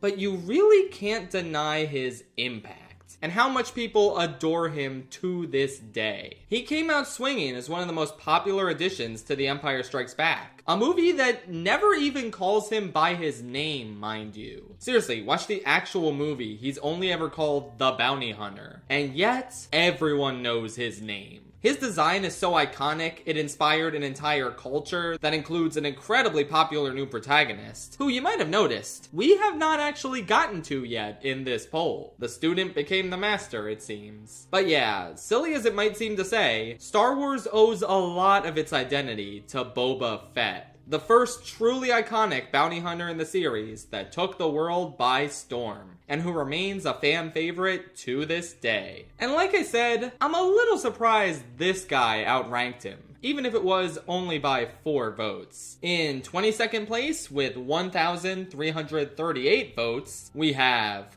Count Dooku. Obviously, he's the least popular major villain of the prequel trilogy, and yet, damn, I didn't know he was still this beloved. I think a lot of his appeal comes from essentially being the main villain of Clone Wars. Like, obviously we know Palpatine is calling all the shots at the end of the day, but Dooku shows up a lot more often in a villainous capacity, and takes charge of the entire Separatist war front. He is pretty effective when he shows up in the movies, largely due to the gravitas of Christopher Lee's performance. I just don't think he's that effective, since he doesn't show up until after the halfway point in Attack of the Clones. And he doesn't get a lot of crazy, cool moments when he does show up. I do like the way he taunts Anakin and Obi-Wan, and how he even manages to escape Yoda. Plus, his death at the hands of Anakin is an important stepping stone in his journey to the dark side. But yeah, I honestly think Clone Wars did wonders for his character, positioning him not only as an intimidating leader that the other Separatists fear, but also someone with a lot of vulnerability, as we get to see Sidious react to his failures a lot more. There's also scenes like Ventress blinding him and trying to assassinate him in his home, which he manages to thwart in a pretty cool manner. Another scene that especially sticks out is when he's orchestrating the Night Sister massacre, and Mother Talzin responds by torturing him with a voodoo doll. It's genuinely terrifying seeing him in such a vulnerable, near-death position for the first time ever. It's an angle you never see of his character. Speaking of which, I love how petty he is. Not only expending grievous and valuable droid resources to kill all the Night Sisters, which is understandable since they almost killed him,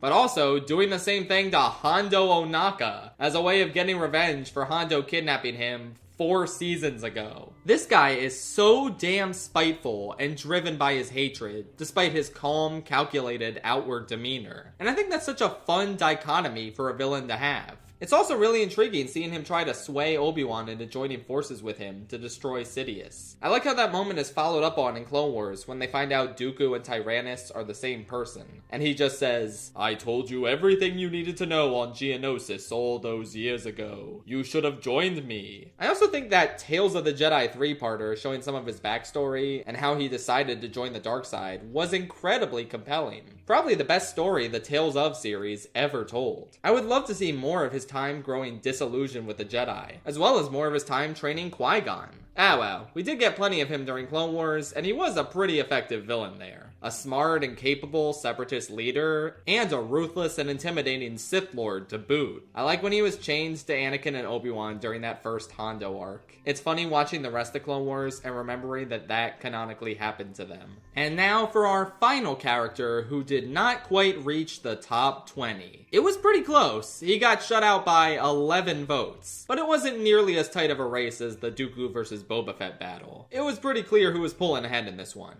With 1,460 votes in 21st place, it is the mighty Chewbacca. Crazy, right? I can't believe the loyal, iconic, universally beloved Wookiee, who's been here since the original film, missed out on the top 20. That's a darn shame. The original trilogy just would not be the same without Chewie. Not only is his double act and banter with Han incredibly fun, and not only does it rule that everyone understands what he's saying, despite it all sounding like growls to us, but this big lug has a lot of heart attached to him. It's heartbreaking hearing him wail in agony when Han is put in the carbonite. And a little earlier than that, when Han is telling him to save his strength because he has to look after the princess now. Oh man, he's such a sweet old furball. They bring him back in the sequel trilogy and force him to watch all of his closest friends die around him. They also do a fake-out death in Rise of Skywalker for some reason, but I feel like anyone with half a brain could tell they weren't going to go through with that. Han, Leia, and Luke needed definitive deaths, because the actors weren't going to be around forever. Chewie, in theory, can be. When they do episodes 10, 11, and 12, nothing is stopping them from bringing Chewie, 3PO, and R2 back as our only ties to the original trilogy at this point. But I digress. I thought he had some nice moments in the sequels. He and Han still have some incredibly funny banter and bits in The Force Awakens. I like the scenes he has with the Porgs in Last Jedi. And The Rise of Skywalker,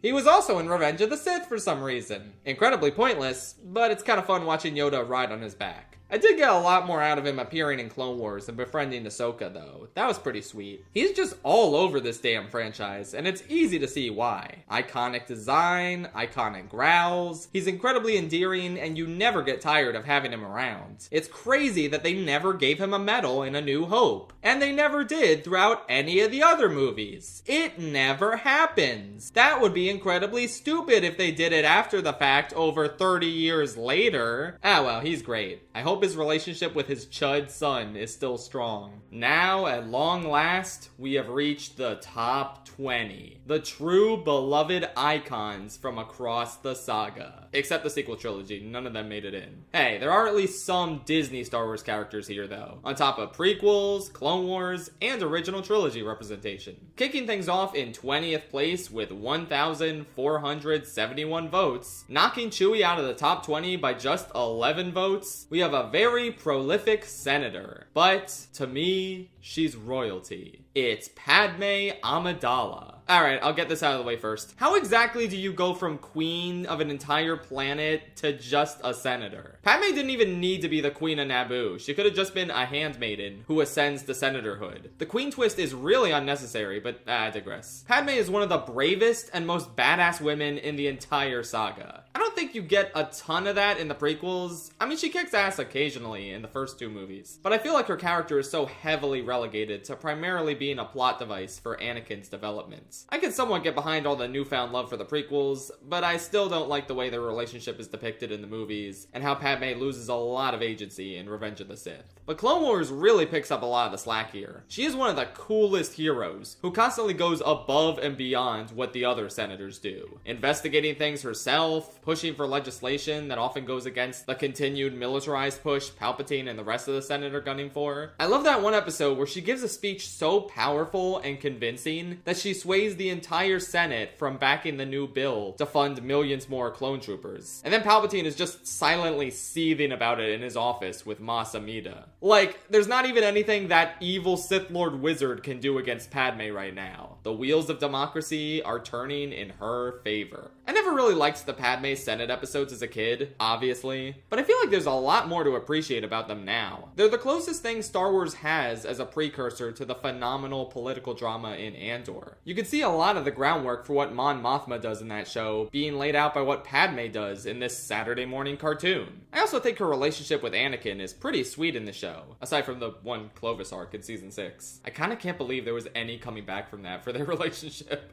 Well, you could argue there wasn't any coming back considering what he does to her by the end. I'm always struck by the tragedy of Padme's character. This is someone who could have been an incredible leading figure for the Rebel Alliance alongside Mon Mothma, but the crushing weight of the love of her life turning to the dark side and aligning himself with the fascist takeover of the institution she dedicated her life to was just too much to bear. We like to joke about how silly it is for her to lose the will to live, but she did have to endure an overwhelmingly bleak situation. Dare I say, a hopeless situation. It's understandable that it was too much for her, but she had an incredible legacy in the Senate for us to look back on. Hell, the fact that she went back to her homeworld herself to liberate her people in Phantom Menace is incredibly badass as well. She's always been a do-it-yourself kind of woman, and she and Anakin make a great pair when his significant character flaws aren't getting in the way. Tragically though, this is how her ascension in the ranking dies, with thunderous applause for the next 19 characters. Coming in 19th place with 1,504 votes, we have the new most popular Mandalorian in town. Move over, Boba. Actually, is he a Mandalorian? I forget. Oh well. It's time for the Mandalorian, Din Djarin. I'm just gonna call him Mando because I like that name the best. It's cool. It's nice to know that even though Grogu didn't do as well as you might have expected, Mando still remains a huge fan favorite for a lot of people. Yeah, I agree. I think he's an awesome protagonist with an intriguing air of mystery around him. Season 1 drip feeds you these little pieces of his backstory as a foundling, and it's great to see how that informs his desire to save and eventually raise Grogu. I love seeing this cold, ruthless bounty hunter show a softer side, as he unexpectedly becomes a father to this little green goober. I like seeing him get over his prejudice against droids by the end of Season 1, even though it comes back in the Jack Black episode in Season 3. Whatever. The conflict about him not being able to take his helmet off due to his clan's tradition is also really interesting. It leads to some great moments like Miggs agreeing to keep his secret, and that scene where he takes it off when he tearfully says goodbye to Grogu, allowing his parental instinct to win out against the teachings of his clan. It was an incredibly beautiful last moment the two of them shared together. And it was a beautiful last scene for Mando's character in general. Okay. Obviously he showed up again in the Book of Boba Fett, and he was a much more fun character to follow than the titular one, but he definitely didn't need to be there, nor did he especially need to reunite with Grogu. Like, whatever, man. These two are too much of a cash cow when paired up, so we had to bring them both back for Season 3, where Mando didn't really accomplish a whole lot, and now we got a movie that I haven't seen yet, but I kinda doubt it'll push these characters forward. Maybe I'm wrong, but yeah, like a lot of people, I think Season 2 was a great conclusion for this awesome character. And I can't say anything he's done since has particularly inspired me. I hate the fact that him taking off his helmet to say goodbye to his son was framed as a bad thing that he needed to atone for. Like, why can't he just not have the helmet anymore, huh? Because he's less marketable, that's why. I know how Disney works. Why do you think Kylo Ren had to get his helmet back in Rise of Skywalker, even after he smashed it up? Characters can't change. They need to make the company money. And then if there's time afterwards, we could tell a good story with them. Sorry, I'm here to celebrate Din Djarin. And I still think he's an awesome new protagonist, who I'm still pretty fond of to this day. When I say I don't like what they did with his character recently, I just mean because it's kinda boring and samey. I don't think they derailed him or anything. He's still pretty cool, and his journey in those first 2 seasons was incredible. His show is the shot in the arm Star Wars needed, considering Rise of Skywalker came out around the same time. So kudos to him for keeping fond feelings about the brand alive. Okay, this is where the fun begins. Now we have a character who, 20 years ago, if you had told people would come in 18th place with 1,599 votes in a Star Wars character popularity poll, they would assume you were lying and trying to come up with the least likely character imaginable to be up this high. But I'm gonna be honest, when I saw this result, I didn't question it for a second. In Big 2026, this makes perfect sense. This spot goes to Jar Jar Binks!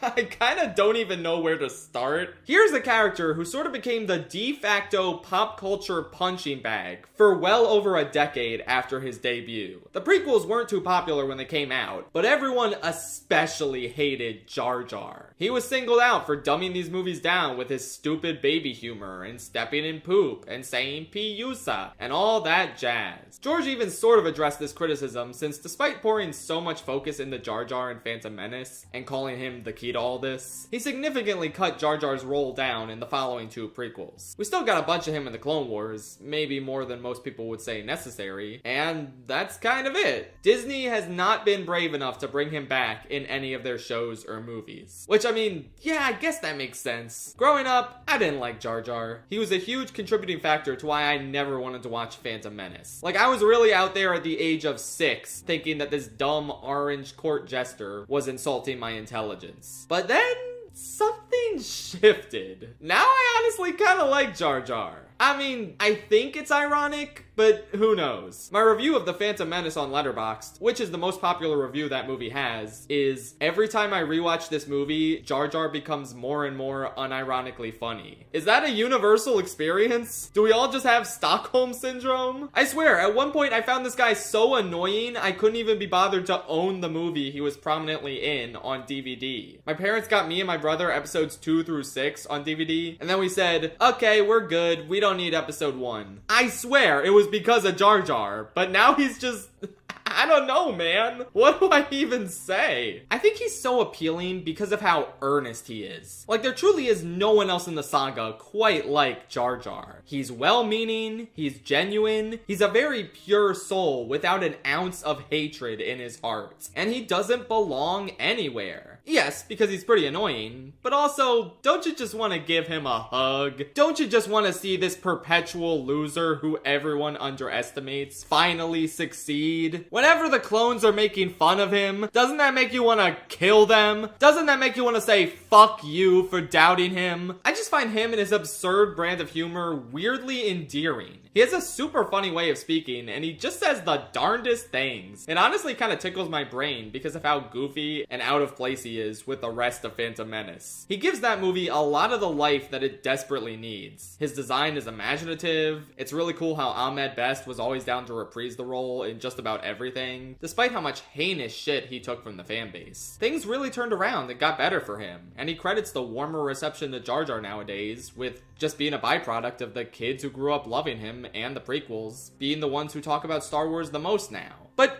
even then, there are people like me who didn't like Jar Jar or Phantom Menace as a kid, and now I just find him so fun and enjoyable. Not sure what clicked in my brain there, but it's pretty evident that he is one of the most memorable and iconic characters in all of Star Wars now. Everyone knows Jar Jar. And I think in big 2026, it's finally become weirder for you to say that you hate Jar Jar than to say that you like him. He's just a silly little guy. He's funny and goofy. I enjoy him. I don't know what else there is to be said. And I think it's especially incredible that he shares a franchise with our number 17 character. Someone on the exact opposite tonal spectrum from Jar Jar, who nonetheless exists within the same canon and probably interacted with some of the same people. In 17th place, with 1,673 votes, we have the highest ranked character to originate from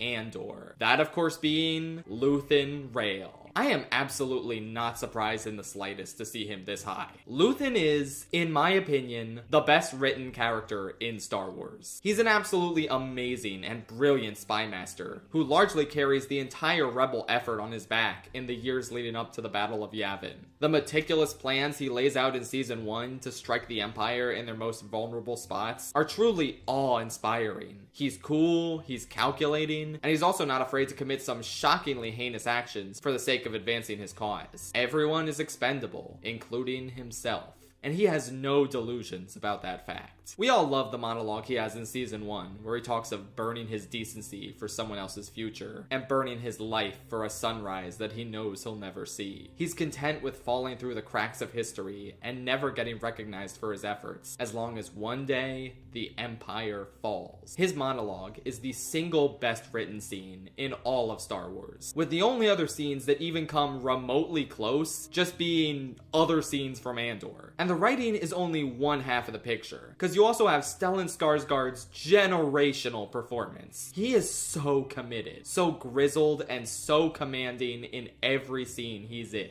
Every line delivery from his mouth carries the sense of weight and weariness, mixed with incredible determination and devotion to his cause. The dichotomy between his true self and the happy-go-lucky antique dealer facade is also so compelling. I love that one scene where he's putting on his wig and trying to get back into character. He's just incredibly riveting to watch in every single scene. I think one reason he hits a lot harder for people than Saw Gerrera does is because he feels way more grounded. Saw is extremely larger than life and has a lot of goofy moments that, yes, obviously make sense for Star Wars. But Luthen is one of the most realistic feeling characters Star Wars has ever had. He's the MVP of Season 1, for sure. And while he takes a bit more of a backseat in Season 2 for a while, we then get the masterful conclusion to his story. His juicy confrontation with Dedra and subsequent suicide attempt in order to protect his secrets is such an incredible moment. Finally getting to see his backstory raising Kleia as she carries out the mission to end his life as he would have wanted makes for such a potent, dramatic episode. Overall, he's an amazing addition to the Star Wars canon, and another one of my favorite characters in the whole franchise. Just an absolutely captivating figure, whose impact on the future of the series cannot be overstated.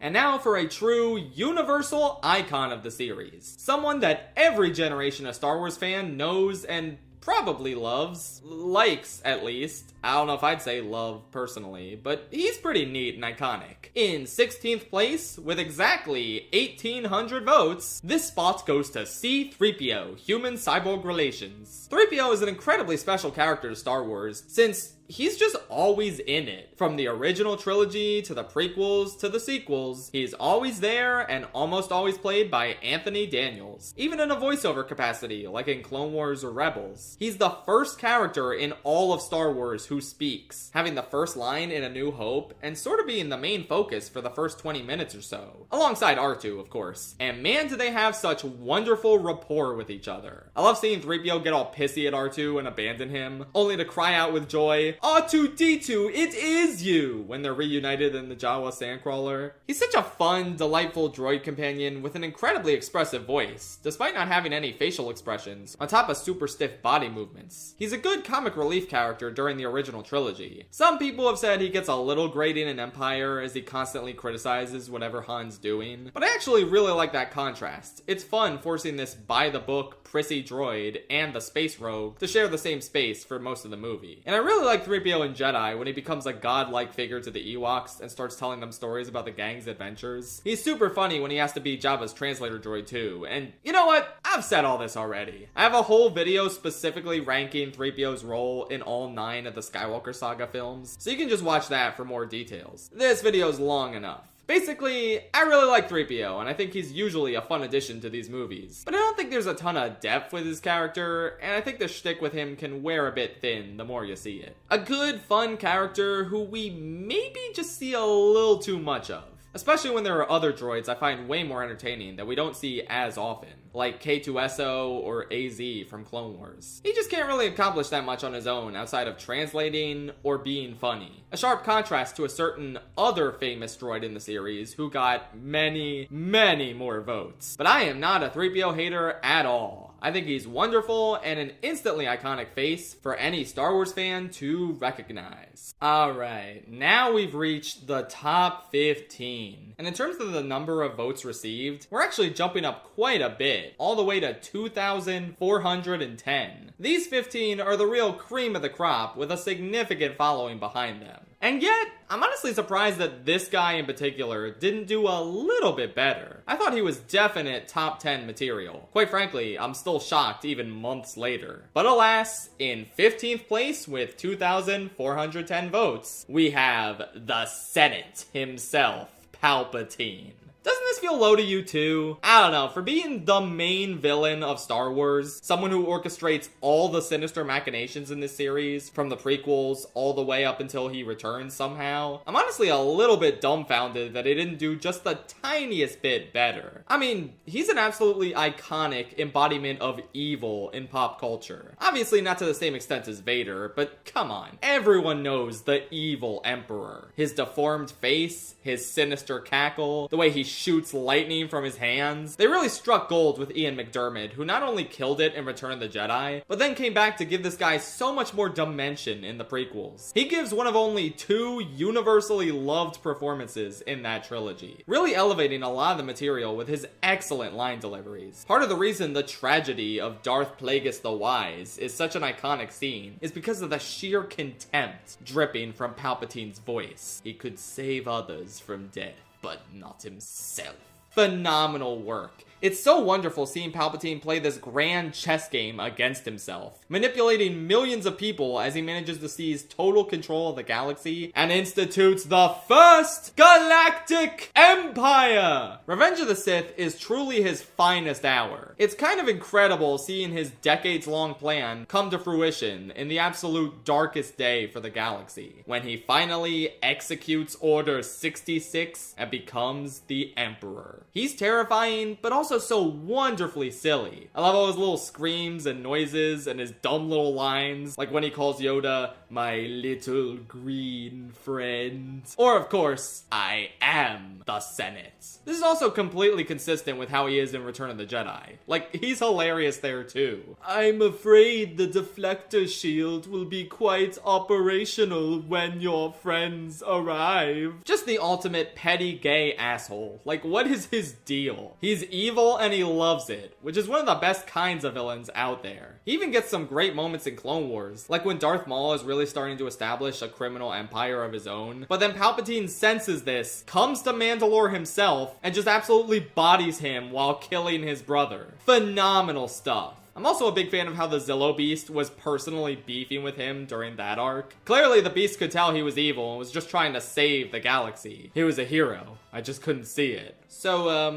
obviously Palpatine returns in The Rise of Skywalker, and I just mean The Rise of Skywalker. I don't care that he apparently was also behind Snoke the whole time or whatever. Yeah, it's a complete failure of imagination and an ass pull that never should have happened, but damn, Ian McDiarmid is still having a great time, and it's fun to have him back. One show I particularly love the way Palpatine is used in is Andor, specifically because he never physically shows up there. That to me is so much more sinister because it shows the wide extent of his evil influence. How he enables evil people he'll never meet to oppress and destroy the lives of others who he'll also never meet. It's also kind of funny to hear him name drop so often in this realistic drama because that's the funny space wizard dude. Mon Mothma standing in the Senate chamber talking about the monster that'll come for all of them is really funny because he was in the Senate chambers 20 years ago chucking the hover chairs at Yoda with the Force. That's not a problem with Andor, that's just a funny quirk of Star Wars. It could be so many different things with wildly different tones, and I think Palpatine's entire character is a great example of that. He can be a terrifying and imposing presence, or he could be the goofiest motherfucker you've ever seen in a sci-fi film. He's another one of my personal favorite characters in Star Wars. Probably my favorite villain the series has ever had. It's a close call between him and someone else we haven't gotten to yet. But yeah, incredible character. I hope he never returns again. Please God, make it stop. And coming in 14th place with 2,496 votes, we have someone who definitely exceeded my expectations in terms of where he would rank.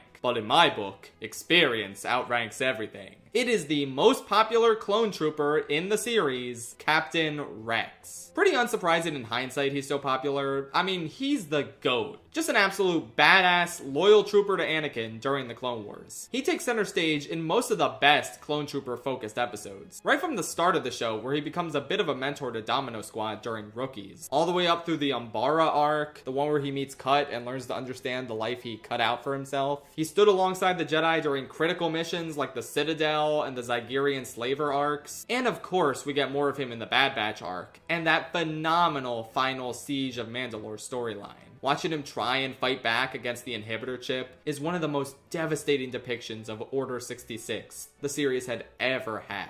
It really reminds you that the clones were victims in this too, not just the Jedi. It was great to see that he believed in Fives enough to look into the chip a little bit and ultimately provide Ahsoka with the knowledge necessary to remove it for him. Seeing him forced to fight back against his brothers in that last episode is absolutely heartbreaking. He's been an incredible, loyal constant throughout the entire show, and he's usually the focal point whenever the show wants to muse about the nature of being a genetically identical soldier bred for combat and nothing else. It's also really cool how he has twin pistols. Those are sick as hell. Oh, and I almost forgot, he's cool in Rebels as well. There's just a lot to love with Rex. He's a very heartfelt and awesome addition to Clone Wars that a lot of people absolutely adore. Oh boy, we finally gotten to this one.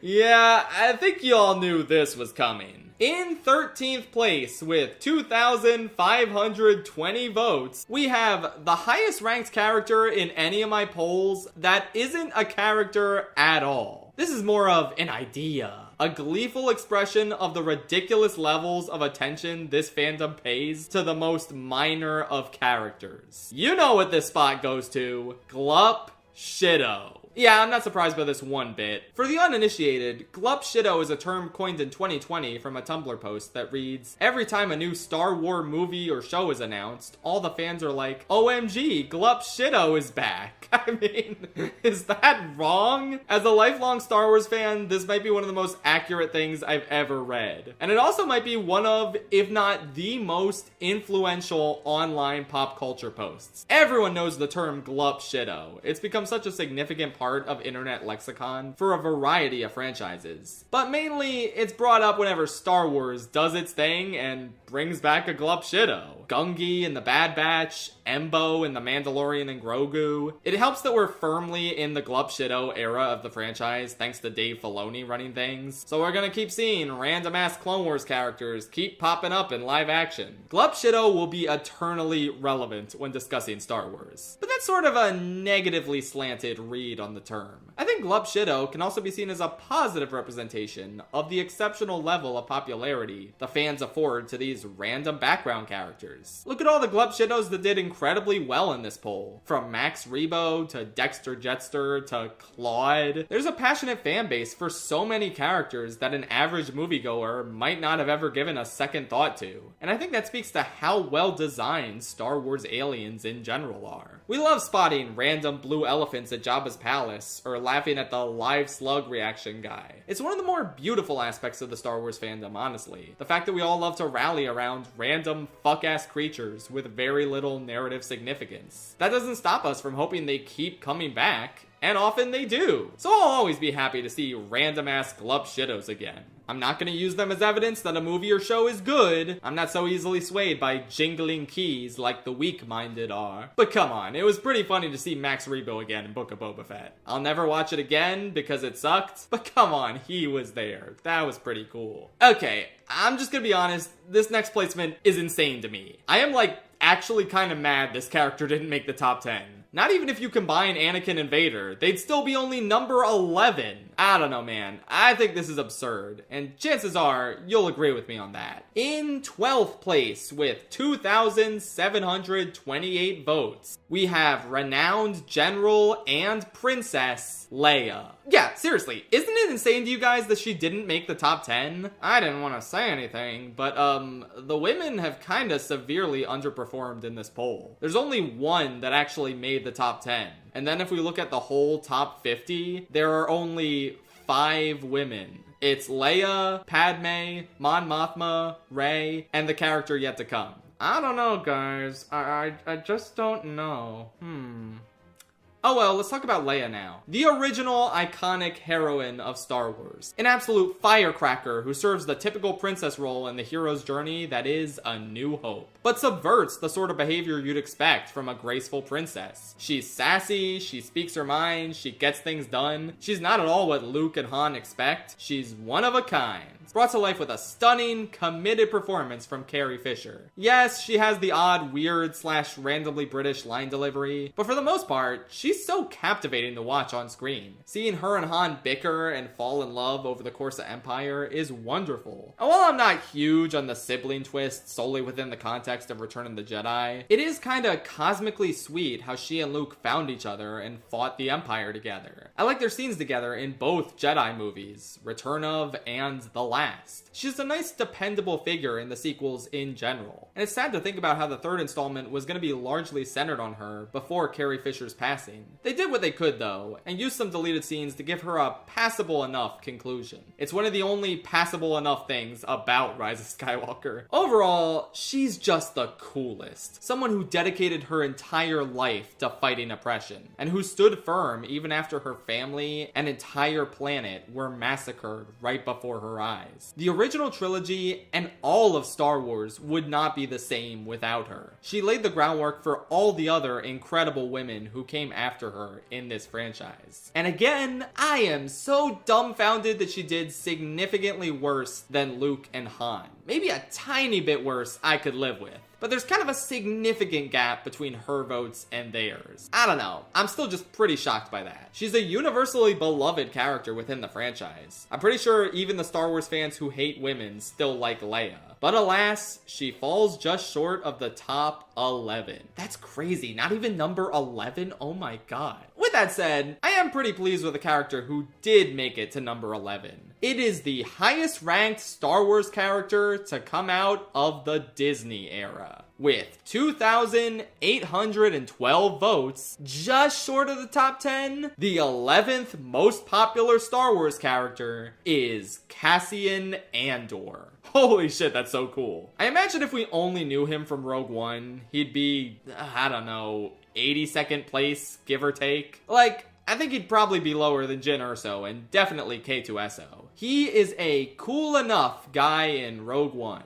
I like how he's unafraid to murder his allies to get out of a tight spot, but then he goes through an arc and he doesn't kill Jin's dad. He's, yeah, I don't know. He's just kind of cool in that movie. I don't know if the Rogue One heroes are all that interesting to me on their own. And then it was announced he was getting his own spin-off show, and I was like, okay. I think that was the general reaction, like, cool, I guess. Maybe K2SO will be in it. That's the guy I actually want to see more of. But then I thought about it for a few more days, and I realized, wait, this show might actually be really good. They wouldn't just be making a Cassian Andor spin-off show unless they had an incredibly good idea for it. And boy, did they ever. Andor is the best Star Wars show. I am the biggest Clone Wars glazer out there, and even I'll tell you, Andor is better. And at the center of it is the titular character, who often feels a little overshadowed by some of the larger-than-life side characters like Luthen, Dedra, or Cyril. But he nonetheless emerges as one of the most fleshed out and interesting heroes in all of Star Wars. We get to see every step of his journey towards becoming a noble leader who would sacrifice everything to burn the Empire down.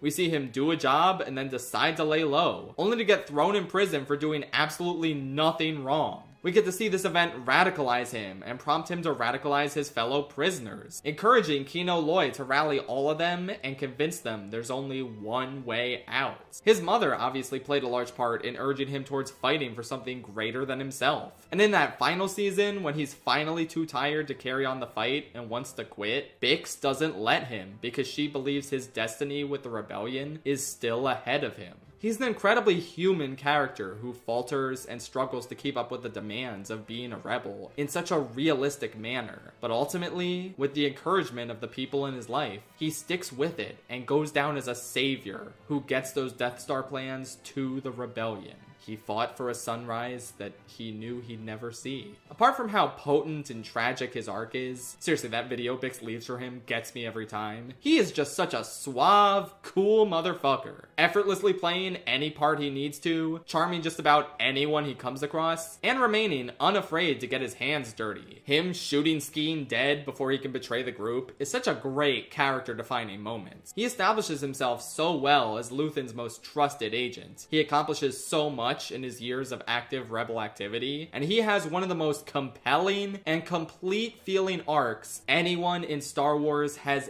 ever had.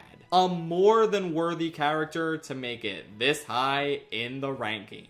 And now we finally reached the top 10. For the most part, this is an incredibly agreeable top 10, and I think all these characters definitely deserve to be here.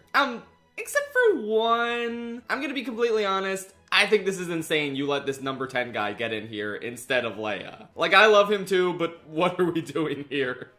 So yeah, the 10th most popular Star Wars character with 3,240 votes is General Grievous. Alright, I may be a little upset he beat Leia, but I can't be that upset. It's Grievous. I mean, he's just a funny guy. He's maybe the purest form of a Saturday morning cartoon villain this series has ever had. I love that Revenge of the Sith just opens with him existing. Like, nobody ever mentioned him before, but now he's the main big bad of the Separatist forces. I mean, I guess he was in 2003 Clone Wars, that was meant to be his introduction, but you know that's not the same Grievous. We already separated those votes, which, by the way, wouldn't raise his placement in the ranking if we combined them with regular Grievous. Anyway though, I mean, he's just a silly yet cool as hell cyborg general with a really distinctive voice. General Kenobi, you are a bold one. 4 lightsabers might be kind of overkill, especially when his fight choreography in Revenge of the Sith doesn't really utilize them super well, but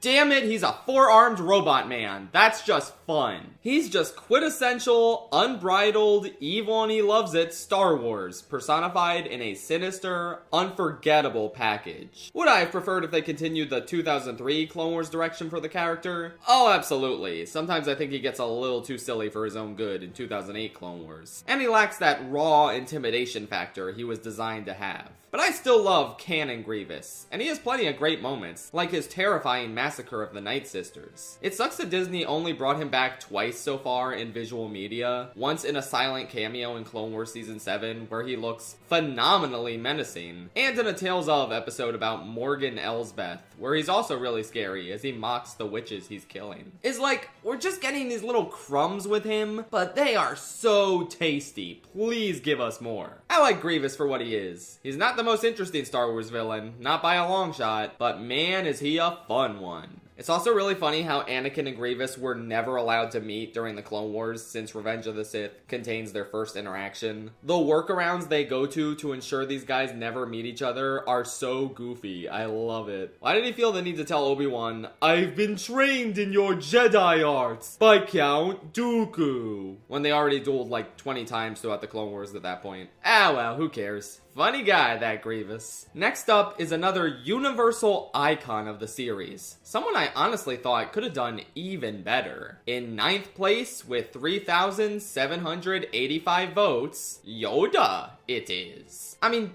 everyone loves Yoda. It's kind of impossible not to. He might straight up be the best character in The Empire Strikes Back, and his scenes training Luke are some of the most beautiful and well written in the entire franchise. I always love that speech where he says, "Luminous beings are we, not this crude matter." And of course, him lifting the X-Wing is a real all-timer moment to this day. His death in Return of the Jedi is pretty powerful too, especially with the context of everything he's been through during the prequel era. He's a bit controversial in those prequels, since a lot of people don't like him using a lightsaber or just generally acting like an asshole. Since Yoda in the original trilogy seemed to be above using a lightsaber, and he was a lot softer and more considerate in the OT. I can certainly understand the argument against him in the prequels, but I don't really mind seeing him fight with a laser sword. I don't soy out over it, but it also doesn't anger me. And I think his arrogance and blindness playing a part in the creation of the Empire is an interesting angle for his character. He's like the Joe Biden of the Star Wars universe. But I do like how the original trilogy serves as his redemption, where he can train Luke and help bring about the Empire's destruction. I also think one of his most powerful appearances is in Last Jedi. The scene he shares with Luke is really moving and ties the movie together thematically. I also like his depiction in Clone Wars a lot more than the prequels. He has a bit of the softer, goofier, kooky old grandpa side we know and love from Empire, but he maintains this general aura of befuddlement and confusion that categorizes the failures of the Jedi Order in their final years. Still, it's nice to see him bonding with the clones or going on a spiritual enlightenment journey chasing Qui-Gon's ghost. I think they really did right by Yoda in that show. And of course, all this is to say nothing about his incredible design and voice. That whole reverse speech pattern is such an unnecessary but memorable gimmick for him. And Frank Oz brings him to life so vividly. As a recent inductee into the Church of the Muppets, it really warms my heart that a Muppet legend like Frank Oz is also so heavily intertwined with an even bigger franchise, and a character even more iconic than the Muppets. It's all because George Lucas went to Jim Henson and asked him to play a puppeteered character in Empire. But since Jim Henson was busy, he lent him his best guy. Seeing Frank Oz come back to play this character in all 3 trilogies is an absolute treat. Even when the character was converted to CG in the prequels, there's a lot of passion behind Oz's line deliveries that works for that version of Yoda. I also love the fact that we still don't know the name of his species. As a kid, I always assumed George Lucas left that knowledge in his will or something, and we'll only find out the name once he dies. But maybe it's better to just never know, IDK. Anyway, I would say that's the end of the poll, but no.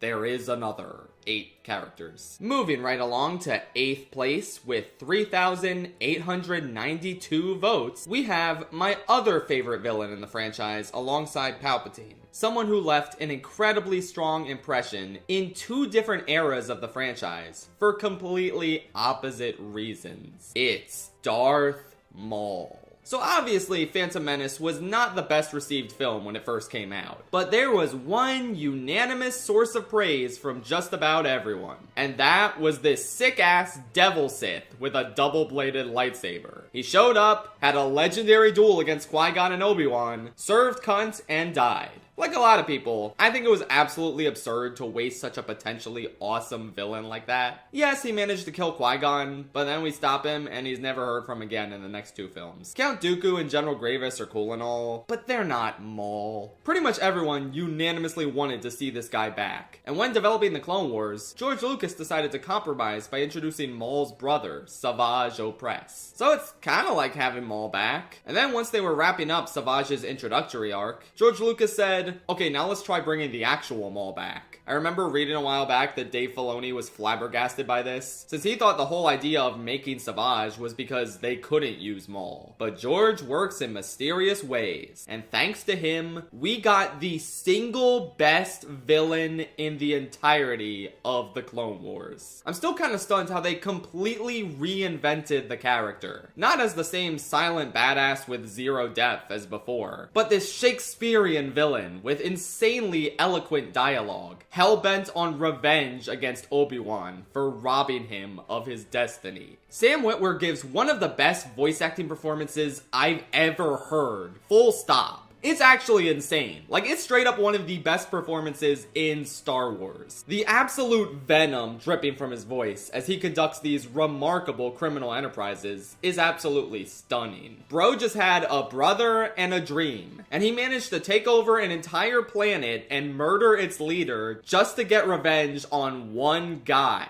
Him killing Satine is one of the defining moments of Clone Wars. It's absolutely insane, as is him subsequently getting bodied by Palpatine. His depiction in Rebels is very interesting as well, and I like his interactions with Ezra a lot. And that final arc of Clone Wars is just so good for his character, man. The only one with the vision to see the imminent destruction of the Republic brought about by his former master's machinations. The fact that he was right, and Ahsoka could have stopped Anakin from falling to the dark side if she had just listened to Maul. It's absolutely mind-blowing. And then he was in Solo for some reason. Yeah, okay, sure. I'm liking that new show with him that's still airing as of the time I'm writing the segments. But at the same time, I am just so happy that they gave him an ending in Rebels. A really powerful and good one, too. His final encounter with Obi-Wan is exactly the way his character needed to go out. At the end of the day, he has nothing but his sad, unquenchable need for revenge. So there's no universe where he needed to outlive his arch enemy.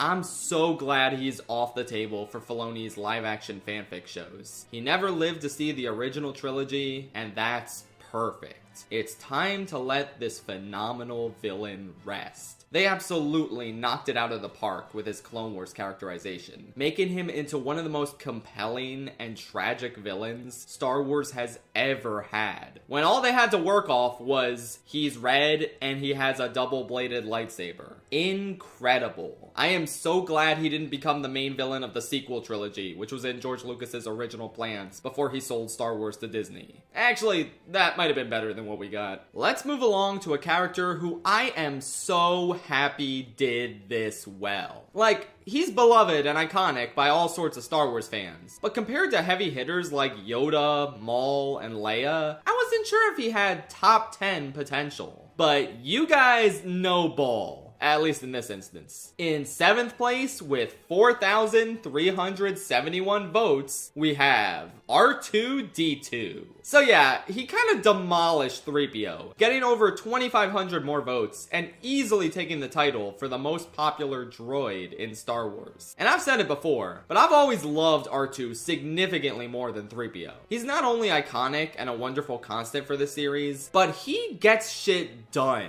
If we're talking heroes whose actions led to the destruction of the Death Star, right alongside Luke Skywalker, Jyn Erso, Cassian Andor, Clea Markey, and Luthen Rael, we better see R2's name right up there. This little guy carried out the most important mission in galactic history, wandering a desolate desert planet and trying against all odds to find Obi-Wan Kenobi and deliver Leia's message to him. He tricks Luke into taking his restraining bolt off. He wanders the desert alone multiple times. The depth of his heroism cannot be overstated. Luke says this amazing line about him that's stuck in my mind for years. I've never seen this devotion in a droid before. Anakin even kind of echoes this in Clone Wars, saying R2 is more than a droid. He's a special case, someone who goes above and beyond what's expected of his peers. It really can't be overstated how many times he saves the heroes. Those iconic, stunning moments in Empire when he opens the door to the Falcon and then fixes the hyperdrive that's been broken the entire movie. Him launching Luke's lightsaber over to him on the sail barge, repairing the shield generator in Phantom Menace even as all his droid comrades get shot down, flying around, killing buzz droids and burning super battle droids to death in the opening of Revenge of the Sith.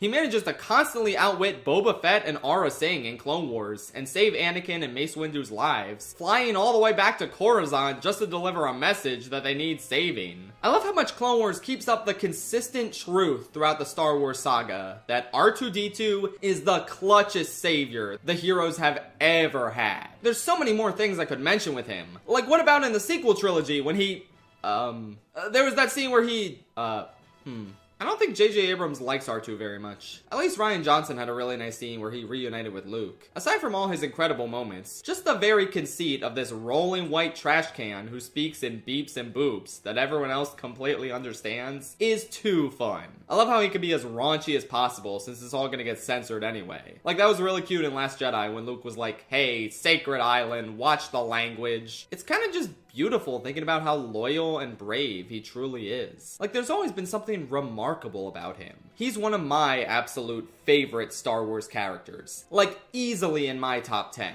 Which is an incredible feat for someone who doesn't emote or say anything we can understand without other characters translating. I think that's a testament to how devoted and special he truly is. And coming in 6th place with 4,840 votes, we have the highest ranked character who isn't a Force user. Never tell me the odds of whether or not this character is Han Solo, because I know the odds. It's 100%. An obvious shoo-in for a spot this high in the ranking. Han has always been one of the best Star Wars characters ever since he was first introduced. Harrison Ford's blinding charisma in this role is something to behold, which is especially funny because of how much Ford hates Star Wars and the character of Han Solo. But he loves Indiana Jones. I'll never get over that. Anyway, he is top notch in A New Hope. Mark Hamill and Carrie Fisher had some growing pains with their performances, but he nails it from the first second. And him shooting Greedo down in cold blood is such a great character establishing moment. Or, you know, it was. From that point, we get to bear witness to this incredible arc for Han, as he goes from dangerous, self-centered scoundrel to someone who's willing to risk it all to help the people he shockingly grew to care about. When he comes back to save Luke in the Death Star battle, that is a fist-pumping moment, man. It rules so hard. And when he's frozen in carbonite, but content that his friends can carry on without him, it's an incredibly powerful moment. I really like how this scoundrel sort of accidentally became one of the defining heroes of the Rebel Alliance. It's kind of amazing charting his journey across the saga. He and Luke make such a great pair since he's more chiseled and world-weary, while Luke is wide-eyed and naive. He and Leia obviously make such a great pair, since their strong personalities cause them to naturally butt heads, yet they still can't deny this overwhelming affection for one another. Obviously, him and Chewie is a great duo. I think that goes without saying. He and 3PO play so well off each other too. It's like how I mentioned earlier how Finn is the key ingredient that makes Force Awakens so enjoyable, since he has such great charisma and chemistry with everyone. That was Han in the original trilogy. These movies simply would not be the same without him.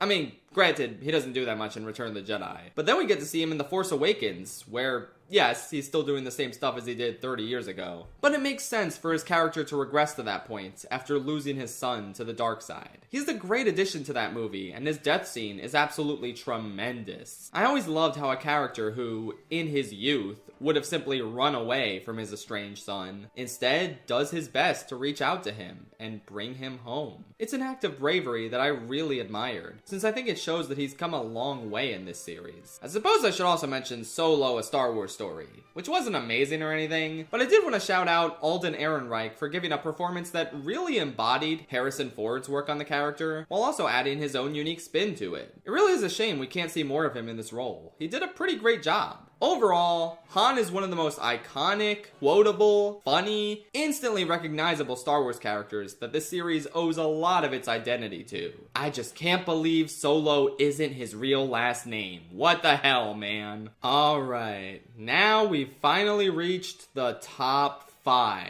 And I'm honestly so proud of this character for making it this high. I don't think they're more popular to the average person on the street than Han Solo or R2-D2, but it's pretty clear that they are incredibly beloved to Star Wars fans. And it wasn't always like this for them. This was the comeback of the century in terms of fan reception to a character, and I couldn't be happier about that. In 5th place with 4,913 votes, we have Ahsoka Tano. So yes, according to this poll, she is the most popular female character in all of Star Wars. She got almost double the amount of votes that Leia got, which is crazy to me. But I suppose as much as younger Star Wars fans still love the original trilogy, the prequel and Clone Wars era was what we grew up with. And as a result, Ahsoka was our main heroine growing up. I don't need to tell you that she's not great in the 2008 Clone Wars movie. She's downright whiny and annoying, and a completely out-of-nowhere asspull. What do you mean Anakin had an apprentice during the Clone Wars this whole time? Is she ever gonna stop complaining? Why is she so arrogant when she hasn't been in a real battle yet? But she is just a kid on the front lines of war. And as the show progresses, she gets more and more endearing. I think a real turning point for her character is the Ryloth arc at the end of season 1, where she gets a squadron killed and has to deal with the consequences of that. It's an intense and humbling experience for her. And as the show goes on, we get to witness even more of her trials and tribulations. We get to see her grow up from being that whiny kid from the Clone Wars movie and start becoming a valiant hero and a noble Jedi. She has great rapport with Anakin. It's so fun to see this notorious rule breaker have to deal with a Padawan who breaks the rules nearly just as much. Her bond with Rex and all the other clones is great to see. She has great arcs that showcase her growing capabilities as a Jedi, like the one where she's kidnapped by the Trandoshans and hunted for sport. The longer Clone Wars goes on, the harder it is to even remember that the fan base didn't like her at first. I think the fact that she's so immature and childish at the start is precisely what makes her development throughout the series so much more potent. And of course, this is saying nothing about that incredible, devastating arc where she's framed for bombing the Jedi Temple and put on trial, only to decide after she's cleared of all the charges that she's lost faith in the Jedi Order. It's such a shattering moment, not only for the status quo, but for all the fans invested in her becoming a better Jedi as the series went on. I guess it was a nice way to confirm that she probably didn't die in Order 66, but in that moment, it makes for such a devastating farewell with Anakin. We of course get a continuation of her story in Rebels, and an incredibly well done and emotionally potent final confrontation between her and Vader. It's kind of everything I could have hoped for out of an interaction between the two of them. This could have been a satisfying end to her story, but obviously Dave Filoni brought her back via time travel to mixed results. I can't tell you how many people voted for Ahsoka before she became lobotomized in her own show. Yeah, I will admit, I'm not the biggest fan of Rosario Dawson's take on the character. I think all her personality is just completely wiped out in live action. But with that said, it's kind of incredible that a character who originated from this 2008 kids show on Cartoon Network has become such a huge icon for the series that she's now headlining her own live action show. And I also neglected to mention her phenomenal, powerful final arc in the revived Season 7 of Clone Wars. Her showdown with Maul, her pure but misguided faith in Anakin, her harrowing experience saving Rex, and narrowly escaping Order 66. It's all phenomenally done. She's a character who I was so happy to grow up alongside, which I think is a significant part of her appeal for a large portion of the Star Wars fanbase. We saw Ahsoka come into her own and become one of the most noble heroes Star Wars has ever had. Like I said, she stands alongside Mon Mothma as one of my top 2 favorite female characters in the series. She's kind, she's spunky, she's got a great arc across this 7-season long war. I love Ahsoka. Please put her character to rest though. I don't know how much more of the boring ass live action version of her I can take. And now for a character who obviously was always gonna make the top 4. But I think some people might be shocked that he stopped here. He definitely had top 2 potential,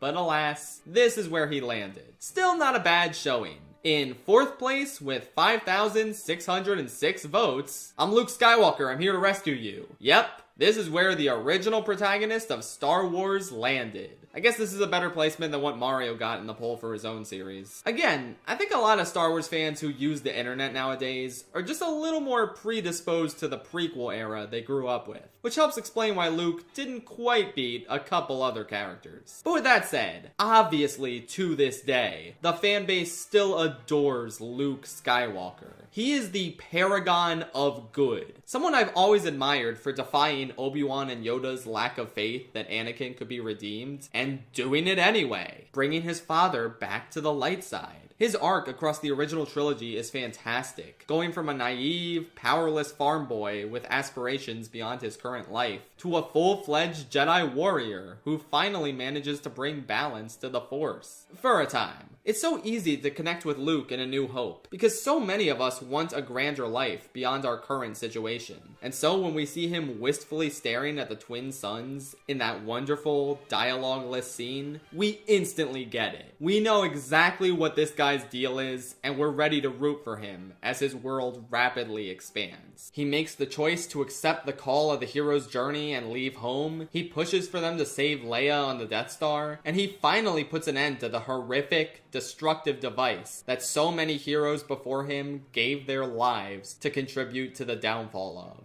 And again, this is all in just the first movie. His training with Yoda in Empire is so potent as he discovers things about himself he never could have dreamed of. His Cloud City duel with Vader is so devastating, not just because he gets his ass handed to him, but because he's confronted with this absolutely horrific truth about his heritage. He's beaten down so thoroughly in that movie, and that's what makes the eventual Return of the Jedi so potent. Luke in Jedi is just the coolest motherfucker. It's easily my favorite depiction of him in the entire saga. He's an incredibly capable badass who carries himself with such confidence. It's truly amazing to see how far he's come over the course of these movies. His bravery in confronting Vader and appealing to the good in him is truly remarkable. That reunion they share on Endor is such a good scene. And their final duel is incredible. I love how the movie actually makes you believe Luke has the potential to give in to his anger and fall to the dark side. Right from the start, when he force chokes the Gamorreans while wearing all black, the thought is always in your mind.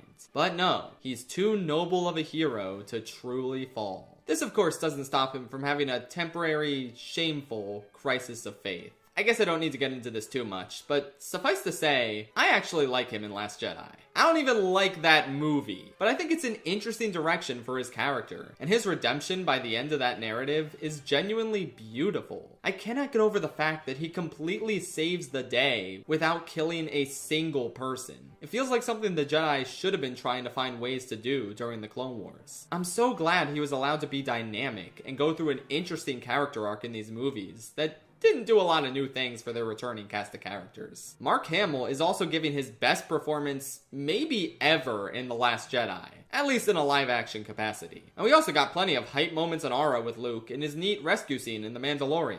It's a shame we probably won't be pushing this character forward any longer, since as cool as Luke was in The Mandalorian before he showed his face, yeah, the deepfake isn't ideal, and I much would have preferred a recast. Oh well, we'll always have Luke in those original movies, a hero that defined a generation, who's still beloved to this day. And now we've reached the top 3. Luke is great and all, but one key thing you have to remember about him is that he is a Jedi, like his father before him. In 3rd place, with 6,726 votes, the one you've chosen for this spot is Anakin Skywalker. Once again, I must reiterate what I said 3 or 4 hours ago and remind you that I counted the votes for Anakin and his alter ego separately, because I feel like people have completely different reasons for voting for one or the other, and combining the two would lead to an obvious absolute blowout. They are the same person, I'm not denying that. But I figured it was much more interesting doing it this way, and showing you guys that even on his own, normal, good guy Jedi Anakin Skywalker is this popular. Kinda like Jar Jar, this is a great comeback in terms of the court of popular opinion. Because Anakin was one of the most widely maligned characters in the prequels when they came out. This largely has to do with people not vibing with the performances of Jake Lloyd, and especially Hayden Christensen, leading to a bunch of harassment for both actors since, you know, this is the worst fan base of all time. I don't think Hayden is great as Anakin, but that's less to do with his skills as an actor and more to do with George not being great at directing his actors. Hayden does his best under conditions that aren't ideal, and I gotta be honest, I think he has a ton of great moments, particularly in Revenge of the Sith. That scene where he wordlessly contemplates risking it all and coming to Palpatine's aid in order to save Padme is phenomenal, as is that scene on Mustafar when he's crying after committing so much evil. He's also pretty charismatic now and then. Like, I love his banter with Obi-Wan in the opening of Revenge of the Sith, and various meme lines like, "This is where the fun begins." I want to give credit where it's due to prequel Anakin, since a ton of people who grew up with these movies absolutely love this iteration of him, and I can respect that. Me personally though, I love Anakin because of Clone Wars. It's kind of insane how they took someone I really did not like in Attack of the Clones and kind of made him the best character in the show. To me, Clone Wars Anakin feels like the guy Obi-Wan describes in A New Hope. A noble warrior and a good friend.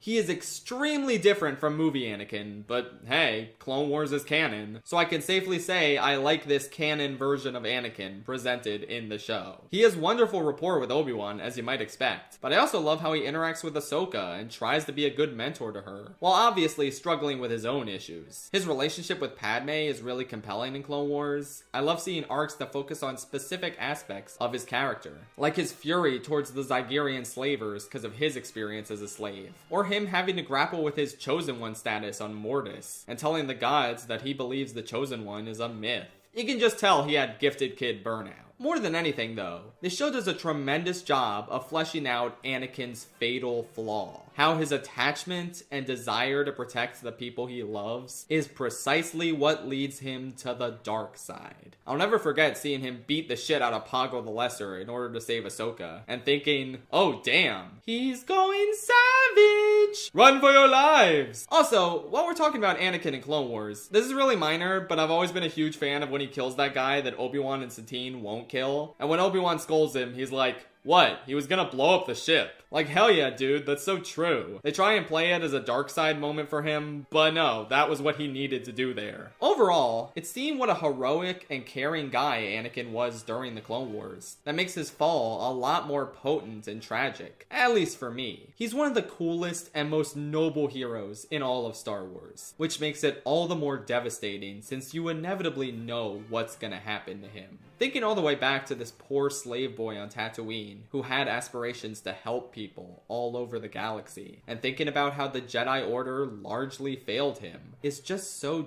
devastating. Maybe if Qui-Gon had been around for him, things could have turned out okay. But alas, Anakin's fall is one of the most tragic elements of Star Wars. I'm just glad he didn't truly die, and that Luke was right about him. And we're not done talking about Anakin yet, because we only covered half of the coin. It's time for our second place character, coming in with a whopping 7,475 votes. The Lord of the Sith, Darth Vader. Yeah, I don't know. I'm sure some of you might have balked at the idea of me splitting these two up, but isn't it more interesting to see that even separately, both of them have enough votes to make it into the top 3? There's a gigantic fan base for both of Anakin's distinct personas. But, rather unsurprisingly, he's much more famous for being one of the most iconic villains in history. Like, ever. What do I even need to say here? I mean, it's Darth Vader. You know why you like him. From the instantly iconic black suit to the unmistakable booming voice of James Earl Jones bringing this menacing figure to life, Vader leaves an immediate impression on everyone who watches Star Wars for the first time. People love Vader so much that they often misattribute him as being the main villain of A New Hope. But like, He's really just working under Tarkin's orders. He stands there while Tarkin blows up the Death Star. He was basically just an enforcer for the Empire in that movie, not the one calling the shots. But he has so many crazy, memorable, villainous moments that it's hard not to give him all the credit. His history with Obi-Wan is intriguing, he's effective in the final dogfight, he's an all-around great antagonist in that movie. But Empire is where he really steals the show. This is the movie where he's the main villain, where he's just completely unleashed with no one to rein him in like Tarkin did when he was choking that officer on the Death Star. Here, he chokes the shit out of anyone who displeases him. He's ruthless, he's effective. That moment where he's just casually sitting and waiting for them in Cloud City is nuts. And I think we seriously undervalue how earth-shattering that "I am your father" reveal is, after knowing about it for 40 years. What do you mean? I thought you were an evil robot guy. How is this even possible? It significantly blurs the lines between good and evil in this franchise, and it establishes a consistent through line of family being the central theme of the entire saga. Vader is cool in Return of the Jedi, and I've always been moved by the true care he did express for Luke before his turn back to the light. It is too late for me, my son, really sticks with me and sums up a lot about the character. Vader is someone who's always felt entirely aware to me that Palpatine tricked him, that there never was a way to save Padme in retrospect, and that he was entirely manipulated. But at this point, after all the evil he's committed, he has nothing left to do but remain as the Vader persona and continue committing atrocities in the name of the Empire. This is the path he chose, and he sees no way out of it. It's what makes this eventual redemption so inspiring, because it seems so impossible to achieve.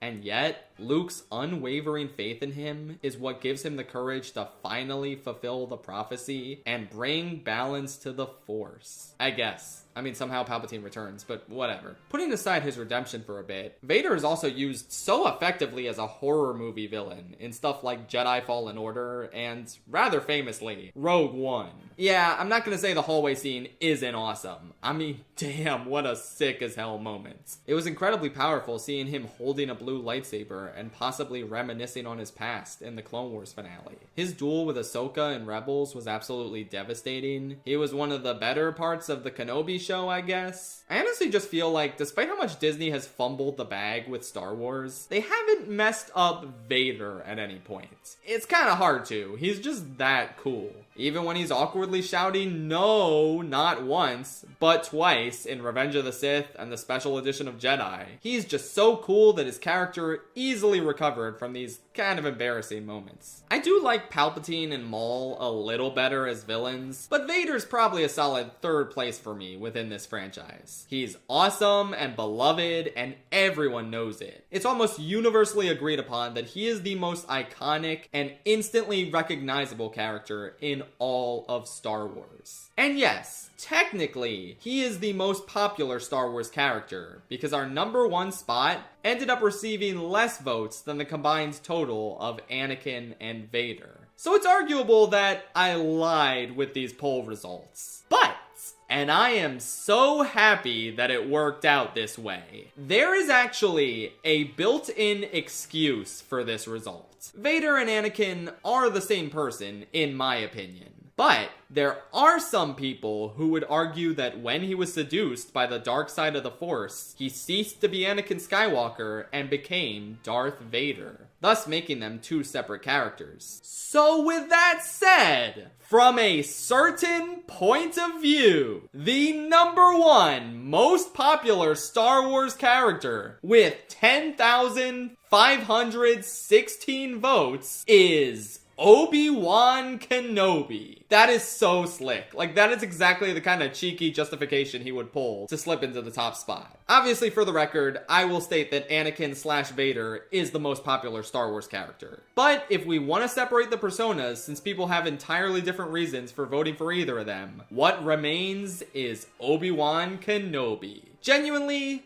With that Anakin-Vader split in mind, is anyone shocked by this? To briefly summarize his role in the original trilogy, he's the mentor, the wise old wizard who guides Luke along until his inevitable sacrifice that allows Luke and his friends to escape. He's world-weary, he carries a clear sense of pain and regret over what happened between him and his pupil Vader. And despite how much he hated Star Wars, Alec Guinness brings a lot of gravitas to this role. He was even nominated for Best Supporting Actor at the Oscars. Like, that's just fun to think about how Obi-Wan Kenobi is an Academy Award nominated role. It's also kind of funny how he was just lying to Luke this whole time about his father. I don't know. I like Obi-Wan in the original trilogy, but Yoda kind of steals a lot of his thunder as the mentor character, especially as the films go on.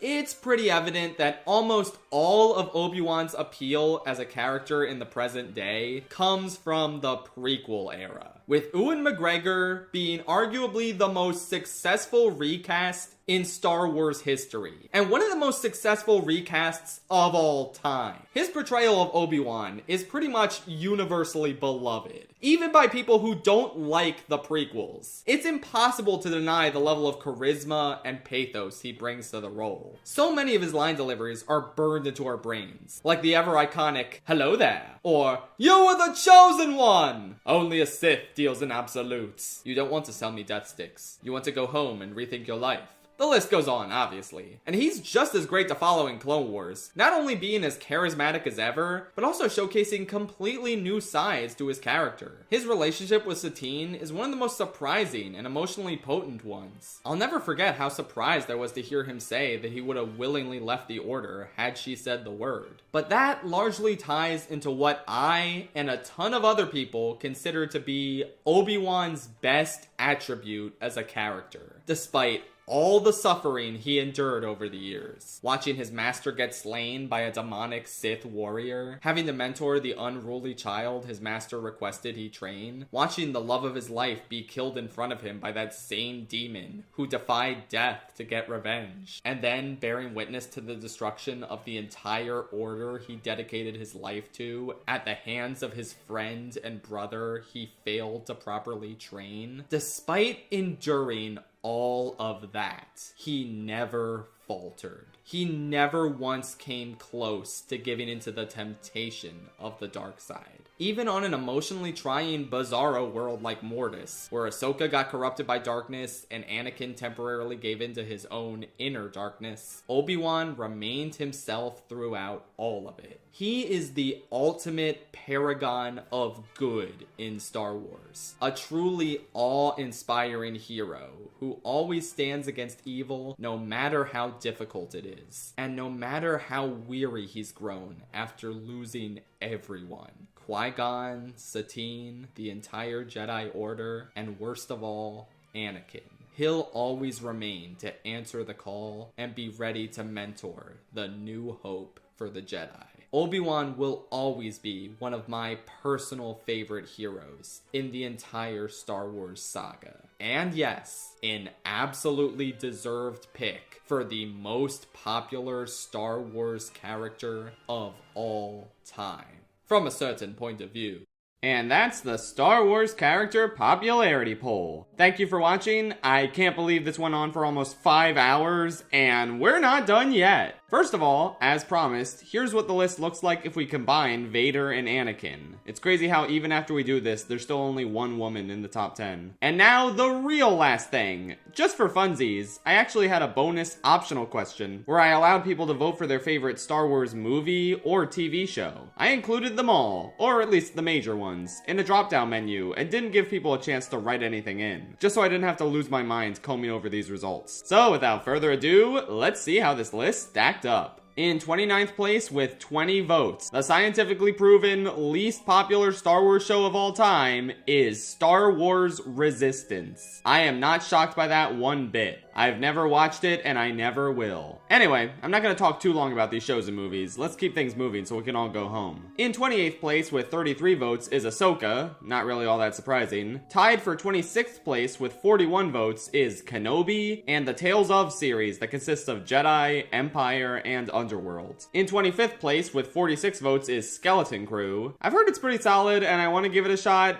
but I also don't want to. You know how it is. In 24th place with 54 votes is The Book of Boba Fett. Now I'm shocked this wasn't lower, but I guess it has some fans. What do you know? In 23rd place with 72 votes, we have our first movie on the list. Take a wild guess what that is. Oh, and remember, Mandalorian and Grogu wasn't out when this poll was held. Yeah, that probably narrows it down. It's the Clone Wars movie. I worry about the people who voted for this instead of the show. In 22nd place with 112 votes is Solo, a Star Wars story. It's got a small but passionate fan base, I'll give it that. In 21st place with 119 votes is The Acolyte. Same is true for that show. It got a lot of shit, but the people who like it really seem to like it. I also have not seen it. In 28th place with 142 votes is The Rise of Skywalker. Literally why? Why would anyone vote for that? In 19th place with 212 votes is The Bad Batch. In 18th place with 258 votes is Visions. 17th place with 262 votes goes to The Force Awakens. And 16th place with 337 votes goes to Attack of the Clones. Next up in 15th place, as a little jokey joke, I put one of the Ewok movies, IDK, as an option for you to select. That got 364 votes. What do you know? I think people just voted for it out of the funny, but I also like the fact that the Ewok movies outrank a third of the Skywalker saga. In 14th place with 482 votes is The Phantom Menace. 13th place with 501 votes goes to Rebels. And 12th place with 528 votes goes to The Last Jedi. It doesn't really surprise me that that ended up getting the most votes out of the sequels, since the people who love Last Jedi really love it, and the people who love Force Awakens, I mean, they're not gonna pick it over A New Hope, are they? In 11th place, we have The Mandalorian with 532 votes. I'm kinda shocked this didn't make the top 10, but I guess much like Grogu, its star has faded over the years, especially in comparison to number 10 with 677 votes, The Holiday Special. Again, I want to believe the people who voted for it are joking, but then again. Anyway, in 9th place with 801 votes is the 2003 Clone Wars miniseries. 8th place with 875 votes goes to the other category. Not really sure what shows I was missing in this poll, but maybe people were using other to indicate that a game or book is their favorite Star Wars thing. From here on out, we're jumping way up to 1,350 votes, which belong to our 7th place movie, Rogue One. And in 6th place with 1,690 votes, we have A New Hope. I'm honestly kind of shocked this came up short of our 5th place movie with 1,967 votes, Return of the Jedi. Oh well, I kind of like Return of the Jedi better than A New Hope. Don't tell anyone. Now for the big four that absolutely dominated compared to everything else. In 4th place with 3,709 votes, we have Andor. This probably only came in 4th because more people have seen the other 3. If you take anything away from this video, it's that you need to watch Andor immediately. In 3rd place with 4,494 votes, the fan favorite show, according to this poll, is The Clone Wars. Completely valid, even if Andor has finally dethroned it as my favorite Star Wars show. And finally, you probably know which 2 movies are left, and you're probably curious. Are the new wave of prequel fans gonna win out? Or is the OG perfect sequel still on top? In 2nd place with 4,875 votes, the first runner-up is Revenge of the Sith. It has its problems, and I wouldn't put it this high personally, but I'm not gonna lie, I do really love this movie, and it's become one of the most iconic Star Wars stories of all time. But at the end of the day, Unc still got it. In 1st place with 5,055 votes, it's The Empire Strikes Back. My personal pick for the best Star Wars movie there has ever been, and probably will ever be. Okay, now we're done for real, yay! I need a long break from doing one of these polls again. Thanks for watching and being patient though. I'll probably be back in the Star Wars minds with another dumb way to rank the Skywalker Saga films soon enough. Until then, good night, galaxy far, far away.